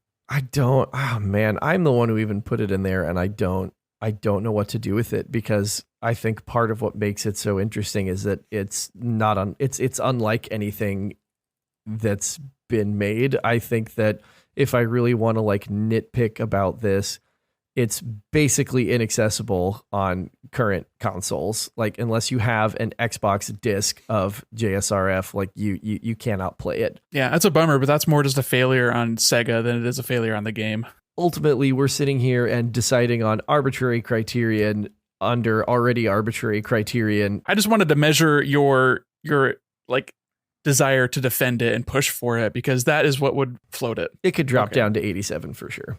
If it's not group defensible, I have a hard time stumping. It has to be like a really corner, like you're going to be stumping hard for Final Fantasy 12. You're not be stumping hard for Jet Set Radio. That's exactly right. Let's look at Pokemon Let's Go and Pokemon Snap. Oh, you're going to put Let's Go that low? What? If you look at all of the Pokemon spin-offs on this list, it's the one that I have the most like recent attachment to, but like Pokemon Let's Go is a slightly tweaked version of a mainline Pokemon game, right? It does enough differently, but it's still just Pokemon. Whereas all the other spin-offs kind of do something different.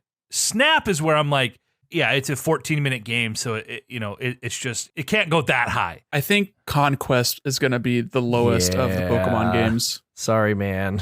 That's unfortunate because it is definitely the best Pokemon game, not named Pokemon Crystal, on this list. Better than TCG? Yes. I like TCG. I don't love TCG. That's not a top quadrant game for me, for sure. That's fair. I love TCG. It's great. It's good. Great. It's good. And so like mutually, like it can't go lower than Quad 2 with like three of us all sitting here going like, yeah, we like this game. I just wanted to measure it because, I mean, the three of us liking a game does not disqualify it for being in the bottom because we all like games that we won't be like defending super hard. Like, I don't think that needs to be like a consensus sort of vote, you know? It helps, but let's put Conquest down here. I'll offer it as tribute. All of my games are going to end up in the bottom two quadrants. That's fine. I'm not trying to win. I'm just trying to not have a 9-hour podcast. So it's Conquest can go. Just if this like intimates any of my own thinking for y'all as I'm like grouping a lot of these games, I was thinking in the same way that you were, EJ, in terms of, all right, we have some Pokemon spin-offs, we have some mainline stuff, and thinking about like where do these go in relation to one another. I think Let's Go is probably the second best Pokemon game that's ever been made. You're not gonna get a fight out of me, brother. I think it's a fucking great game. I'm not gonna. That's gonna be high for me. Yeah, for me, looking at it like in totality again, just because it's a derivative and a remake of the mainline games, the experience itself is so concise. It's the best looking Pokemon game. It's the best performing Pokemon game ever. It is the most fully realized world of Pokemon, including Arceus, because this game actually fucking looked good. Sword, Shield, Arceus, and Scarlet Violet could not figure out how to do the overworld Pokemon the same way that Let's Go, a fucking rinky-dink spinoff that sold 5 million measly copies, figured out. To be fair, these are tiny bite-sized environments compared to what those games are trying to do. So I think it's a little bit apples to oranges there. Maybe go back to those environments because it works so much better than the fucking schlock they've been doing. Well, but don't you want them to iterate, EJ? I want them to iterate, but not grow unnecessarily. Personally, I like that. Let's Go knows what it is, and yeah, also that I think that scope, that built-in scope, put a ceiling that they could actually reach. I am moving Fez down to 85. I support this. Age of Empires. Yeah, I agree. GTA 5. GTA 5 is way higher, dude. Way higher. Okay. Yeah. Okay, I'm throwing names out there because we can't just we can leave the list as it is. That's fine No, too. That's crazy. Okay. Let's look at I just had something in my brain and I don't know if I want to open this can of worms. Bring Age of Empires down, and then I want to hear I'll go grab it. I don't know where it is. I'll find it though. It's number 63. 63. Age of Empires can drop because you guys didn't have that experience with it. Well, I played Age of Mythology. I just don't love the genre. So like I get what fair. it brings to the table, but I'm just like, I'm looking at Mass Effect 3. I don't know if it quite belongs this low, but like if it was Mass Effect 2, maybe it's a different conversation. I would look at like Banjo-Kazooie, but again, that's just my bias. I brought down Fez after thinking about Banjo-Kazooie because I think Banjo-Kazooie is a much higher game. Yeah, in my estimation. I think it's still pretty playable. It does what it does very well. I'm fine with 81 through 83 as it is. Mario Maker, I might move up. I think Mario Maker should go up. I just think that's a game that I didn't play it.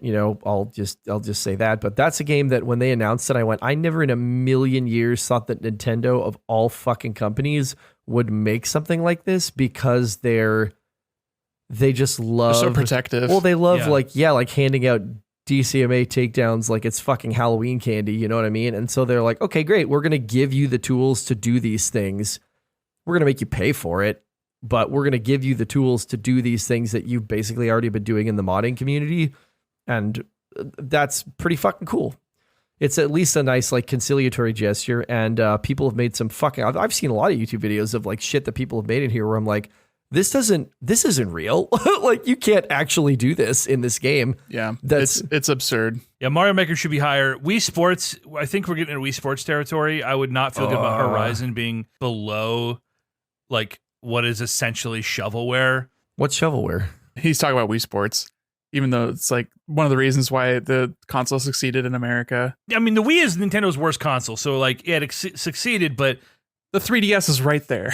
It's right there. But the 3DS there. has like hundreds of awesome games only held back by the platform. The Wii U has tens of good games also held back by the platform. So it's kind of hard to compare. No, let's do it. Let's put Wii Sports at 83 and move Mario Maker out of the way. I'm gonna get it out of the way. Mario Maker deserves to be higher.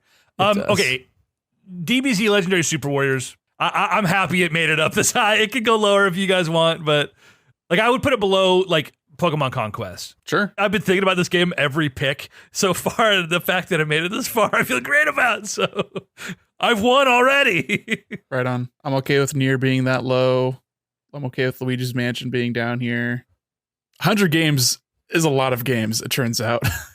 As it fucking turns out. Conquest, Fez, Age of Empires, Wii Sports. So we're at 80, 81. Okay. Horizon's off the board, right? Yeah, Horizon's sitting at 80. Let's go NBA Street. Does that go at like 81? Below Horizon? No, I think that for what Horizon does is like a good open world action RPG, and NBA Street being like maybe the best basketball game ever made. Like, no, I'd put NBA Street at 79. I love that game. I cannot understate, like, I adore that game. It's a lot of fun. And Volume 2 specifically. Like, that's I just Yes, love that was the one that you. Yeah, let's put that at 79. So is Pikmin at 81 here? Is that? Yeah, well, I mean, that's where it is now. I don't know that. It is where it is now. I don't hate seeing it there, but Yeah, I think I had it at least a little higher, but maybe like a lot higher, to be honest. I would put like SSX Tricky under NBA Street. Oh man, I had Pikmin pretty fucking high. Well, maybe put SSX Tricky in the 81 slot, because that's one that, like, objectively and an appeal to authority, it seems to be a good game, but I didn't fucking play it, and it is like Tricky's tight. it is a sports game. I'm gonna sandwich Horizon Zero Dawn between Tricky and Street 2 as I a love that. compromise. And let's love that. Let's take a pause here, because we have 20 games listed. I'd love to read these in order, and I'm gonna. So we're starting at 80. No, go 100 up. Okay, Yeah, 100. baby. At 100, we've got Call of Duty Warzone. At number 99, Dragon Ball Xenoverse. Number 98, Ease 8, Lacrimosa of Dana. Number 97, the criminally underrated Plock. 96, shut the fuck up. We don't need to number each one. Doom, Minesweeper, Kirby Air Ride, Lumines, Trauma Center, Under the Knife, Lego Star Wars Complete Saga, NBA 2K12, Spyro 2, Ripto's Rage, Crash 2, Jet Set Radio Future, Dragon Ball Z Legendary Super Warriors, Pokemon Conquest, Fez, Age of Empires 2, Wii Sports, SSX Tricky, Horizon Zero Dawn, and at 79, NBA Street Volume 2. We're making progress, boys. Doom, just barely better than Plock. Wow. Well, you know what's crazy to me? Like, This is bullshit. Jet Set Radio over like some PS2 classics, like Pokemon Conquest and Legendary Super Warriors over the same PS2 classics, and Lego Star Wars. For me, just on my personal list, I'm not going to sit here rearranging because there's no arguments from you guys, but it's, something to stew on for a bit here as we move up from 79. All right. NBA Street, I think, is a good 79. I'm fine with it. Yep, absolutely. Luigi's Mansion. Oh God, we're into sad territory here. The fact that it's this high is fine. Much higher over some of these other games would start to get into crazy territory. It's just not better than most of these other games. I'd swap it for Nier and be happy. Luigi at 78, Nier at 77. Can I make a counter offer that I may get immediately overruled on here? Sure, throw it out there. WarioWare. I was looking at WarioWare as well. I think EJ. even the best WarioWare game is still like great. It's good. They are such different games. I don't even think Luigi's Mansion is the best Luigi's Mansion game. It's the worst one. No, Dark Moon's pretty I was gonna sus. say worse than the one on the fucking 3DS, which I'm like still kind of picking at like 6 months after I bought it from you. 8 months, years. I've had it forever. Hurts being on the 3DS. If it was ported, it'd be much better. That's the problem with everything on the 3DS, man. Do I hear an audible coming?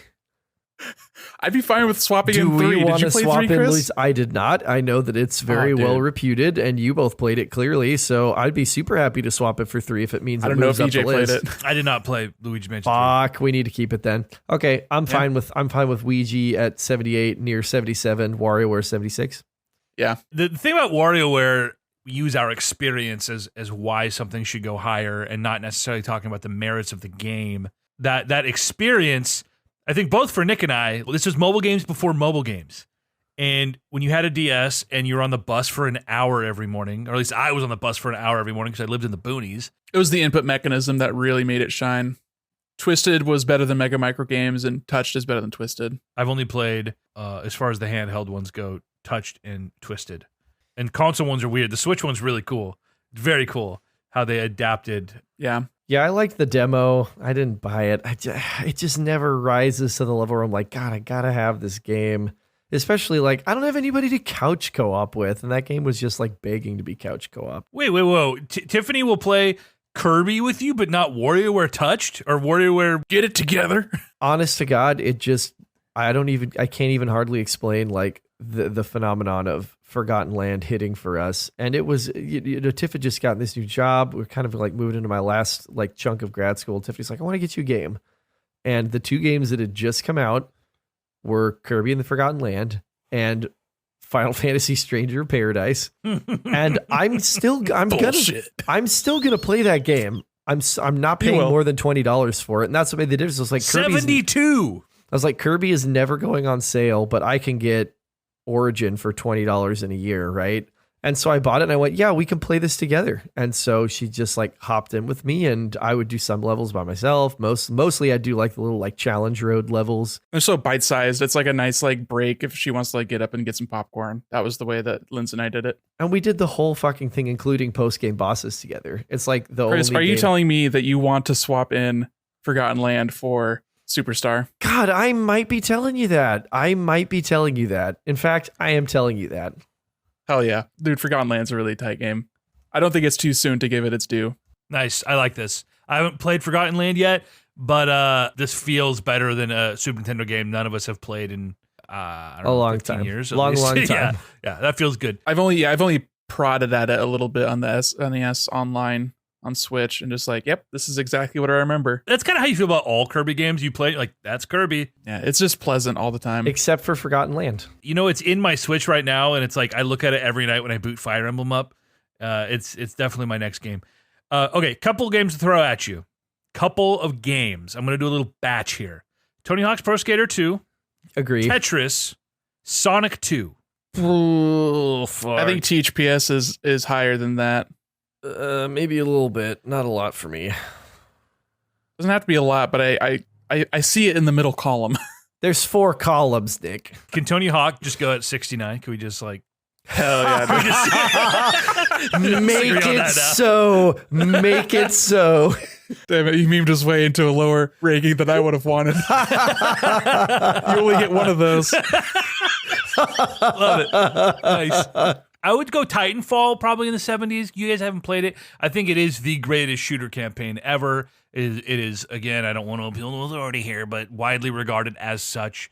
And it's sad that no one played that game. But is it better or worse than Tony Hawk? I'm taking Tony Hawk over it. Yeah. And then Witcher, I'm guessing, goes up as well. The Witcher would move up. You love that game. Mario Odyssey isn't down here. I don't want Chris to think that he's getting away with that. Hell no. So we need some games for 71 through 73.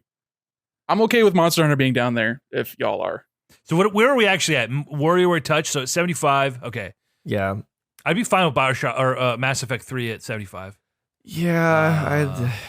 Oh God, lower than GTA 5, really? Like Chris, it's going to get to the point where I'm going to be starting asking where you want your Final Fantasy picks. That's totally fine. Because I know you've got a lot of heart for them, and it is a pet series, but it's the 3 games that you have on this list are not games that I have played. They are not all Quadrant 1 games.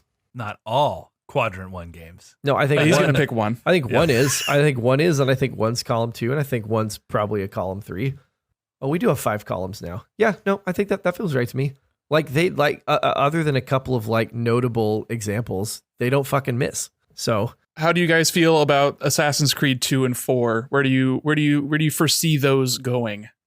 Chris, I'll let you go. We're gonna disagree here. You just went first. That's true. What a gentleman! No. I'll get you. I'll get you there first, baby. Oh, sorry. It just happened. You just had to ejaculate that we're going to disagree. But why are we disagreeing, Chris? I'll go first if you want. But No. I don't think we disagree. I think Assassin's Creed 4 is a fucking fun game, and I think I have 2 on here to represent like a more traditional Assassin's Creed experience, but I don't necessarily disagree that like AC4 should be a little bit higher. I don't think either of them is going to crack the 50s. AC4 it was in my top 10 games of all time when we ranked these games. When we ranked our top 10s, Nick, in 2017, 16, 17? 17. And it would still rank in your top 10 after all this time? I don't know. I haven't revisited it since we last talked about it. It's something that I want to revisit. Like I literally just installed it on my PS5.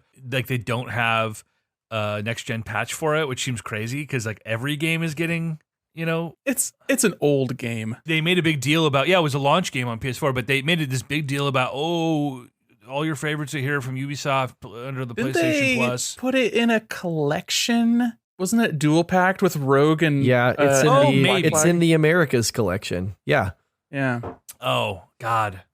Plus like a weird spin-off, like maybe Liberation. Freedom Cry. Liberation. Oh, Freedom Cry is may a be in there. DLC. Yeah, which was Okay, good. for- Ottawale's DLC. Yeah. Yeah, it was good. Sorry, I'm getting distracted, but I just wanted to know now 2 is going to be below 4. I'm assuming that. Yeah, I would I'm put good 2 with at that. 74. Crushing to me, but yeah, Yeah. that's fine. We got a lot of good games to come. I'm good with that. Yeah. Assassin's So- Creed 2 at so- 74. Is KOTOR 2 going to be down in this echelon, or is that like not even worth considering? I would for you argue guys? that it definitely belongs over here, but I know Chris made it quite the argument for this game. It's just so hard. I know I sound like a fucking hipster twat bag, but like it's so hard if you haven't played the full game with the restored content to actually like know what this game is. But because you haven't, I feel like I can't make the argument to you to move it any higher. So, I have played this game several times. but not played with the through a lot restored of it. content. A lot of it with the restored content. But not And all of it, and that matters. In the interest of this argument, after listening back and editing the first part of the pod, I went in and I watched reviews of the restored content. I read up on the restored content. I vastly overestimated what the restored content mod brought to that game. And I think you are too. It's not about the big, like, oh, you go to the HK factory, which is pretty No. fucking huge in and No, of no. itself. That HK-47 like gets an entire arc that would have been pretty interesting to explore in a theoretical third installment. It's the culmination of a bunch of little things that when you play through 2, you're like, this doesn't quite make sense. This never quite lined up. This happened and then never happened again. That all of that is pulled together and sewn together, and they included so much stuff, including a bunch of stuff that they don't even have voice acting files for, just to get the dialogue on the page to make the game feel more complete. But I can't make that case. I can't make that case. So it's fine. It can say where it is. I fucking said that already, but Even looking at my experience with KOTOR 2, even going back to like middle school when it came out, my main argument is the same argument you have for it, is that KOTOR 1 felt much more like what Star Wars, quote unquote, should be in my mind. And I appreciate how KOTOR 2 pushes against convention. Today I was like, oh, I'm going to drop this fucking line. I'm really going to rile Chris up. I'm like, calling KOTOR 2 better than KOTOR 1 is like saying Last Jedi is better than Empire Strikes Back.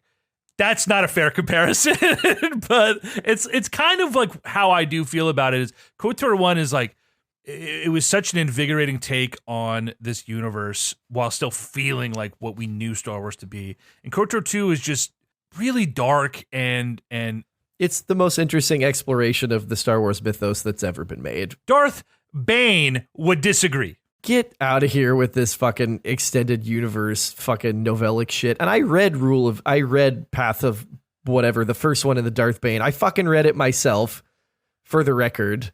It was all right. It was all right. I will give you a shiny new $20 bill if you go play KOTOR 2 on the Xbox, and then you play KOTOR 2 with restored content and tell me you still think I'm wrong, other than I the sake would of have played KOTOR 2 on the Xbox if it was available. I tried to play KOTOR 2 on Steam, but the controller support was abysmal and it was practically unplayable. I Not fucking hated true. it. That's what I did. What do you mean unplayable? Kind of controller support, but it's acting as a mouse sometimes. I will buy you a KOTOR 2 disc. All right, I'm moving on. I have to move Super Mario Land 2 down. It is a great game, but we have better 2D Mario platformers. It's impressive for the Game Boy. It is. It still is a very good game. The introduction of Wario, among many other things, it's a great platformer. We've got some incredible Mario platformers in here. What's incredible is that it made it 30 games into this list. I don't know how I missed that. It's because it was sitting at the very top of that column. It snuck through. It's a great game. It's a fantastic It's game. a very good platformer. Overlooked just because it's on Game Boy. Absolutely. But it's It's better than the platform it's on. We're good with Titanfall 2 at 70. I'm fine. I'm fine with that. Tony Hawk's got to be 69 because EJ made a stunning case for it. Stunning case. It's Very nice. locked in. It's locked in. Pokemon Snap at 68. We're getting into the realm of how high are we going to put some of these Fire Emblem games? Because even just hearing y'all talk about these last time, I'd be okay with Three Houses moving down. see, that's what I was just going to say. Because you're like Awakening's great, but it's on the fucking 3DS, which is a massive hindrance. You're like Three Houses had the best story ever, and in terms of like party customization mattering towards the outcome of the game, and not just like pick your party. Like these are your words, not mine. But that the Fire Emblem part of it was not as good. So I feel like it should drop. Yeah, I'm fine with that. Great. I am taking Awakening over Three Houses. Yeah, Awakening I think is like a top game for you. Was it in your top 10 when we? Yes, it was. Okay, I thought so. Three Houses is great. It's the only Fire Emblem that I finished. Yeah. But that does not mean that it needs to be, Which path did top you 10 or take anything. again? I know I've asked, but I forget. Edelgard, the longer path with Edelgard, Black Eagles. The Nazi path or the you fought against her path? No, I took on the church.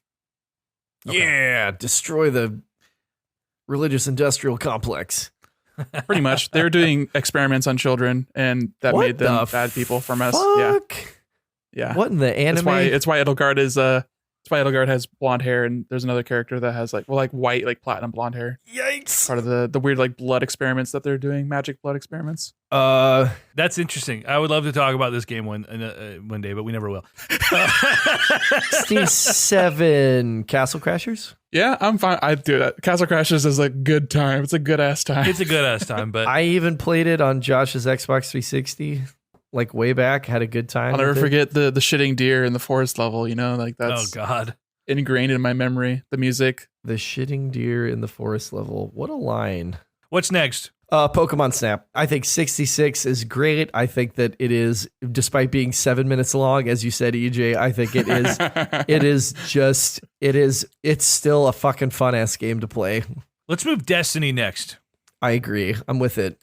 Yeah. And again, this is Destiny, the experience, not just Destiny 1 necessarily. I agree. The whole of this game as a service that is Destiny 2 was just an expansion for Destiny. Like it's fine. The way that game has ebbed and flowed with some really acclaimed expansions and some really awful expansions. All right, look, I know everyone was riding this game's dick as hard as they possibly could when it came out. I think The Witcher 3 is great where it is. And I tried, I swear to God, I tried to get into that fucking game. I really did. And it just, the font was fucking tiny. And I'm like, this battle system feels really busy to me. Like, I don't know if it's possible for a game to be like, here's a bunch of stuff.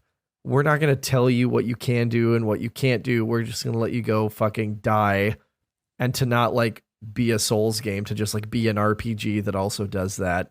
It's so weird, man. I know a few other people, like my buddy Brennan, like he had an initial experience like that, and he only just got into it with the re-release or the upgrade this year, and he's gotten like super into the world because he just couldn't originally.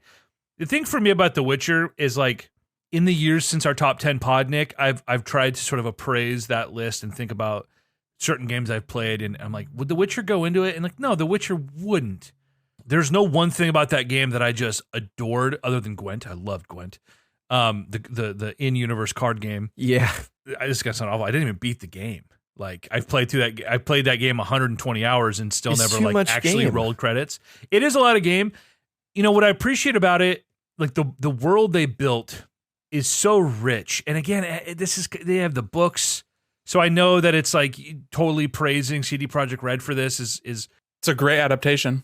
That does count, but yeah. for how much? So I'm fine with it here. Great. And do we want that at 63 over Pikmin at 64?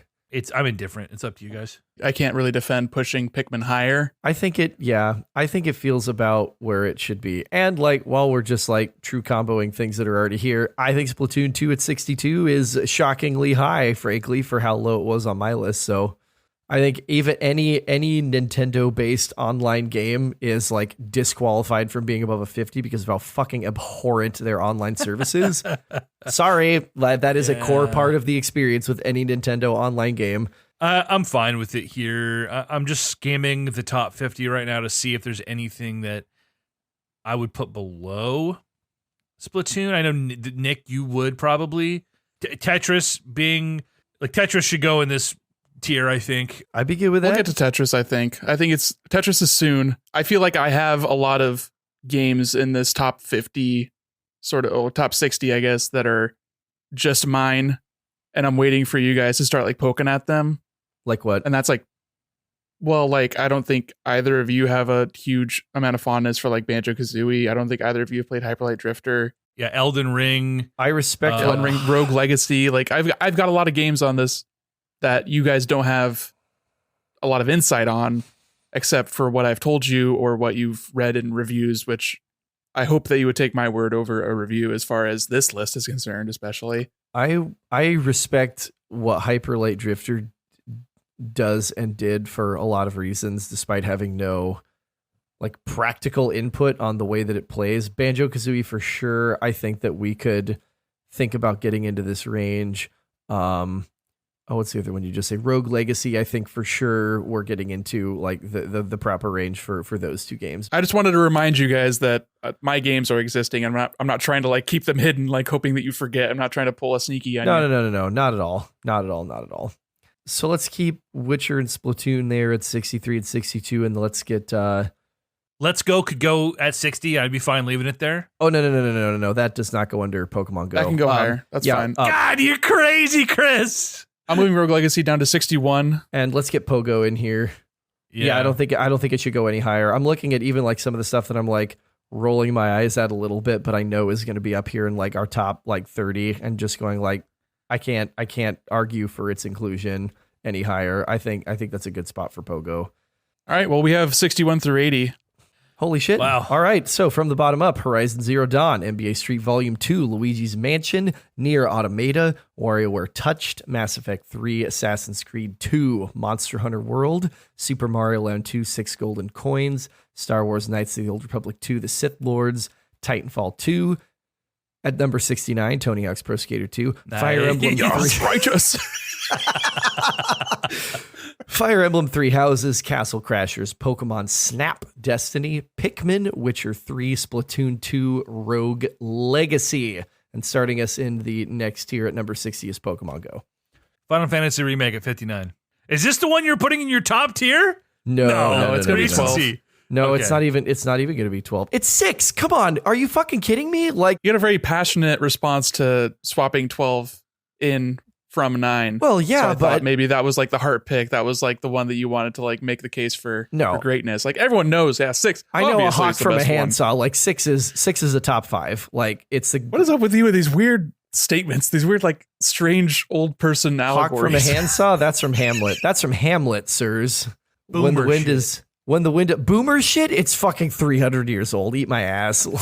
It's for a time when you read everything by candlelight and Read a play. You had nothing to do but read a couple of pages from a script when you're on the chamber pot, you know? Hey, fun fact, the Old West, Shakespeare was the single most read author in the Old West. Every was the fucking only rancher, author. every cowboy, everyone knew Shakespeare in the Old West. It was the Bible and Shakespeare. That's not saying anything. That's all that was in circulation. I think it's Okay, an this is the overlooked- worst conversation we've ever had. Let's talk about what's going at 59. No Man's Sky. It shouldn't Is be it this high. 7? No Man's Sky. I support it. No Mansky. No Mansky. Robin No Mansky. Uh-oh, we have to cancel that. We had No Man's Sky higher, but now it's hiding in Poland, trying not to get extradited to the U.S. Guitar Hero 2. Do we feel good about it in the mid? Oh, God I'm okay with damn. that. That game's so good, though. I'd put GTA 5 there before I put fucking Guitar Hero 2. Oh, that's crazy. Same. Come on. GTA 5 is like the greatest open world game of all time. Oh, my God. Nick just said same. I mean, that doesn't mean anything. I mean, if EJ wants to really, really fight for GTA 5, I that's okay. It can't, that's really going to be above 50 on this list? That's really going to be above 50 on this list. let EJ be the decider of that. I haven't played the game. I don't really care. All my picks are in the bottom 50, so I don't have anything to argue for anymore. And the top 10 is going to be just you two with similar tastes poo-pooing all my picks. So, yeah, I think GTA 5 is probably better than half the games left on this list, but... All right. Okay. No, I won't poke it. I won't poke it anymore. Let me make a weird poke by bringing up two things. Do we want Super Metroid to be down lower, and also BioShock? I Is think BioShock better than Super Metroid? no. And how funny of a question is that? Can I just ask that? that's an I would disown you if I knew you weren't asking that in jest. BioShock 58, Super Metroid 57. I think that Nick, you and I both have a mind on what Metroid we want to push on when it comes to like higher tiering. I figured Trilogy is going to be a top 10 because it was a pick of both of you.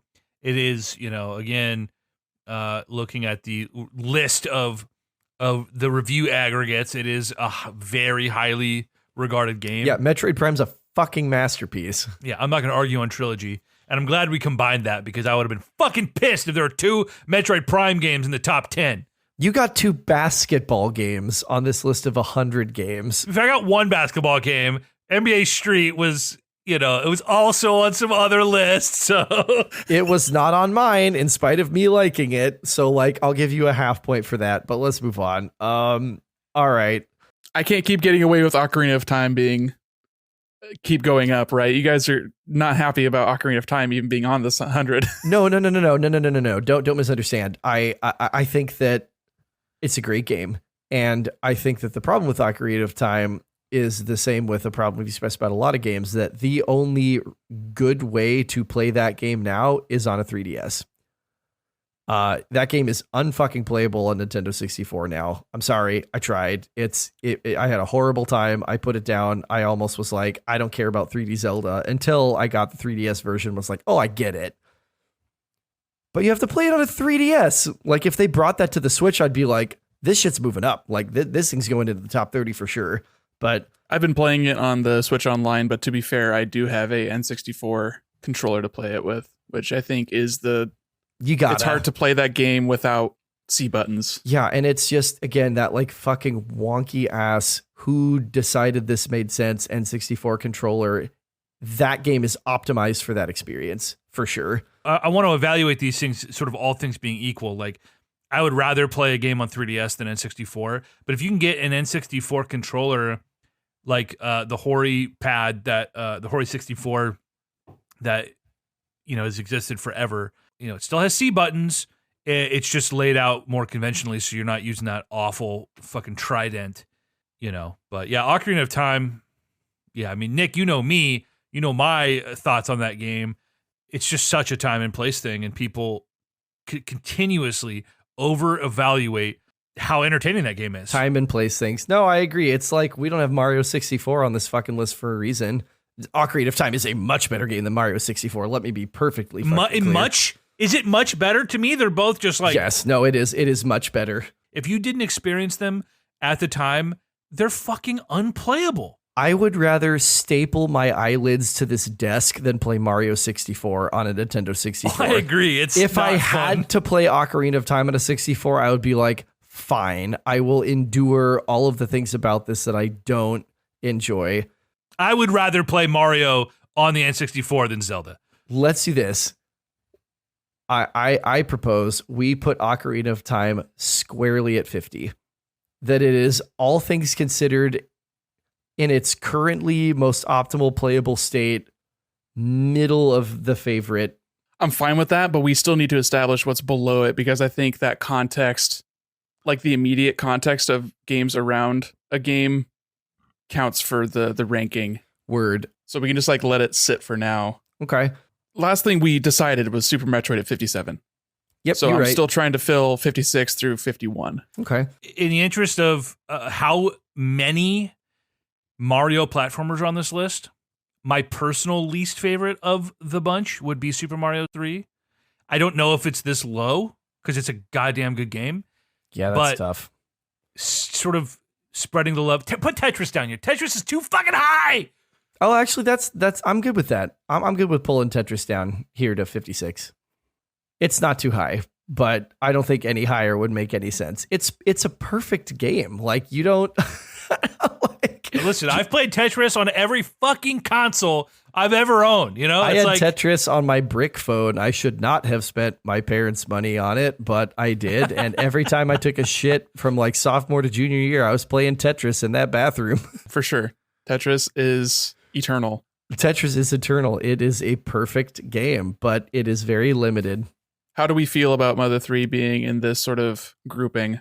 Do we want it to be, if we're sort of shooting for Ocarina of Time being 50, that can be like the watermark. Do you think Mother 3 is better than Ocarina of Time? Oh, yes. In this list? Yes. Okay. I don't like, it's the same reason I didn't like God of War 2018, because it was just fucking Zelda. I don't like that formula. It's not fun for me. It's tedious. It's obnoxious. So I'm not the person to necessarily ask. EJ, I'm sorry, but Ocarina of Time is better than Wind Waker.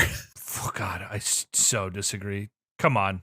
That's insane. Even That's I know insane. that. Wind Waker is a big empty fucking I'm muting map Chris. I can't with hear him tiny anymore. fucking islands that you barely do anything on. The platforming mechanics are fucking god awful. Like, I'm sorry. I don't get it. I don't get it. I've played these games. The claw I don't shot get is it. worse than the hook shot. It is. To me, it doesn't do anything appreciably worse than Ocarina of Time. And Ocarina of Time is made worse by either a fucking N64 stick or a circle pad. Like, there's no good way to play that game unless you're stealing it and playing with a PlayStation controller. I just think it also doesn't do anything appreciably better than Ocarina of Time.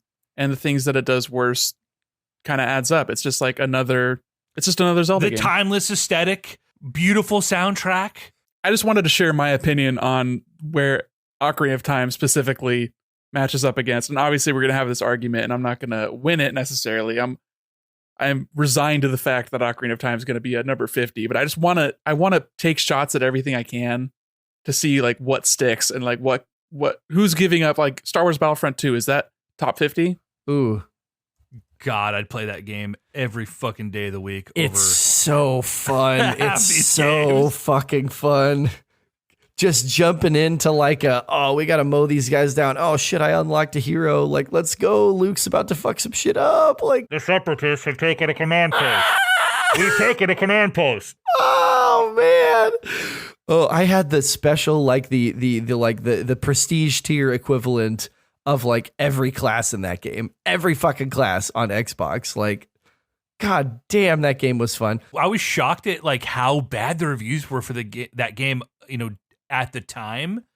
Like on my aggregate list, I cheated and just gave it my own score. I was like, there's no way this is a 71. That's insanity. That's fucking crazy. And it was a different time for games. And that's something I learned by going through and reading reviews that were 20 years old, is like, wow, the landscape has changed. And some for the better, some for the worse. But Mother 3, Nick, is better than Ocarina of Time, in my opinion. And if you like turn-based JRPGs like that, like, I think it has a really inventive take on the turn-based combat as well, with the heartbeat system and having like the timed inputs, but not just like the one like you would have in a Mario RPG, but the continuous, and you get the combos going, and it's very satisfying. Very heartfelt story as well. Like, right. And again, timeless aesthetic.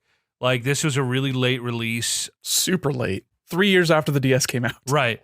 And of course, the reason we're never going to get it in English, an official English translation, is because of some problematic depiction of Yeah. a certain group of people in that game. Oh no. Yeah, Nick, if you want to elaborate. No, have to. not for this pod. I'd like to grow our viewership. No, we could talk about that another time. I think, Chris, it would be interesting for you to try that game and to get your take. I bet I'd love Mother 3. Like, I bought so you remember when Pokemon Go came out, like resale value on physical Pokemon games was at that point an all-time high. That was a spike. So I had already completed my living national decks in Sun and Moon, and so I liquidated my physical Pokemon game collection, like hundreds of dollars of exchange credit at the local yokel shops down in Yamhill County. I bought a Superboy, which I'm looking forward to getting out of storage because goddamn, that thing is fun. It's just a gigantic SNES controller basically with an LCD screen, and you slap SNES cartridges in, boom, portable Super Nintendo. So I was playing Earthbound on my commutes. You were playing a physical copy of Earthbound Yes, on your commute. on my Super On a Boy. Hyperkin. Yeah, Fucking on the Hyper Christ, Super that Boy. kills me. Dude, you know how I do. Like, Just under come the on. car seat at the fucking campus, no big deal. EJ, you telling me you have a $1,000 iPhone that you have in your pocket every day? I have it insured though. I'm not insuring my Hyperkid fucking Superboy. EJ, if you don't have a personal articles policy for your game collection, you're a fucking lunatic. You need to get one now. Between my business and my collections, if my house burns down, I'm retiring, okay? I'm just making sure. Like, you're a smart man, but sometimes smart people do stupid things. I'm proof positive of that. Like, we all know that. No, I was playing Earthbound. I have a physical copy. I bought. Okay, I know I'm like rabbit holing us. I have to tell this story. I don't care. I have to tell this story. I'm garage sailing. It's in between. I think Well, you found Earthbound at a garage sale? between my second and third year of college. And I didn't have a physical Super Nintendo because, you know, I was a fucking idiot kid like everybody and traded in all my shit to get other shit, which is dumb. Kids, if you're listening, don't fucking do that. Yeah, we're garage sailing and I look into this box that costs, boy, howdy, I think $50. It's a Super Nintendo, 2 controllers. This is like 2011, maybe 2010, 2011. A Super Nintendo, 2 controllers. And I'm thumbing through the different carts. There's like a Super Punch Out. What were some of the carts in this? F-Zero. And I look through and there's Earthbound at the bottom of the stack, branded, like melted into the top of the Blockbuster Video, you know, do not, you know, take da-da-da. And I looked at my ex and I'm like, I think these games are worth some fucking money. Like, I think we should buy this. And we didn't have a Super Nintendo. And so Daphne's like, great. So we bought it. And I go home and it was like $350 at the time worth of games. And I go into the local yokel shop and I'm like, oh yeah, I've got a copy of Earthbound. And the guy at the counter is like, I'll give you $100 in store credit. No questions asked. I don't care what condition the cart's in if you bring it right now. And somebody in the back's like, wait, what fucking game is this? And he's like, he's got a copy of Earthbound. He's like, I will pay you $150 cash right now for that cartridge for me personally. And I was like, nope, no deal. That's like one of the crown jewels of my collection. Yeah, it would have been a hustle if they got that for 150. Seriously. So yeah, I play my fucking physical ass copy of Earthbound on my fucking Hyperkin Superboy on the fucking TriMet bus system like an That OG kills me. motherfucking gangster. Anybody recognizes that game, dude, you're getting knocked the fuck out. Yeah, the fucking hobos that also know like niche electronic collectibles are going to be like, let's fuck this guy up when he gets off the 9. It's electronics and it looks expensive. I don't think the Hyperkin Superboy looks very expensive. No, and that machine is fine. Like, let's not fine, it's pile fine. on. It works No, well. I'm not trying to denigrate the fine quality folks at Hyperkin. I'm just saying that it's not as nice as a cell phone. Sonic 2? I don't know what to do with that game because it's You're happy that it's in the fucking middle of the list. If you move Sonic 2, I will also move Banjo-Kazooie, and I'll even put it below Sonic 2 for you. How's that sound? it doesn't get my dick hard, but I'll take it.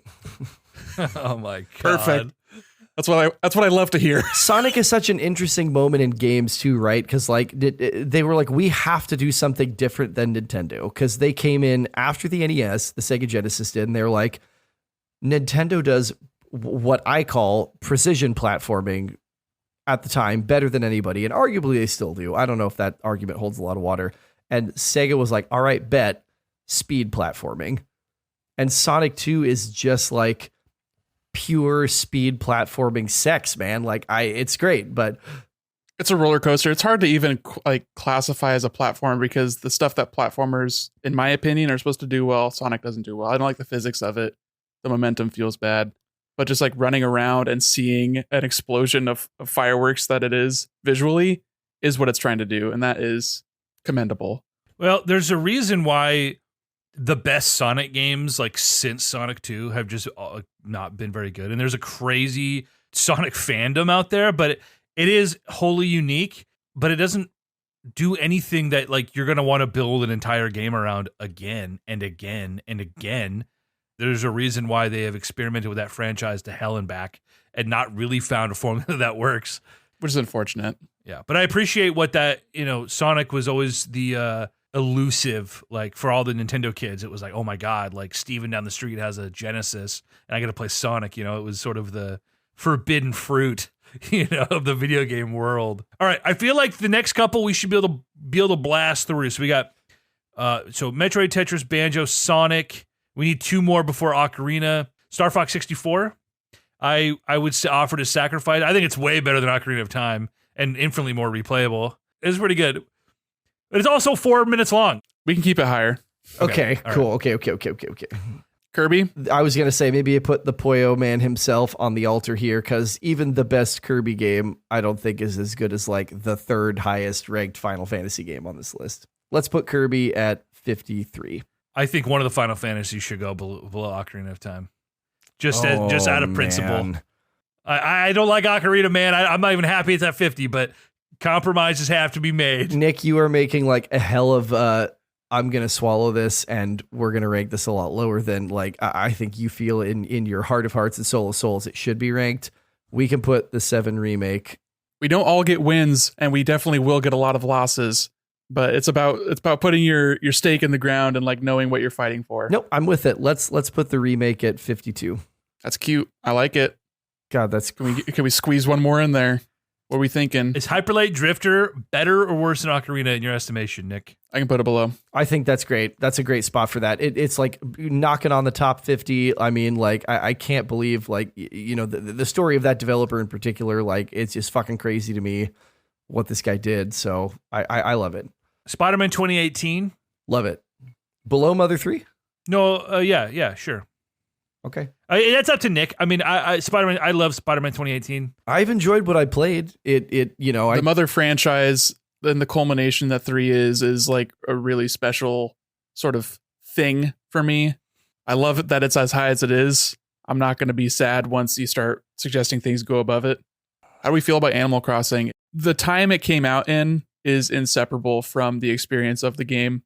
EJ, I know, had a lot of complaints, and I think they're mostly valid. The item degradation, and well, you know what I mean. It's also the best Animal Crossing game. So it is. Really? You like it more than New Leaf? Yeah, the things that it improves make it way more playable. And it wasn't on the 3DS.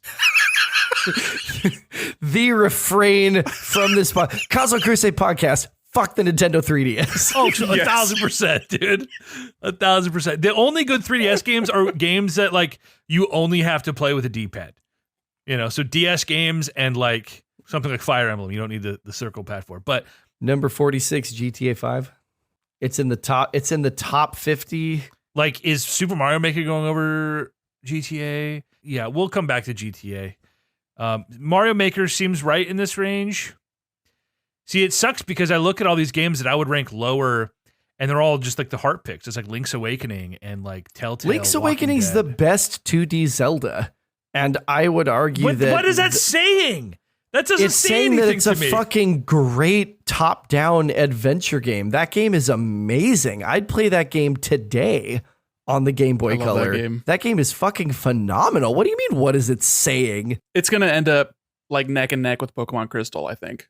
Like just a step below because we all have a shared love for Pokemon. I am largely in agreement. I think that is the second highest ranked Zelda game on this list for me. I think we could start talking about potentially Mario Odyssey coming down here just because of Chris's hate boner for 3D Mario and EJ's not really stumping for it. I'm not even willing to bring it this low. I'm not willing to bring it this low because I know that y'all loved it and I know that I am the outlier here. Let's maybe revisit in the 30s, but absolutely not in the 40s. Even for me, that feels like disrespectful of a game that a lot of people thought was very, very good.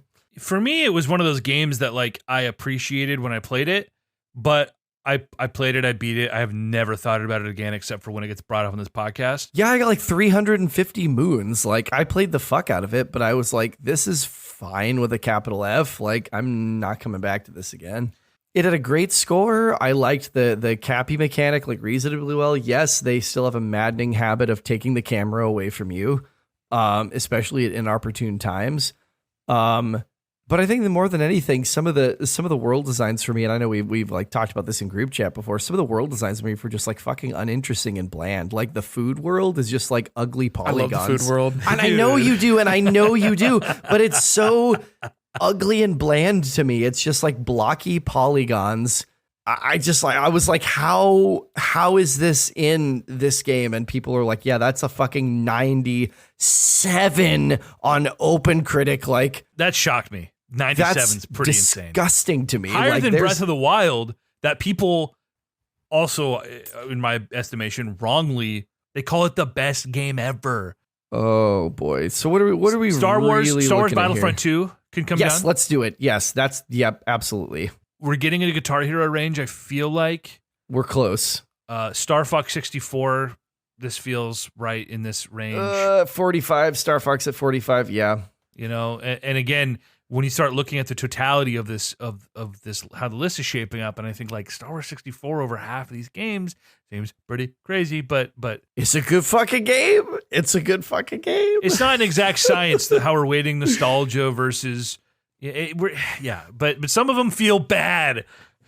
How do we feel Regardless. about Dead Cells potentially scooting on down? I'm fine with that. Is that the only remaining roguelike? Yes, I believe so. Rogue Legacy already moved down. How do y'all feel about that? I mean, I'm okay with that, but I know that's a genre that has like some representation here, and It's in the top 50. It's fine. I'm not going to, I was hyper fixated on this game for, 2 months, grinded the You hell were out hyper of it. fixated on Warzone for like a year. 2 years, yeah. wow. So But it's also hard to justify Warzone being any higher on a list. It's a game you can't even like fucking play anymore. It's like my experience is not replicable for anybody on this planet. ephemera. You are using that word improperly. No, it is an ephemeral experience. It's here and gone. But that doesn't mean it is ephemera because it's still here. I'm going to make an unpopular bid that Rocket League could come down here. I think it can come down. It's another sort of time and place, sort of singular. Like it's car soccer. At the end of the day, it's car soccer. One of the biggest esports on the planet at this point. Great. I don't play them. People, still, this is a game I still play with. I have played Rocket League. I'm like, this is fun. I'm never going to play this again, but it's fun. Insane skill ceiling. It is very good at what it does, and I like it a lot. So is Guitar Hero 2, but like I'm not putting that in the top 30. I would say Guitar Hero 2 is a step or two above Rocket League. I agree with that. Okay, I just wanted to like test the waters on Rocket League. So we've got Dead Cells here at 44. Can we please, for the love of God, just put GTA at 43? Fantastic. If Telltale can go 40, Absolutely not. Yeah. But how about Mario Brothers 3? I'm going to edit this podcast and just lose my fucking mind. The way he's expertly moving this conversation to make sure he wins, like he said, the top. I mean, it's masterful right now, and I feel like it's about to get competitive. I gotta step the game up here. EJ, I know you didn't play this because you do not strike me as the kind of guy that's going to like Telltale. Nick, I'm pretty sure you didn't play it either. No, I have friends who dabble in the Telltale universes, and it is easily the best Telltale game. It's probably the only like fantastic Telltale game. It is, and it is staggeringly good. Like it is the best piece of Walking Dead media that they have ever made. Low ceiling. Well, I don't agree because the graphic novels are fucking excellent. Like the comics are good. It's a visual novel. It's not even. It's like what Nick complains about The Last of Us as being, but actually true. That is not accurate. To be fair, I did play Wolf Among Us, and I played. Oh, people like Wolf Among Us. Well, it's highly regarded. It's reviewed in the same ballpark as The Walking Dead. If you're looking at aggregate, it doesn't matter to this conversation. And I played Back to the Future, which people also liked, but was kind of a mess. Back to the Future is fucking garbage. It's the same type of game, right? So it's not even a game. It's like you just watch it happen. And sometimes you hit A. I don't care how good that narrative is. That is grossly fucking inaccurate. Like, what's the gameplay like? Tell me. What is gameplay? It is okay. EJ. I'm waiting for it. EJ, look, I have never played a game that, okay, and let's just like spoil the whole Telltale formula right here, which is that the choices that you make are not other outside of like very limited choices are not going to have meaningful impacts on the outcome of the story. The fact that you could play that game without knowing that and feel that every single fucking choice is direly important is a testament to how good this fucking game is. Every single one of these things feels like it is going to have immense outcomes on the way that this story is going to develop. They frame it for you that way. They lead you in that direction. And the story that they tell in this season in particular is beautiful. It's heartbreaking. It is honest to God, like does some of the stuff that The Last of Us does as good as The Last of Us, and did it a year before The Last of Us did it, with this guy who's escorting this young girl in Clementine and trying to get her to her family, and realizing through the course of the game, I don't know that we're going to be able to do that, and becoming this surrogate father. And Lee's got all of his own fucking baggage going on. But sorry, you still haven't described the gameplay to me. I didn't object to it being on this list. I didn't nominate it to be cut, but it's like not a game. You just watch it and then you get the trophy at the end. Are you going to be visual novels art games? Or are you going to tell me that games in which you move through the world, interact with the world, collect items, and then, but that the core mechanic is that you are making the choices that the characters make through the course of the game is not a video game? Get the fuck out of here with your gatekeeping. You just said the choices literally don't matter the outcome of the game. And you don't do anything other than literally watch it unfold. You have no agency, and the times you do, I'm just saying, for it to be this high over a bunch of actually expertly crafted game experiences. This was the game of the year for a fuckload of media outlets in 2009. I can't believe it came out that long ago. Under GTA 5, get the fuck out of here. The best game in a objectively mid franchise, you're going to tell me, should be above this game. I'd go check the review scores on that, buddy. We don't appeal to authority here. Well, you just did, motherfucker. He appealed to his own authority of saying it was objectively mid, which is a hilarious statement to make, and I back it. Don't tell me my own words that I said. Tiffany's probably texting me like, you cannot talk this loud at 9:50 in an apartment complex. Dude. I am fucking heated. That one I'm good with, because I know it's well reputed. It infuriated me and I dropped it like a bad habit after like an hour, but EJ and I had a really great time playing some Meat Boy. So fucking hard. I do not like dick in a blender video games. It's not even like the difficulty that really captured me. It's the immediacy of dying and then trying again that I absolutely love. It's part of my favorite things of Mario Maker 2 is playing those intensely difficult levels, but not because they're difficult, but because when you do surpass them, it's just like that one perfect run. And then Meat Boy does the wonderful thing of seeing all your ghosts and their failures play out in real time alongside each other. It's just a great loop. Awesome music. It's the whole thing. It's fabulous, but it can go down.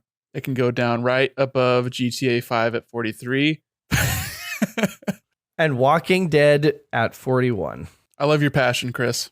Thank you very much. Thank you very much. Specifically, EJ, for poking me with the cattle prod in a way I did not know. I did not know you were still capable of doing. I thought I had insulated myself against. That's where he thrives. A lot of your like little nicks in my armor that you could slide in, but you were like, it's a walking simulator, and I fucking lost my mind. I wouldn't even give it that much credit. You don't even walk that much. You know what? Shut the fuck up. Shut the fuck up. EJ, it's called The Walking Dead. Are we? There he goes. Okay. Are we at 41? Are we at 41? Yeah. That's okay. 41. I'm reading our 60 to 41. Pokemon Go, No Man's Sky, BioShock, Super Metroid, Tetris, Banjo-Kazooie, Sonic the Hedgehog 2, Kirby and the Forgotten Land, Final Fantasy VII Remake, Hyper Light Drifter, Legend of Zelda Ocarina of Time, Spider-Man 2018, Mother 3, Animal Crossing New Horizons, Star Wars Battlefront 2, Star Fox 64, Dead Cells, Grand Theft Auto 5, Super Meat Boy, and Telltale's The Walking Dead Season 1. And you thought it was difficult up to this point. Now we're staring down the barrel of... Gonna get so ugly so fast, Nick. 40 amazing and near and dear to our heart games. Yeah, it's gonna get rough. There's nothing on this list is like set in stone. These are all really, really fucking good games. These are all, everything we have left is so good. See, I hate that Chris framed this as a competition because now I'm feeling defensive. I'm like, I can't. Oh my God. Yeah, he shouldn't have done that because EJ, you're so fucking competitive. I am. And I'm like, Wind Waker HD, like, I love that game, but yeah, it could move down into, you know. It's going to. But then we get into the, like, legacy conversations, and I'm like, dude, it's not. I'll take fucking Wind Waker over half of these retro titles all goddamn day. Yeah, I mean, the legacy only matters if it matters to us. I know. It's just the top 10 is like not, there's just no world where we agree on these things. And it's going to end up being like Hollow Knight and Breath of the Wild and Metroid and Elden You'll probably Ring. get games in there that I don't agree with. Like you guys, there's like a strong case that you can, if you want to, make a case for something like Star Wars Knights of the Old Republic to be like top 3. If you want to make that case and you want to push for it, then like by all means, or Skyrim. You guys both love Skyrim. That has a high chance of getting up there. So right now, I think I said this earlier. Yeah, my top 5 in no particular order: Last of Us, Elden Ring, Super Mario World, Breath of the Wild, Skyrim, in random order. There, I know that Chris fucking loves Metroid, and you like Metroid a lot. And I played through them more recently than any of you guys. Yeah, it's tough for me to like because I also played Prime 1, and God, it was a chore. So many of these games are great to play today, whether they're 30 years old or 5 years old. Metroid Prime is not a game that, separate from nostalgia, you could pick up and play today. Did you play it with Wii controls or did you play it with GameCube? I played it on the GameCube. That would be your first problem, sir. I don't think a game's quote unquote playability / how well does it hold up, I don't think that needs to be the be all end all of this conversation, because it can, like, you know, hurt your experience if you're trying to come to it late, but it doesn't necessarily diminish the experiences of those that had it when they had it. There are degrees, right? Like I've brought up Super Mario World is a perfectly playable game for anybody, any age range, any skill level. KOTOR, we just played through again.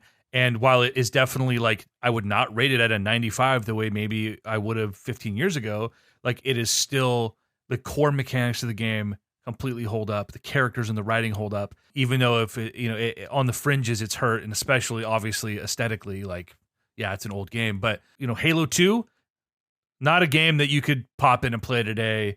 But that's a legacy pick. Speaking of which, how about Halo 2 at 39? I wouldn't be too hurt by that. Fine. Look, by we're in the territory right now where we're in the boy 30s. howdy, listeners, if you thought that we were going at it before, you have not yet seen us begin to go at it. EJ, Black Flag can drop. okay. Is that where you were going, or were you going elsewhere? I was going elsewhere. Okay. I was going to ask you about MVC2. Fuck, that's a god, dude. That's one of the best fighting games ever. Even I am like, God. Okay, I'm just asking the question. I mean, if you want to say no, that's a perfectly good answer. No, that's fine. I'm just like, I'm expressing my consternation at the thought of how to rank this game. I'm assuming you're doing some modifications on another tab.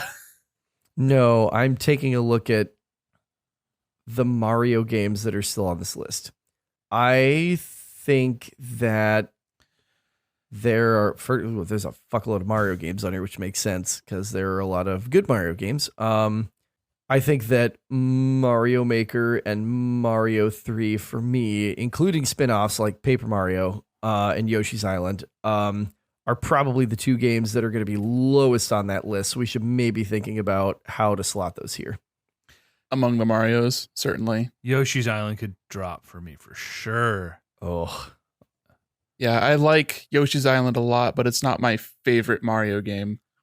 And it's not a Mario game, so that's hard to sort of quantify, but it's sort of in the vicinity. it's Mario adjacent. What's your favorite Mario game? Heart pick is World. Mm. It was my first Mario game. It was my first video game, but it was in the category of first video games, and that is hard to sort of compete against. It's also a fucking great game to this day, It is. Yeah. But I mean, you're talking about, being able to separate your experiences from it and come at it critically or Yeah, and it's kept alive through ROM hacks, and I know that doesn't necessarily fall into the category, but like the physics system in the game and just the way it works mechanically makes it open for those kind of creative endeavors. Well, let's do this. I think you just crystallized something for me. Let's put at 37 Mario 3. And I think that for a bunch of reasons. I think because I can't have Yoshi's Island under that for sure. Oh man. To me, Mario 3 is a top 25 at least, and Yoshi Island could easily slot down here. And Super Mario World, I'm going to push as a top 5 or top 10. It could be. It could be. It could well be. I don't know that I would necessarily fight that. It depends on like what else is left. I'm going to go ahead and put Xenoblade above Black Flag at 37. Okay. Would you take Xenoblade over something like Metroid Dread? No. Okay. No, Dread's fucking good, man. This feels like the Dread range. Oh God. Are you? I think Dread's top 20. Yeah, Dread's top 20, man. It's very fucking good. I know that you aren't a Metroid boy, and I know you did play Dread and you found some enjoyment, but maybe not as much as Chris and I, obviously. And that's but okay. It is, and that's okay. Yeah. But it's really fucking fantastic. good. It's so fucking good. Like, So good. I waited a long fucking time for this game, Nick and I did, and it delivered, and that is not a small thing. Home run. Can we move Guitar Hero down? I think that's starting to get to the range where we're feeling like it might be. Can Final Fantasy 12 go before that? No, maybe at the same time, maybe it can. It's getting close to that range if it's not that range yet. What do we have left in terms of the Final Fantasies? We have 6. 6 and 12. And then Mario RPG is Final Fantasy adjacent. Same. Yeah. I would be okay with that also being in the sort of on the cutting room floor. We can put 12 at 36 and put Guitar Hero at 35. They call him Big Balls Gilly 4 for a reason. Because right now he's being the bigger man. And then MVC 2. Sure. Yeah. The pregnant pause. I can't argue with it, but that hurts. But it's all going to hurt from here on out. It's nothing but pain. Yeah, and then Yoshi's Island. No, I can't. Dude, Mario 3 over Yoshi's Island. Under Mario 3, Yoshi's Island had as much. Like, I love the overworld map of Mario 3. I love some of the secrets that you can find. But at the end of the day, like, this is the equivalent of like a late release PlayStation 3 game before the PlayStation 4 came out and did a bunch of stuff better than the PlayStation 3 game did. And I love Mario 3. I stumped for it to be on this list for a reason, but Yoshi's Island, I think, is a more beautiful game. It's got a better soundtrack. I think it's got a better visual aesthetic. I think it's just as challenging to complete that game with full percentage. The hidden levels in that game are more difficult or as difficult than anything that Mario 3 laid out. They're so diametrically opposed in their sort of approach to what they want to be as like platformers. The Mario Bros. 3 levels are like 30 seconds in and out, but there's so many levels and they're all so different. Whereas Yoshi's Island, I think, retreads the same territory quite a few times. I feel like a lot of the castles don't have an identity to them. It's just another castle level. It's just another underground level. There's that infuriating underground maze level that's like halfway through the game. It's not that hard. It's not hard. It's just annoying. And I don't think Mario Bros. 3 has any like annoying parts to it. It just doesn't reach for as many highs. The whole desert world. Yeah, I just... Do we put it to vote? Do we reward the... Well, fuck you. I know what the vote is. Like, do we reward the game that, like, doesn't swing as big, but arguably does what it does a little bit better? Or do we reward the game that took a massive aesthetic swing and maybe is not quite as difficult or varied? I would reward the game that's more fun to play. And I think for Nick and I, that's Super Mario Bros. 3. If we don't move Mario 3 any higher, if we literally put Yoshi at 33 and Mario 3 at 32, I'm fine with that. But I don't see how it can be any higher than that. I'd be fine with that. That'd be perfectly all right. Where was it on your list? It was in my third tier. I'm blown away that Pokemon Let's Go has made it this far.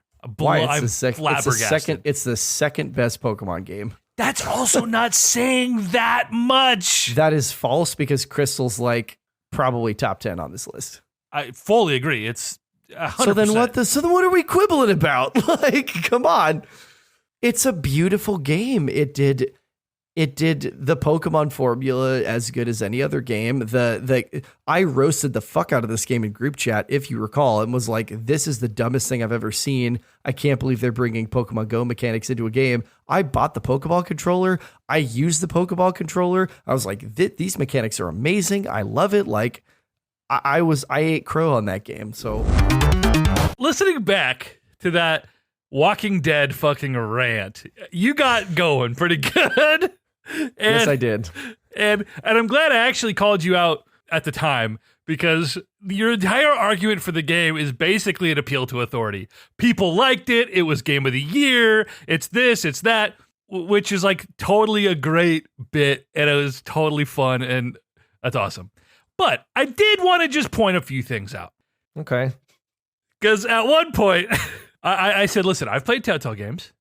And I played The Wolf Among Us. I played, which you said, fucking trash. People hated that game. Fucking trash. And I was like, okay. Nick was like, people like Back to the Future. Back to the Future is trash. However, two things, Chris, is Back to the Future, again, not totally relevant to how we're ranking our games, but as a rebuttal, Back to the Future is more closely rated to The Wolf Among Us and The Walking Dead. Wolf Among Us being 1 point higher than Walking Dead Season 1, then Walking Dead is to like 70% of the games on this list.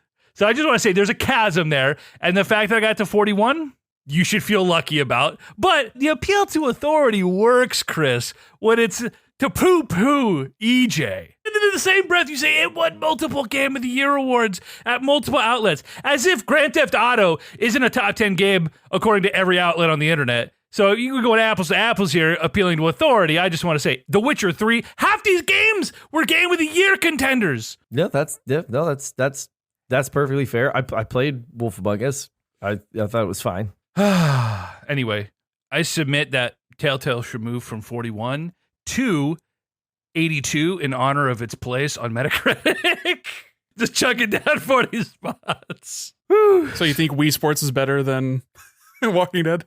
Yeah, no. Also, what I didn't lead with was, as soon as we got off the air the other day, you're like, yeah, you weren't wrong. You weren't wrong, though, about Walking Dead. But you're like, but it didn't make for good TV. So I think that the argument that, like, oh, any game that doesn't involve you fucking chopping stuff up with an axe is a walking sim is a shitty argument. But I think, like, yeah, I mean, the way in which you interact with the world and move through that game is like a little bit visual novel, a little bit point and click LucasArts, and that's fine. I don't think there's anything wrong with that.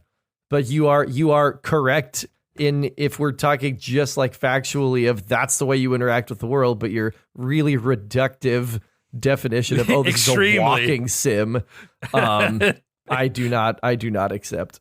Even that is an insult to walking simulators. All right, so we're at 32. We left off at Super Mario Bros. 3.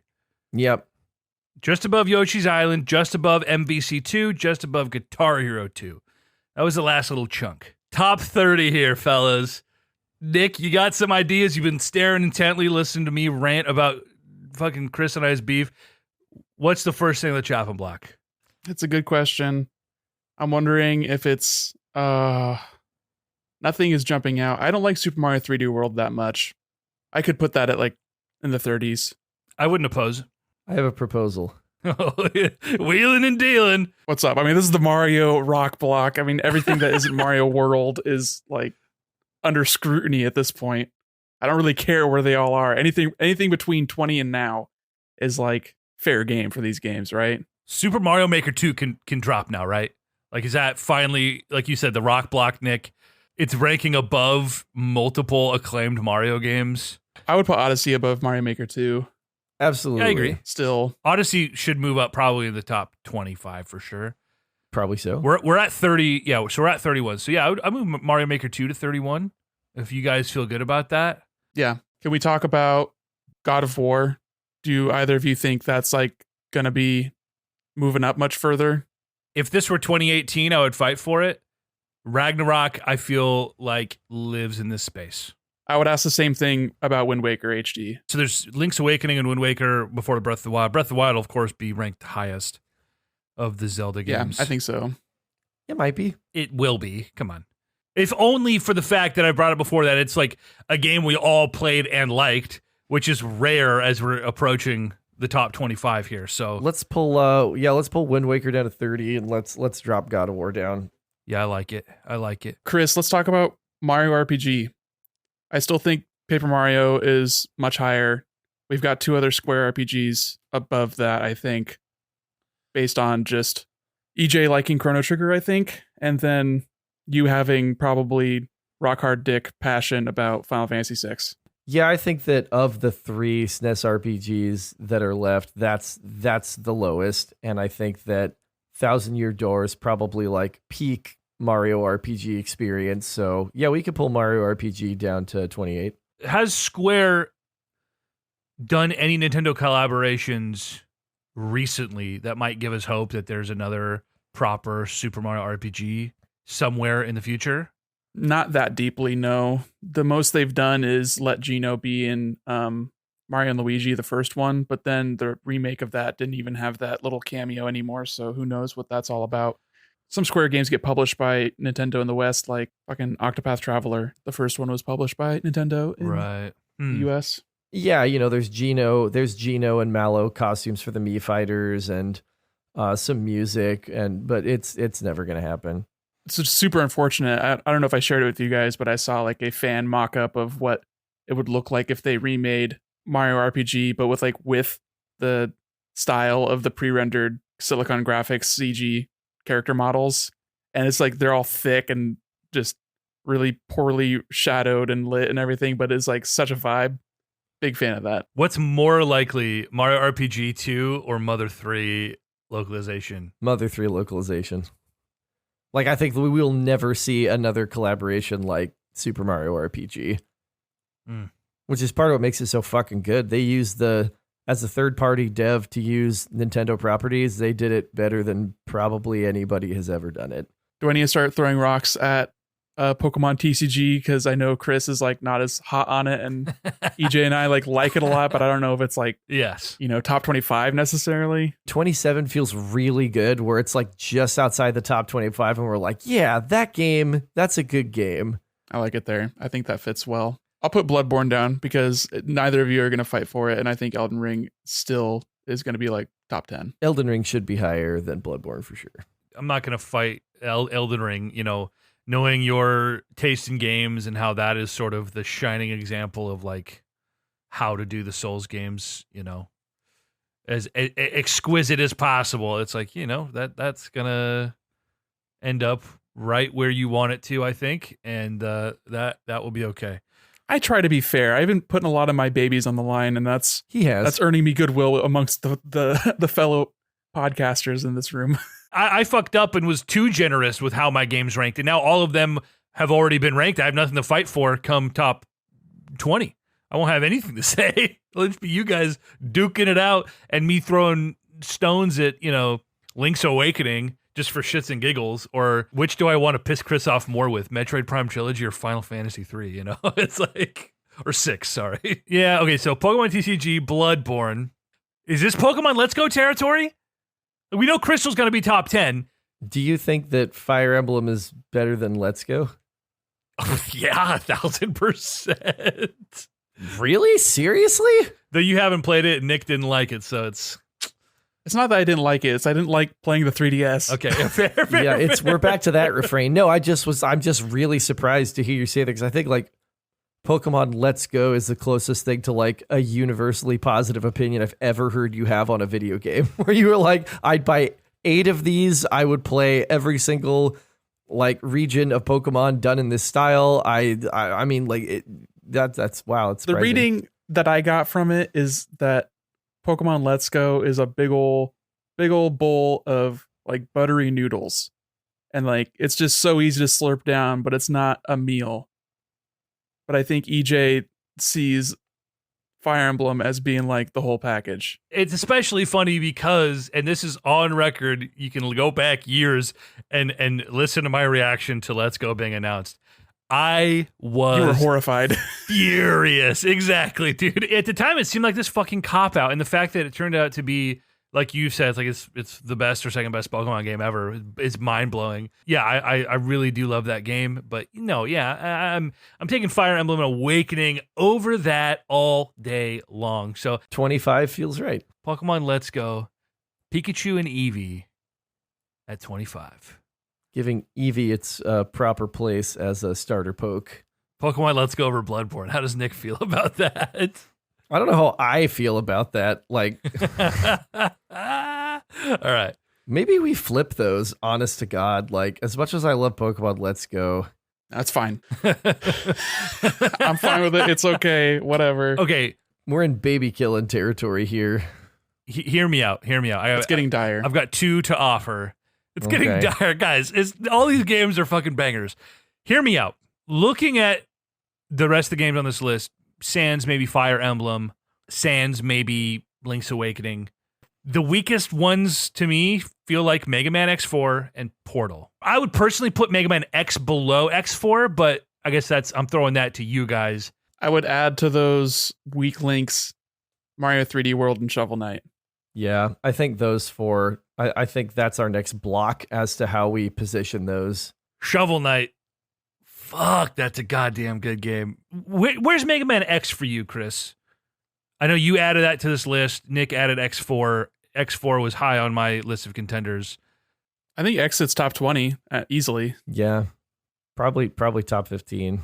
X4 I could see coming down. Like, we all like it. Clearly, I like X more than X4. Yeah, I think Mega Clearly. Man X is the best Mega Man game. And I think that counts for a lot. All right. It's like a defining action platformer. Yeah, Capcom was really like, we need a gritty reboot of Mega Man for this 16-bit console. And they just absolutely fucking knocked it out of the park in like every conceivable way. With sick-ass wall jumps. Fucking wall jumps, fucking charge shot, fucking the soundtrack is all time. It's all time. X gets a Hadoken. X gets a Hadoken, like little things that even like growing into my adulthood, I was like, there's not a fucking heart on Storm Eagle stage. Like you get the helmet there. There's no, and an energy tank. There's no heart there. No, there's a heart there. And this is pre like, look it up on Game Facts even. This is way, way pre that. And then going like, holy shit, there is a fucking heart on the stage. Like so much to discover. And the stage changes between Oh my beating God. different Mavericks. Like, Yeah. they don't do that in any of the other ones, do they? No, like, none why of was them. that unique to that game? It was so perfect and awesome. Oh, you beat Chill Penguin first and fucking Flame Mammoth, all the lava's cooled over. You beat Storm Eagle before you go to Spark Mandrill, and the ship has And it crashes crashed into his level. That's It's so fucking tight. crazy. It's so cool. And again, the soundtrack. I mean, Jesus. Yeah. Okay, so anyway, Let's go into, I would argue, Portal. Is that too low at 24? It might be, but length starts to become a factor. I think Portal is such a concise and lovely game, but I don't know if I can fight for it to be much higher. Are you guys okay with moving Mario 3D World down into the 20s? Yeah, let's bring that to 24. Because I think these 4 are going to get like shuffled around potentially. Yeah, let's get X4 at 23, Portal at 22, Shovel Knight at 21. 3D World Portal. 3D World Mega Man Portal. It's like novelty matters a lot to me, and Portal just was like, I've still like never really played anything like Portal, just in terms of the whole like vibe of that game. The way the mechanics worked was obviously like, holy shit, like I can't believe somebody just like came up with this and now I get to do this. Like I love playing that game at like 1 a.m. and just like doing like smashing the whole game out between like 1 and 3:30 a.m. It just feels like, I don't know, it's just the right time for it. But that's what that would be my contention. And we get Shovel Knight respectably in at 21 because it is a very fucking good game. It's a game I like a lot. Rip off 4320 for us, Chris. At number 40, Rocket League, Halo 2, Assassin's Creed 4, Black Flag, Xenoblade Chronicles 3, Final Fantasy 12, Guitar Hero 2, Marvel vs. Capcom 2, Yoshi's Island, Super Mario Bros. 3, Super Mario Maker 2, Wind Waker HD, God of War Ragnarok, Super Mario RPG, Pokemon Trading Card Game, Bloodborne, Pokemon Let's Go, Super Mario 3D World, Mega Man X4, Portal, and Shovel Knight. We're into the top 20, boyos. This top 20 looks perfect. I don't think anything really needs to move. Just smart. Yeah, ass. You would. Hollow Knight at the top. Yeah. Paper Mario feels good at 20. No, I don't know. Metroid Dread at 20 would feel good to me. I think Mario Kart 8 Yeah, is it was top 10. I was thinking that too. I think Mario. That's a good place for Mario Kart because like it is the quintessential Mario Kart experience. It's still fun to play. It looks great. It runs great, and it's a Mario Kart game, man. And the expansion adding extra levels, like it's going to have 96 goddamn courses by the time it's done. So stupid. And if I'm just weighing like playtime versus like enjoyment per dollar, like Mario Kart 8 Deluxe might be number one next to Smash Bros of some kind. 15 feels right for Mario Kart 8. Okay, we can wait before we slap it down at 20. That's okay. I'm looking at Metroid Dread, which I don't see how that makes the top 10. I know you guys have two other Metroid games on this list. Dread into Thousand Year Door, into like Odyssey maybe? Is that too low for Odyssey, Nick? I would be okay with Odyssey being that low if The Last of Us is that low as well. Last of Us to me felt like it was going to be creeping top 10. What about Link's Awakening down at 20? I think it's a great game. I don't know if I can defend it over many of these. It's going to get to the point where none of us want anything at 20 because they're all like between 15 and 11, like in our hearts. Like for me, Link's Awakening is a strong like 12. Compromise. The next three should be in to be determined order: Fire Emblem Awakening, Metroid Dread, Link's Awakening. We're all kind of hurting there. They all feel like that range. And then we go into like Paper Mario after that. And then we can really get into the weeds here. Paper Mario is below Dread. Yeah. Let's pull easily. I'd be okay with Paper Mario at 20, honestly. I think that's a Band-Aid that I can rip off. Okay. You guys really like Dread, huh? Wow. It's fucking good. I know it's good. I know, but is it the expectation versus the weight? Believe me, I've had my expectation not met by things that have been released. Something Federation Force. So Okay. no, it's not For me wasn't even like a compounded expectation because it was like a rumored game that was vaporware and disappeared. It was just like a cool sort of factoid. And then they ended up releasing a game and calling it the name of the project that was I don't like mean gone forever. The anticipation for the Project Dread. The anticipation for a proper return to form for the Metroid franchise, which, you know, we had the remake, which was sort of a tease, little ball tease there for us. We also had Other M, and that was supposed to be the first mainline Metroid, admittedly an interquel, but it was still supposed to be the first mainline Metroid in forever. So no, it's not. Dread was a really good sequel to Fusion. I mean, Yeah, I love Fusion, and Chris and I think come from a similar place where that was our first Metroid game, but obviously Chris played more of the Prime games than I did when I was younger, but it felt like a return to the 2D Metroid formula that they hadn't really touched since Zero Mission, which was a remake, and then Samus Returns, which was also a remake. and they did it really well. And I thought that it was, like you said, like a worthy successor to Metroid Fusion that like went to some places that I went, you know, it would be really interesting if, you know, the Metroid DNA, like if we extrapolated that to the nth degree, then like Samus would kind of be a Metroid, right? And they were like, all right, bet. Like, spoilers for Metroid Dread, Samus turns into a fucking Metroid at the end of the game. Like, in the coolest fucking suit they've ever designed in this franchise, IMO. Except maybe the light suit in Metroid Prime 2, which is chef's fucking kiss. Like a Steve... Dagger knees. It's like a Steve Jobs wet dream, the light suit is. Yeah, Dread is great. Dread's a great ass game. Okay, so let's go Paper Mario. Yeah, that's there. Listen, I'm going to start getting picky here just because I know I'm outside of KOTOR, I'm going to be completely squeezed out of the top 10 here. So we're going to go Paper Mario into Link's Awakening, and then I'll sacrifice Fire Emblem. I don't know if you necessarily have to sacrifice Fire Emblem. You might. Yes, I mean, look at this list. Look at it. What does sacrifice mean? Let's see what Merriam-Webster says the definition of sacrifice is. Oh shit! It says EJ gave up Fire Emblem to number 19. Oh, looks like Skyrim is 19. That's crazy. Yeah, right. But it is. But I think it is. No. Skyrim was a top 10 game. No, it's not. The most critically acclaimed games on this fucking list, Appeal to outside authority, of Breath of the Wild, have appeal been to authority. completely squeezed out. No, Skyrim was a top fucking 10 game. You have even said yourself that game was a janky piece of shit when it released. Why are you going to reward that with a place in the top 10 just because it gives you warm fuzzies? Like, I played like 500 hours of this game across 2 gigantic playthroughs, and I'm still like, yeah, 19 feels right. Let's move Mario Kart 8 Deluxe down. To 19. Yes. Great. God, we're not getting anywhere here.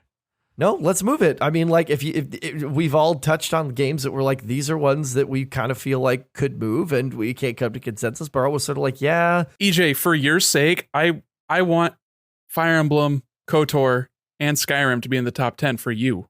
I want that for you. But in order to have that, we need to move some other things down. I'm willing to sacrifice Link's Awakening as well. Link's Awakening is a better game than Mario Kart 8 Deluxe. You put it So above I it. want- You can put it above it. Mario Kart at 19, Link's Awakening at 18. Okay. How's that sound to you Yeah. in your heart of hearts? It sounds like a thing that's happening. We're making these bargains. And then Right. Odyssey above that. I was going to say Odyssey and then maybe Dread. Or maybe Donkey Kong Country 2. Yeah, I think DKC 2 can go down there. Yeah, I'm trying to think. I was looking, I'm like, we don't have any other like side-scrolling platformers, and I was like, that's like the cream of the crop to me as far as that goes. So I think we could pull that down. It's tough for me. Like, we all have our own criteria as far as how we're evaluating these games. And for me, I'm trying to think about all of them, including my own picks. How much do I want to play this now in 2023? I would argue there's a lot more of them. Well, obviously, just it's a numbers game, but there's a lot more of them behind us at this point than in front of us. There are a lot of games in this top 20 that I'm, do I want to play it? I really appreciate time and place, what it means to me, the nostalgia, its place in history, all these things that we've factored in at random points throughout this podcast. But do I want to play Skyrim right now? I mean, I just talked about on a podcast recently that like I modded out Skyrim on the Xbox, gonna do a casual playthrough, and I was like, man, this game's really finally starting to show its age to the point that unless I'm really feeling nostalgic, I don't know if I want to play it. 3 years ago, when it came out on the Switch, I devoured it all over again and was in love all over again. Like it was the first time I played it. Same. 4 years on, 3 years later, I'm at that point now where I'm like, I love that game, but how many more times will I play it? It's hard to gauge an enjoyment of a game or like ranking it based on how much you want to go back to it, because some games are a very difficult hike where you have to be prepared. You have to, dress accordingly. You have to set aside time and you have to do it. And then when you're finished, it's a wonderful experience, but you can't capture the first time experiencing a game a second time all the time. I mean, Sure. Some games have replay value. Like I could play Donkey Kong Country 2 in my sleep. Like that is a very easy pick up and play sort of experience. And it's hard to sort of gauge that against like Breath of the Wild, which is a singular experience that I cannot really go back to. I've picked it up again and sort of like played around with it and had fun, but it's not something I can experience front to back the same way that I did the first time. So that's hard to sort of, Skyrim and The Witcher, you even talked about this with The Witcher and talking about Brendan's experience trying to start it and then having a better time the second time. But that's a game that has like a waist high wall all the way around it, and you have to like climb over to get into it. And Yeah. sometimes you walk up to that wall and you say, nah, it's not worth it. And then you go play something else that's pick up and play. Like Yeah. that happens to me with so many games. That happened to me when I tried playing The Witcher. I mean, I have no doubt that it's like a excellent game. I mean, there's a good reason that so many people love it and why you love it. So it's hard to use that as like it's one of the many measuring sticks that we're using on this list to sort of do the fake conversation of quantifying our love of these games, which is the point of it. I would hope like this isn't a quantitative, like how good are these games? It's how much we love them. Coming into it, maybe I should have adjusted my mindset and maybe just come at it right from the heart the whole time. Would have made for a lot less compromise. Now that we're here, it's I'm just overthinking all of my own choices over the last 3 days we've recorded this. Yeah, I mean, it makes for fun radio, hopefully, and then it makes for fun just us looking at this list and being like, man, is WarioWare Touched really worse than Castle Crashers? Like, that's such an arbitrary distinction, and we just sort of came to it naturally and just randomly and arbitrarily maybe, but fuck, it's our list, right? Yeah. Yeah. So we're at Paper Mario, into Mario Kart 8 Deluxe, into Link's Awakening at 18. We've got Odyssey at 17, Dread at 16, and DKC 2 at 15. Are those all locked? You guys feel good about those? I think so. Yes. Okay. Wow. Top Yep. 15. And this is your point is like, which of these games would I still like pick up and want to play? I want to play all these games right now. Yes. And also, if I had to like squint really hard and go, which one of these would I probably not play again? It's still Skyrim. For the same things that you said, EJ, like I had never done the DLC, so I did all the fucking DLC in the Switch version and was like, oh my God, these are great. I can't believe I missed these the first time. I did way more like side questy shit even than I did on my PS3 save file in the version I played at launch.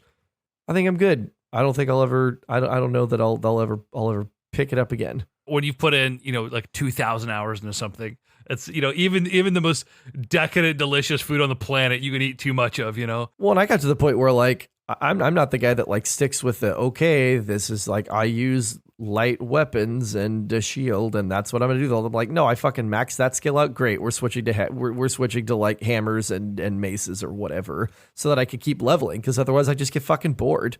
So I went from like light armor to heavy armor and back to light armor, and like then they're like, oh, you can like prestige your classes and keep leveling them. I'm like, oh, I see the hamster wheel now. I can't. I'm not getting back on that. The 3 games that I would not want to play in this 14 that we have left, Can I guess?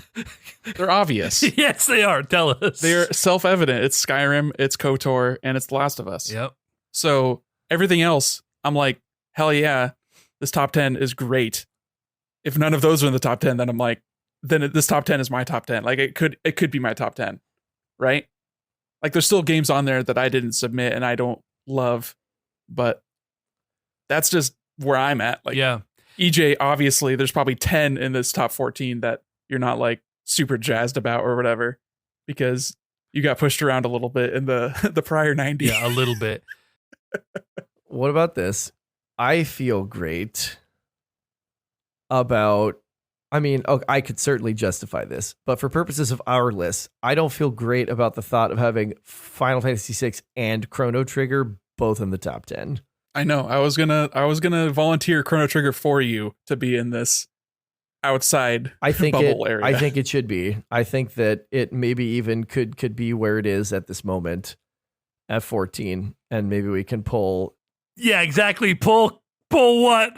Pull Skyrim down to 13 and maybe even Smash Bros. I'm not going to play Melee again, guys. Like, I played hundreds of hours of that game, but I'm never going to play it again. I'm not a fucking competitive Smash player. Like, I'm playing Don't let Ultimate. EJ get in your head about what you're going to play again. Like, you had that time with it. We all had that time with it. That is always my criterion for games that I think they need to stand the test of time. Like, I need to be able to want to pick it up again and play it again. Then KOTOR isn't in the top 10. I absolutely disagree with that. I've played that game 6 times. I'll play it another 6. I fucking love that game. Yeah, dude. That's exactly it. Arguably the best American RPG of all time. It's arguably the best licensed property game of all time. Like, it is fucking incredible. I'm so sad about the remake, man. Whatever's happening over it's there. dead. It's buried.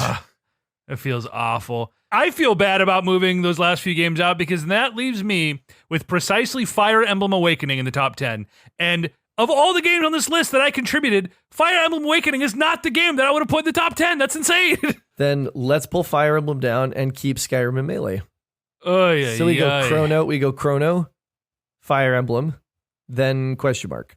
Dude, it's just the boss, dude. This really is, there are no happy decisions anymore. There are no more let's make the compromise because I'm going to cash it in later. I made all my compromises and forgot to keep anything to cash. I'm at the bank and I got empty pockets. I fucked up. I've been swindled. I've been bamboozled. And I feel bad about it. EJ, as a hilarious bit of, or what if there was one game in the 20 to 100 range that you would drag up from hell, what would you even bring up? Yeah, seriously. Fucking hell. seriously. Oh, man. You said Fire Emblem was not like the one that you're going to go at bat for. But it's in your personal top 10. You love that game. I mean, it was fucking 7 years ago. How long ago was 2017? 5 years ago? Yeah, I mean, I don't know. I haven't you thought like it about more than it. Three Houses still. I haven't thought about it enough. That's what I think. I think, and yet I still stumble when I think speak. too much. You Okay. think too much. I don't know. I'd have to look at this list. I'm just Like, would Titanfall 2 be a top 10er for you? no. Come on. I'm literally just looking at the things that you love. God. I can't quantify that love for you. This isn't necessary. I mean, it is literally about quantifying, like in a ranked term. But you have to fight for it. You have to fight. Here's the other problem. Because I went into the list crafting portion of this podcast, literally randomly putting in games without looking at them, just dragging cells over into my next 3 batches. A lot of the games that I feel more strongly about, I did not contribute to the list. So in the interest of competition, which is completely dumb, that I'm like, well, I'm not going to fight for Pokemon Crystal because that's fucking Chris's game. God damn it. But like that would have been one of my top 10, you know? You are lost in the sauce. I'm so deep and it hurts. I poisoned you. I did this to you. Look what I did to my boy by going like, I'm going to win the top 10. EJ was like, the fuck you are. And even though like you literally love so many of these games, you love KOTOR, you love Crystal, you love The Last of Us, you love Super Mario World, you enjoy Breath of the Wild quite a lot. I wouldn't say love, but you like it a lot.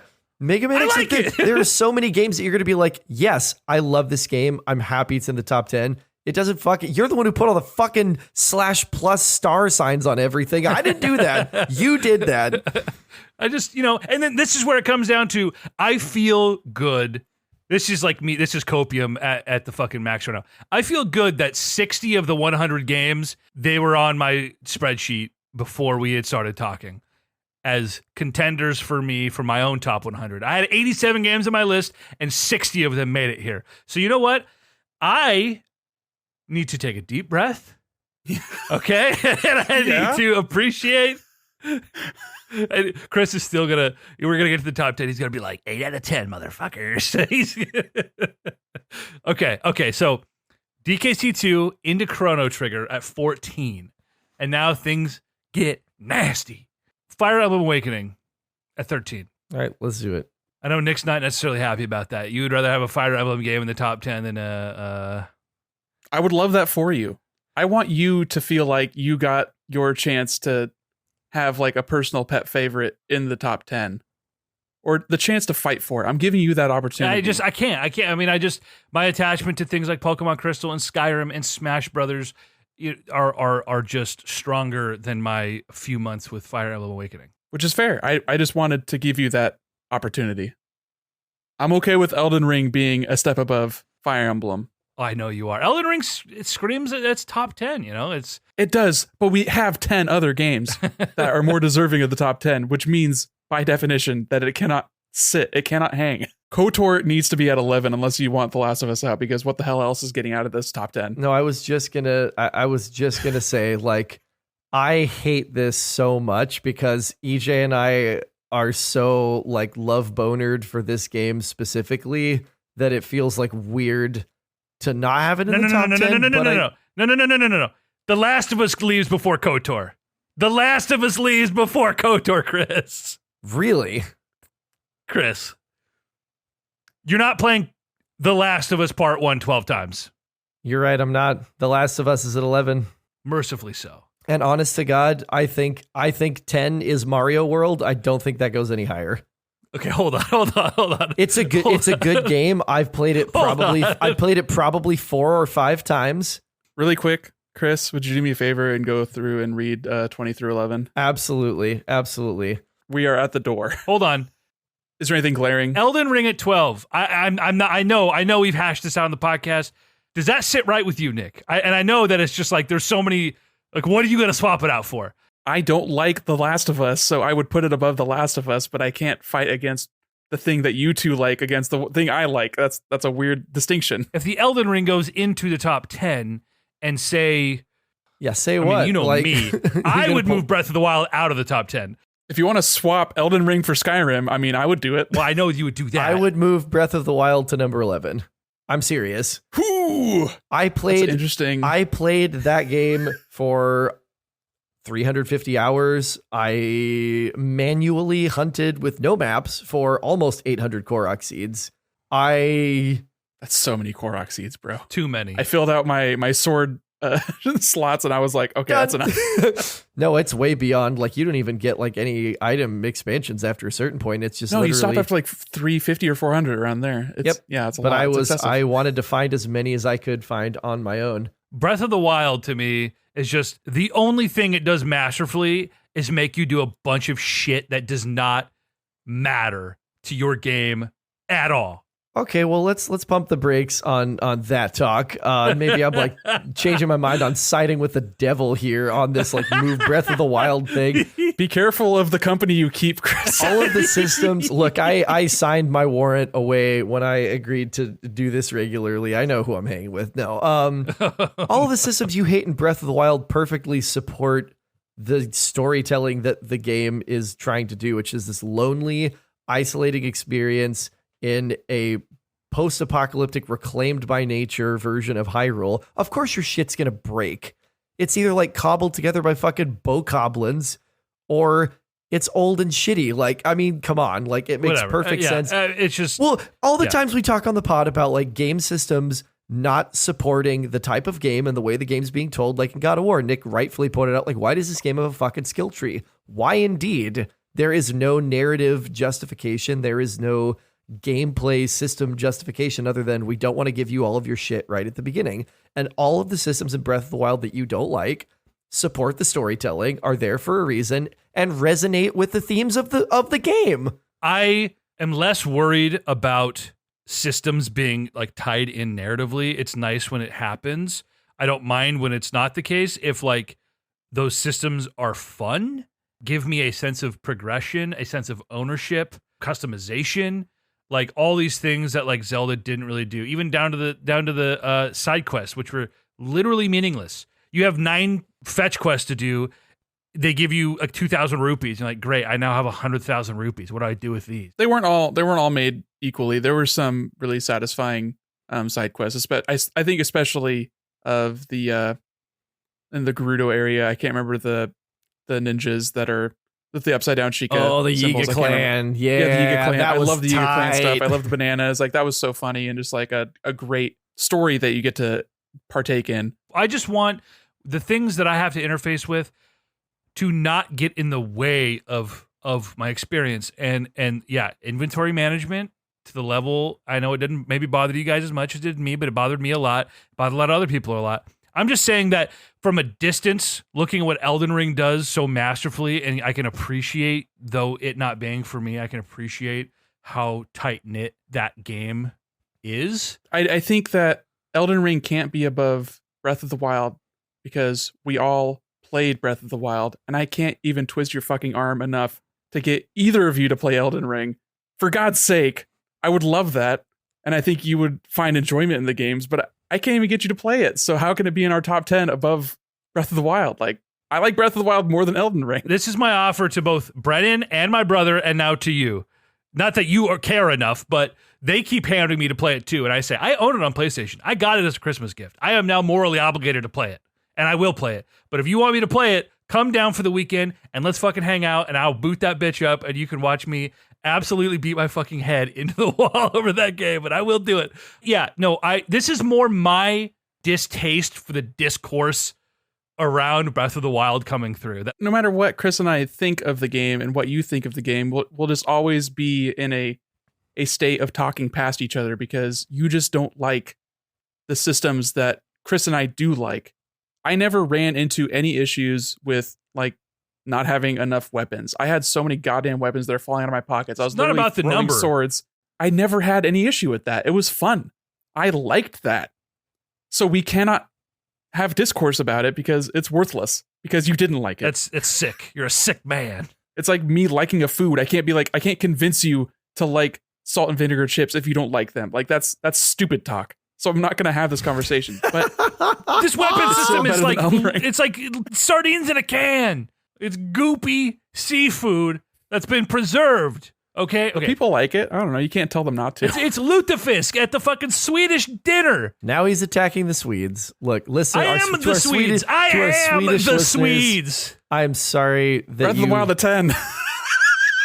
I didn't even read the 20 to 11 yet because EJ hopped in and was like, no, we have to talk about Elden Ring versus Breath of the Wild. So for our listeners' benefit, 20 to 10, Paper Mario: The Thousand-Year Door, Mario Kart 8 Deluxe, Link's Awakening, Super Mario Odyssey, Metroid Dread, Donkey Kong Country 2, Chrono Trigger, Fire Emblem Awakening, Elden Ring, The Last of Us Part 1, and at 10, The Legend of Zelda Breath of the Wild. Now it gets even KOTOR squishier. at 9, right? I would go KOTOR at 9 if Skyrim is at 8 and we stop fucking talking about that game. EJ, do you agree that Skyrim is above KOTOR in this list? Yes. Say what you need to say. The time that I've put into Skyrim and its place in my life is definitely higher than Star Wars Knights of the Old Republic. So And now FF6. Chris? I think it's the greatest JRPG of all time. I think that as a lover of JRPGs, I could maybe wring some favor out of you, Nick. I know I'm not cutting any ice with EJ here. kill your baby. Final Fantasy or Metroid Prime Trilogy. Put one of them in the basket and send them down the damn river. I know I've got Nick in my camp for Metroid Prime Trilogy. I also know what my number one is. What my number one has been. I planned since we said we were going to do this podcast. I knew what my number one was going to be. Don't say it was going to be Hollow Knight. Don't. I don't even believe it. That was the first one I wrote down. I believe you. You don't believe that? Really? You don't believe that? That I've said on this podcast? I've said on this podcast that Hollow Knight is the best Metroid game ever made. I have Samus tattooed on my fucking arm, and you don't think I'm going to say Hollow Knight should be at number one, knowing this company that I'm in right now. Oh, boy. How about this? I will put Final Fantasy VI at number 7. Or does it go above Crystal? Nope. There's a lot of shared love for Pokemon. Nope. It doesn't go above Crystal. I would offer Final Fantasy VI at 7, Mario World at 6. No, I don't agree with that. Smash Bros at 6. Yeah, I could see that at 6. Smash at 6. Crystal staying and then at 5. Crystal stays at 5. Oh, no, I don't even know if I agree with that. I'd flip Crystal and Mario World. I think Trilogy can still go down more. Okay, how about X is this? too high too. It's crazy that Mega Man X is sitting at That's what number I'm 2. saying. That's what I'm saying. It's insane. That's so ridiculous, right? EJ's Number losing his 2. mind. Number 2. I will propose this. I love Mega Man X. It's a great game, though. Why don't we put Crystal at 2? EJ, do you think Pokemon Crystal is our number 2? I don't know anymore. I don't know anything. Then just do it if he's not going to make a fucking choice. Nick is sent. Nick is on the floor. He's KO. I'm just saying we should revisit Lego Star Wars: The Complete Saga. That's all I'm saying. All right, I fucking quit. I will shove a 2x4 Lego brick so far up your ass. EJ, Titanfall 2 could have been up here with Mega Man X and Pokemon Crystal. And that would make more fucking sense. My God. I know. I gave you that opportunity. But that's I sent you that lifeline. Crazy. That's crazy. All right. Listen, I got Ocarina of Time at 50 and Breath of the Wild at 10. Again, I got to take my victories where I can. So is this it? Your victory is dragging my games down. You son of a bitch. Is this the list? Is this the list? SMW above Trilogy. Oh God, really? Yeah. Why? I like it more. Yeah, I mean, that's too. your whole piece about this game. You've been telling us, like, say your piece on Mario World. Like, It is infinitely replayable. That game will never be bad the way that Metroid Prime was practically unplayable half a decade after its release. We have the trilogy version, which you have never played. I understand that it is improved. You still have to use a fucking Wiimote. You have to use a goddamn Wiimote. Why do you play have it. that on your desk? You're a fucking Because sick I have man. a Wii hooked up here because I'm a sick piece of shit, just like the rest of the motherfuckers who bought a Wii. The worst console of all time. Okay, 3DS still exists. 3DS does still exist. Metroid Prime plays amazingly with the Wiimote. It's a simple point and shoot, but it's still like aim assists you. I agree. That trilogy does improve the controls, but Mario World it's perfect. I cannot find flaw in Mario World.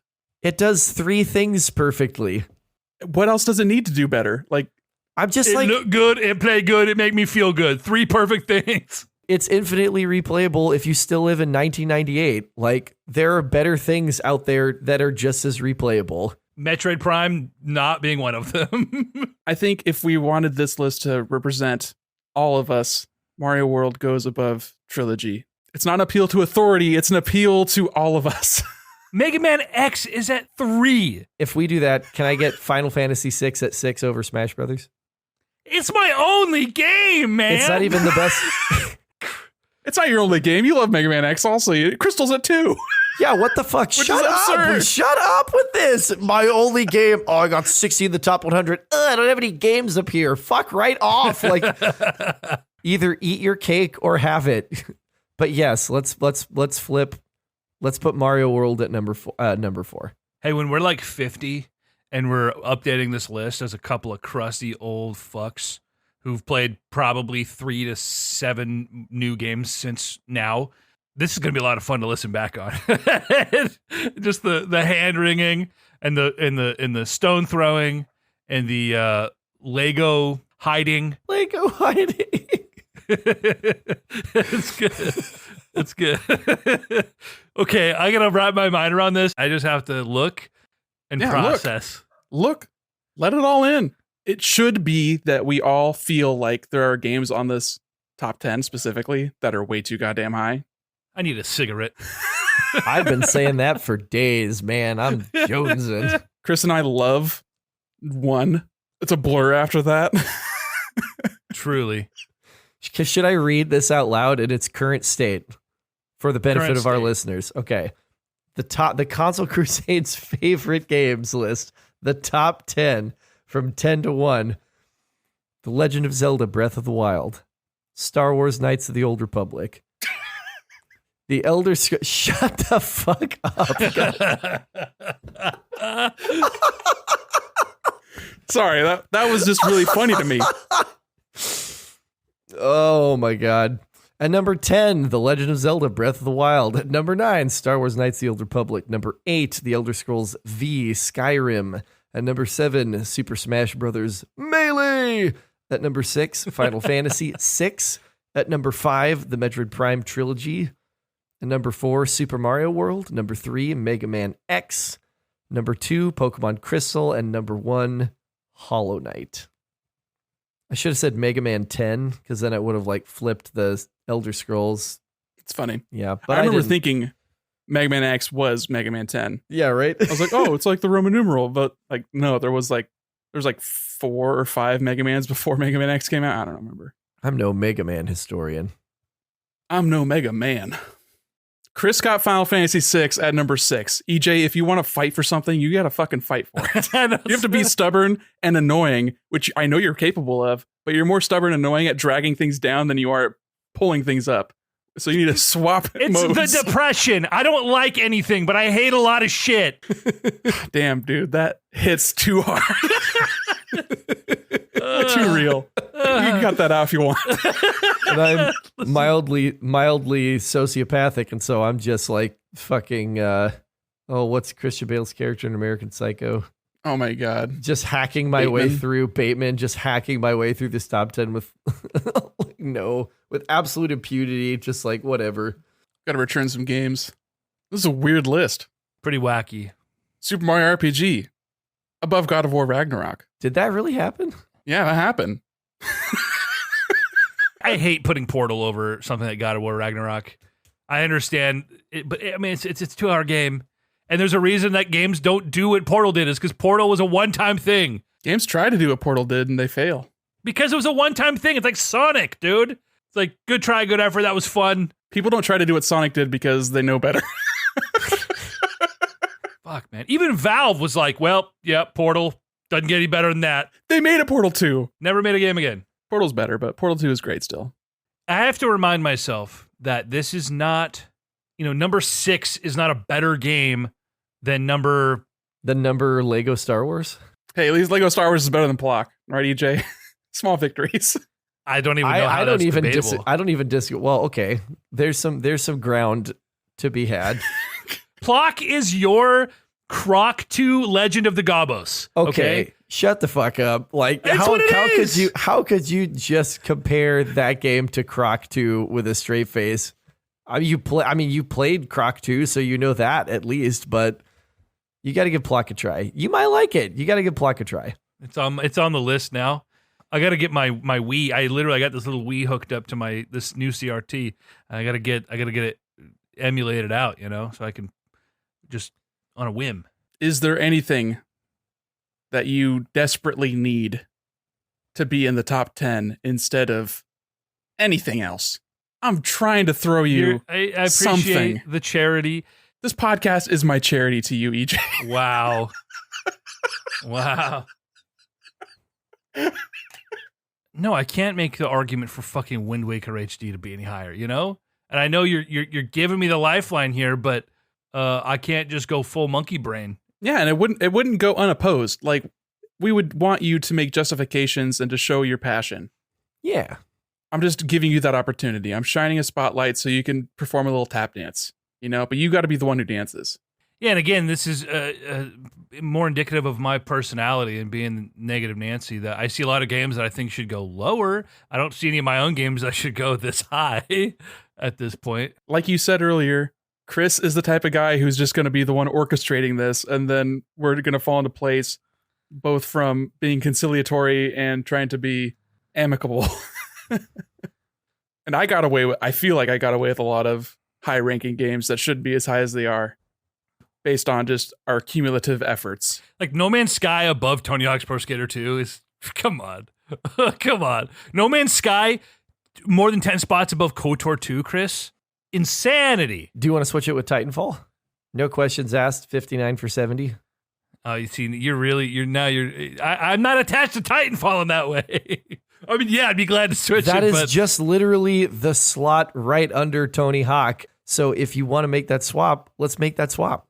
Yeah, I do not care nearly as much about swapping a game 11 spots than I do just trying to get EJ to have more representation of his love, of his heart in the top 10. Like, we could do swaps for like Banjo-Kazooie and Mass Effect 3 all goddamn day. Like, I don't care. That's fair. We already did that. We already put those games in those spots and we didn't fight for it then. So this matters a little bit less to me now. Like, if we want to make each other feel a little bit better, I mean, if that would make EJ feel better than, I don't know, getting anything in the top 10, then like, if he wants Pokemon Let's Go in the top 10, I wouldn't want 2 Pokemon games in the top 10, but that's me personally. Can we get Shovel Knight in there? Chris has Final Fantasy VI. Why do you keep using that as the example of things that don't belong in the top 10? It's arguably the greatest RPG in the history of time. Like, what the fuck? Okay, I'm not arguing the quality of it. It's primarily that is a game that you love and that EJ and I have not played and have little to no interest in playing.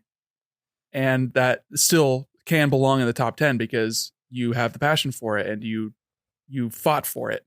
I'm saying EJ can fight for things to go higher too. I think we let it ride. Can you sign off on this? Can you put your name on this and post it on the internet and accept the flaming that would happen if people actually gave a shit? Who the fuck is Plock? Who submitted that game? There's a lot of good games here. I'd put Spyro above Crash. Swap 8889. I'm here for it.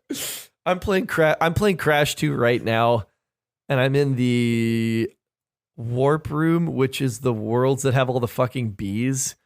And it is the absolute god to like. I was like the closest to breaking a Joy-Con as I think I have ever been on a game on the Nintendo Switch of trying to Playing Crash Bandicoot with a Joy-Con sounds worse than using a 3DS for anything.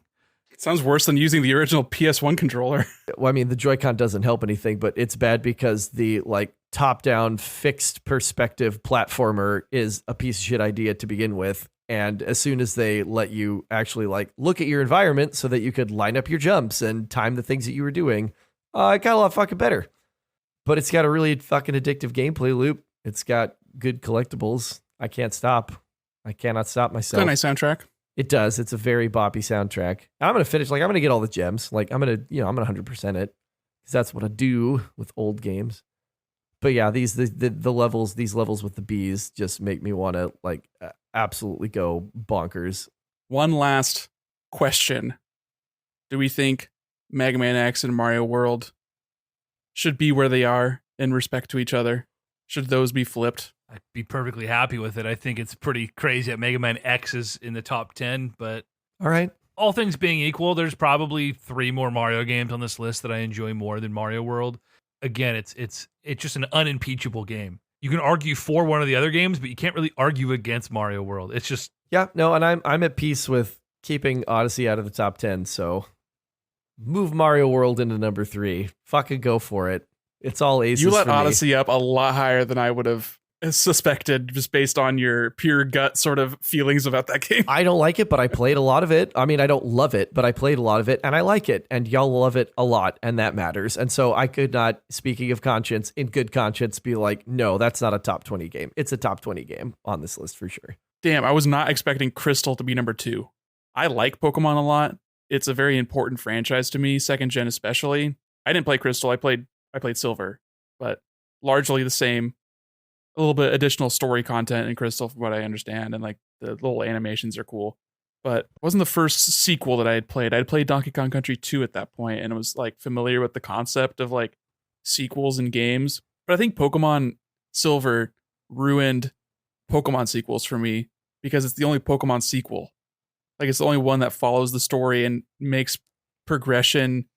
It added 2 new types, and that felt like that's what they're going to do for every game. They're going to add new things, and it's going to be like these huge jumps. They added breeding, like massive introductions in second gen, and just having Johto and Kanto being right by each other and going to the previous area, and there being time that had passed, and you meeting these characters that you remember, or meeting their daughter. That's now instead of Koga, you get the gym leader in Fuchsia being his daughter, and like that was just, it made good on so many of the promises that the first game had. I just don't think that there was ever another generation that like really mattered after that for me. I fully agree with that.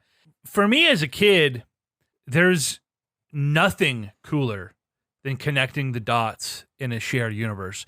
And when I'm 6 years old, I don't know what canon means. I don't understand the concept of a shared universe, at a level that I could articulate. I just know how good it made me feel when I had those Leonardo DiCaprio moments, and I'm pointing at the thing, and I know that, and just putting that together as a dumb pea-brain child, and just how cool that felt. I look at what we have now with like these cinematic universes, and Marvel, and these things that like I could only dream of as a little kid, and Pokemon was, like you said, the first to really do that. And this is pre-internet era. This is like, you're lucky if maybe you had like, I had my Uncle Alex had like a fucking magazine that he left at my house once. And there was one page dedicated to Pokemon Gold and Silver. And it was like, there's a clock and the day and night system. And, mom will hold your money for you, so you're never going to run out. And it was just like, oh my God, that's all you had until you played it. Maybe some kid on the playground was like some bullshit about a Mew under a truck, or you're going to fight Ash, Red, obviously. And, you don't know if it's true. You can't, we had the internet, but nothing you could trust. It was, you had no idea what was real and what wasn't. And so that, for me, related very closely to what you're saying, Nick, is that the sense of discovery and where I was in my life playing that game. But you're right. It kind of ruined Pokemon sequels, and they just haven't been as good since, except for a handful of remakes. And there have been 3 that have been exquisite games.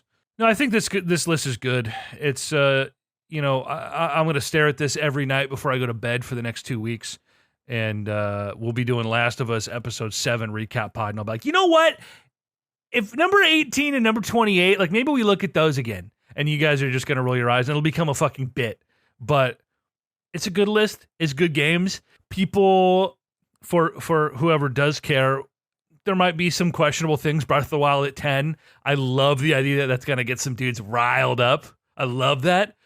Especially looking at other like top 100 games of all time, and it's just like some combination of Breath of the Wild and Ocarina of Time and Super Mario 64 and Super Metroid and all these fucking games that it's like, whatever. I love that I'm going to rile some people up with some of these decisions.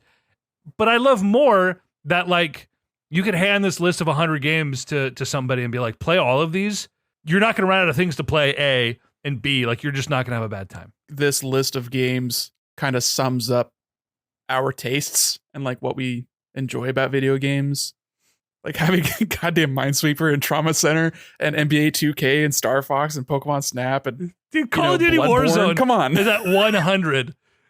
A game that you can't even literally download and play any of the game modes that I spent 2 years with is hilarious to me, and I'm so happy that it's on this list. 10 years from now, looking back, it's gonna be like, wait, Call of Duty Warzone's on this list? What the fuck? And honestly, I know this is completely inconsequential to the two of you, but I look at Dragon Ball's universe and I'm like, I want to swap it out for Infinite World just for the culture, you know, just for my boys back home. What boys back home? Krillin? That's right. Yamcha? That's Jeez. right. Yamcha. I might do it just for the meme, dude. I might do it just for the meme. This is for my brother right here. No one can stop you but you. Chris and I are not going to fight about what you put at 99. No, you're not. And that's why I'm going to do it. And you know what? I don't give a shit. That's my consolation prize. That's for you, Andrew. God, this is great. What a great fucking list. I agree. Like a lot of stuff that there is like a broad overlap that at least two of us have touched almost all of these games. And then there's the little like, you know, eclectic flavors. Like we've talked at length about Plock. And that would be, who the fuck saw that coming? That like mascot platformer lost in a sea of mascot platformers in the 1990s. A European mascot platformer, nonetheless. Yeah. An intensely European Legendary Super Warriors, freaking WarioWare Touch, like NBA Street, like just all these, just these little like boop, just like little treatsies amidst all these other like prestige games. All-time heavy hitters. Basically, yeah, exactly. I'm trying to process my emotions as I reflect on this list. And I'm trying to articulate this empty feeling, guys. And part of it is just that we've come to the end of what has been like a 10-hour journey for us. Oh, and I'm yeah. sad that it's over. I could do this all day. That's you're goddamn right. I think part of it really is, though, that you guys were so steadfast in like, oh, I know what my favorite game ever is, the best game ever. The number one for this list. That's very different. It is different, but you guys both just knew and have that shared experience. And I didn't and don't. What I need to do after we're done recording is I'm going to look at, I had chunked out this list of 100 into 4 different categories based on just like a tier list, basically. Oh, yeah. And I want to see how close I was to kind of nailing it. I did. I had a feeling too. like I put some of my like personal, you know, picks higher, but it was based on what I thought we would be sort of ending up on. So I'm going to do that later. Make another spreadsheet, brother. I'll do it. Are there any picks, Chris? And I maybe not, because you scrapped your honorable mentions list and you just blocked it out. But are there any games on this list that if you were being objective with yourself, your picks, that you regret or that you would cut given a second chance? And I'm not saying we're going to cut and swap things out, but just, is there anything that you look at and you think, man, I really put Trauma Center on here? Or, you know, like my pick is like, I can't believe I got fucking Legendary Super Warriors on this list, or Warzone, you know? Not that I regret it, but you know what I mean? Is there anything that you think like, man, I think maybe I would have put X or Y over Z? There's some stuff that I'm sort of like, yeah, I'm glad this is here, but You could swap another Final Fantasy game in for Jet Set Radio Future, you know? well, like yeah, like something Or another like Metroid that, game. something like that, or like Pokemon Stadium is one that like I circled the wagons on a lot, just because that was like, I want to talk about like promise realized. Crystal realized quite a good goddamn bit, as you all like brilliantly articulated, and like who could ever forget the feeling of like getting to the top of Mount Silver, just being like, that is a player character sprite from Pokemon Red and Blue. I know that guy. I was that guy. And then just ... silent fucking pro tag, and then Pokemon Trainer Red wants to battle. Every hair on my like tiny pubescent body just like stood on end of like, holy shit. Sends out like a level goddamn 80 Pikachu. Yeah, and you're like, what the fuck? Like, you had to prep for that shit. And the fact that it wasn't evolved too, like, it just stuck with it. But Pokemon Stadium, man, I mean, like, holy shit, 3D Pokemon, holy shit, fully animated characters or Pokemon characters, holy shit, like, there's mini games which are still a ton of fun to play.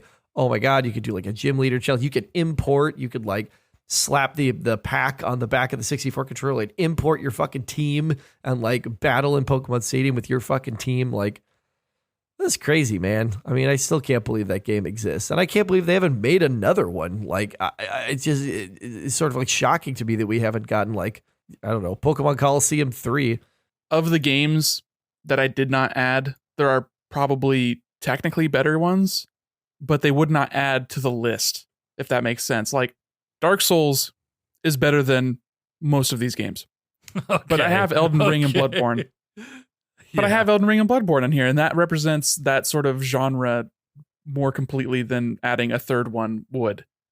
Or Luigi's Mansion 3. Like, we have Luigi's Mansion 1. I can't justify that. I can't justify adding any of my, like, Golden Sun.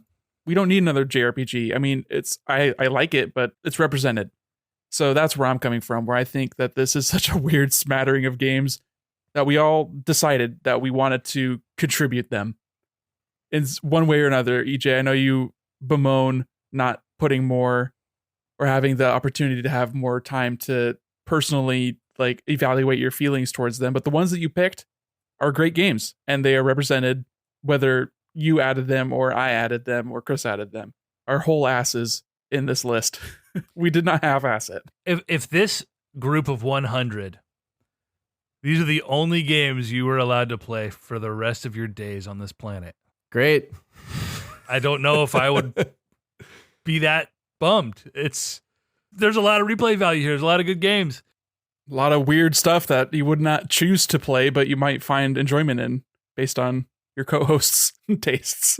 With the whole world at my feet, I'm not going to play No Man's Sky. With nothing but this 100, I'm sure I will find hours upon hours of enjoyment there. I know, Chris, you wanted to turn this into a competition, and I appreciate that we got through this relatively unscathed. It was a lot easier ranking this than it was just getting the goddamn games on the list to begin with, which who would have thought going into it? But my monkey brain wants to turn this into like, okay, I want to own a physical copy of every game on this list. Console Crusade's top 100. I want to buy all these games. I want to experience all these games to some degree. Most of them I have, but the ones that I haven't, I'm like, all right, Nick, let's spend a weekend doing Monster Hunter World. I'm gonna give it a go. I'm gonna give the old college try for you, with you. Let's do it. And I want to have Console Crusade's top 100 on the shelf, and in 5 years when we update this list, and we'll swap the shelf out, and that's where I go with this, I like that. That sounds expensive. Well, thankfully, I own 2/3 of this list already, so that helps. When that you own the helps. other third, I can play your copies, and because I'm not making my fortune out here in academia, fam. Not yet. Listen, this would require you to move to Eugene, which would be just fine with me. It would require that. Hey, I could get a job teaching at U of O. That'd be like the perfect full circle. I fucking dare you. Chris. I could never. Come on out. I could never, ever justify living in Eugene to my actor wife who needs to be in a market where there's work. That's fair. Yeah, he's more likely to be in the Portland suburbs. Even then, I mean, there's Seattle even more than that. But I'd still be close. I'd be like, yeah, I'll drive 5 hours and like hang out for the weekend. Like, that's not a long drive for me. Like, that's like peanuts for me.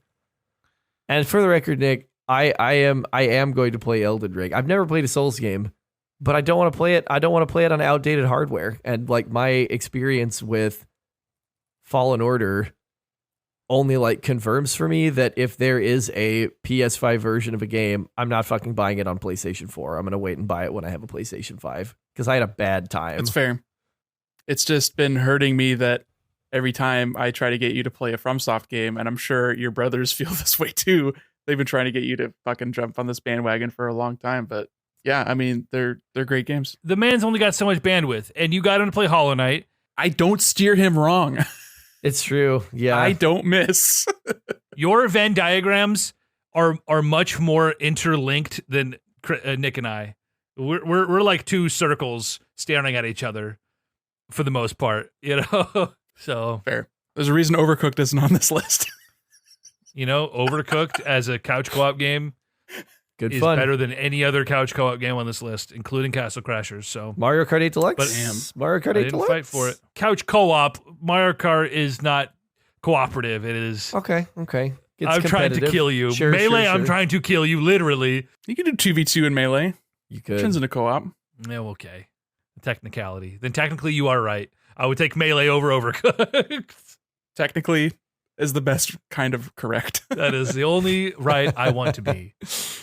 Okay, I don't think we can read this entire top 100, but can we No. get the top 10? I don't think we read out the finalized top 10. The Legend of Zelda Breath of the Wild, Star Wars Knights of the Old Republic, Skyrim, Super Smash Bros. Melee, Final Fantasy VI, the Metroid Prime trilogy, Mega Man X, Super Mario World, Pokemon Crystal, and Hollow Knight, the goatiest goat, in its rightful place atop the favorite games list.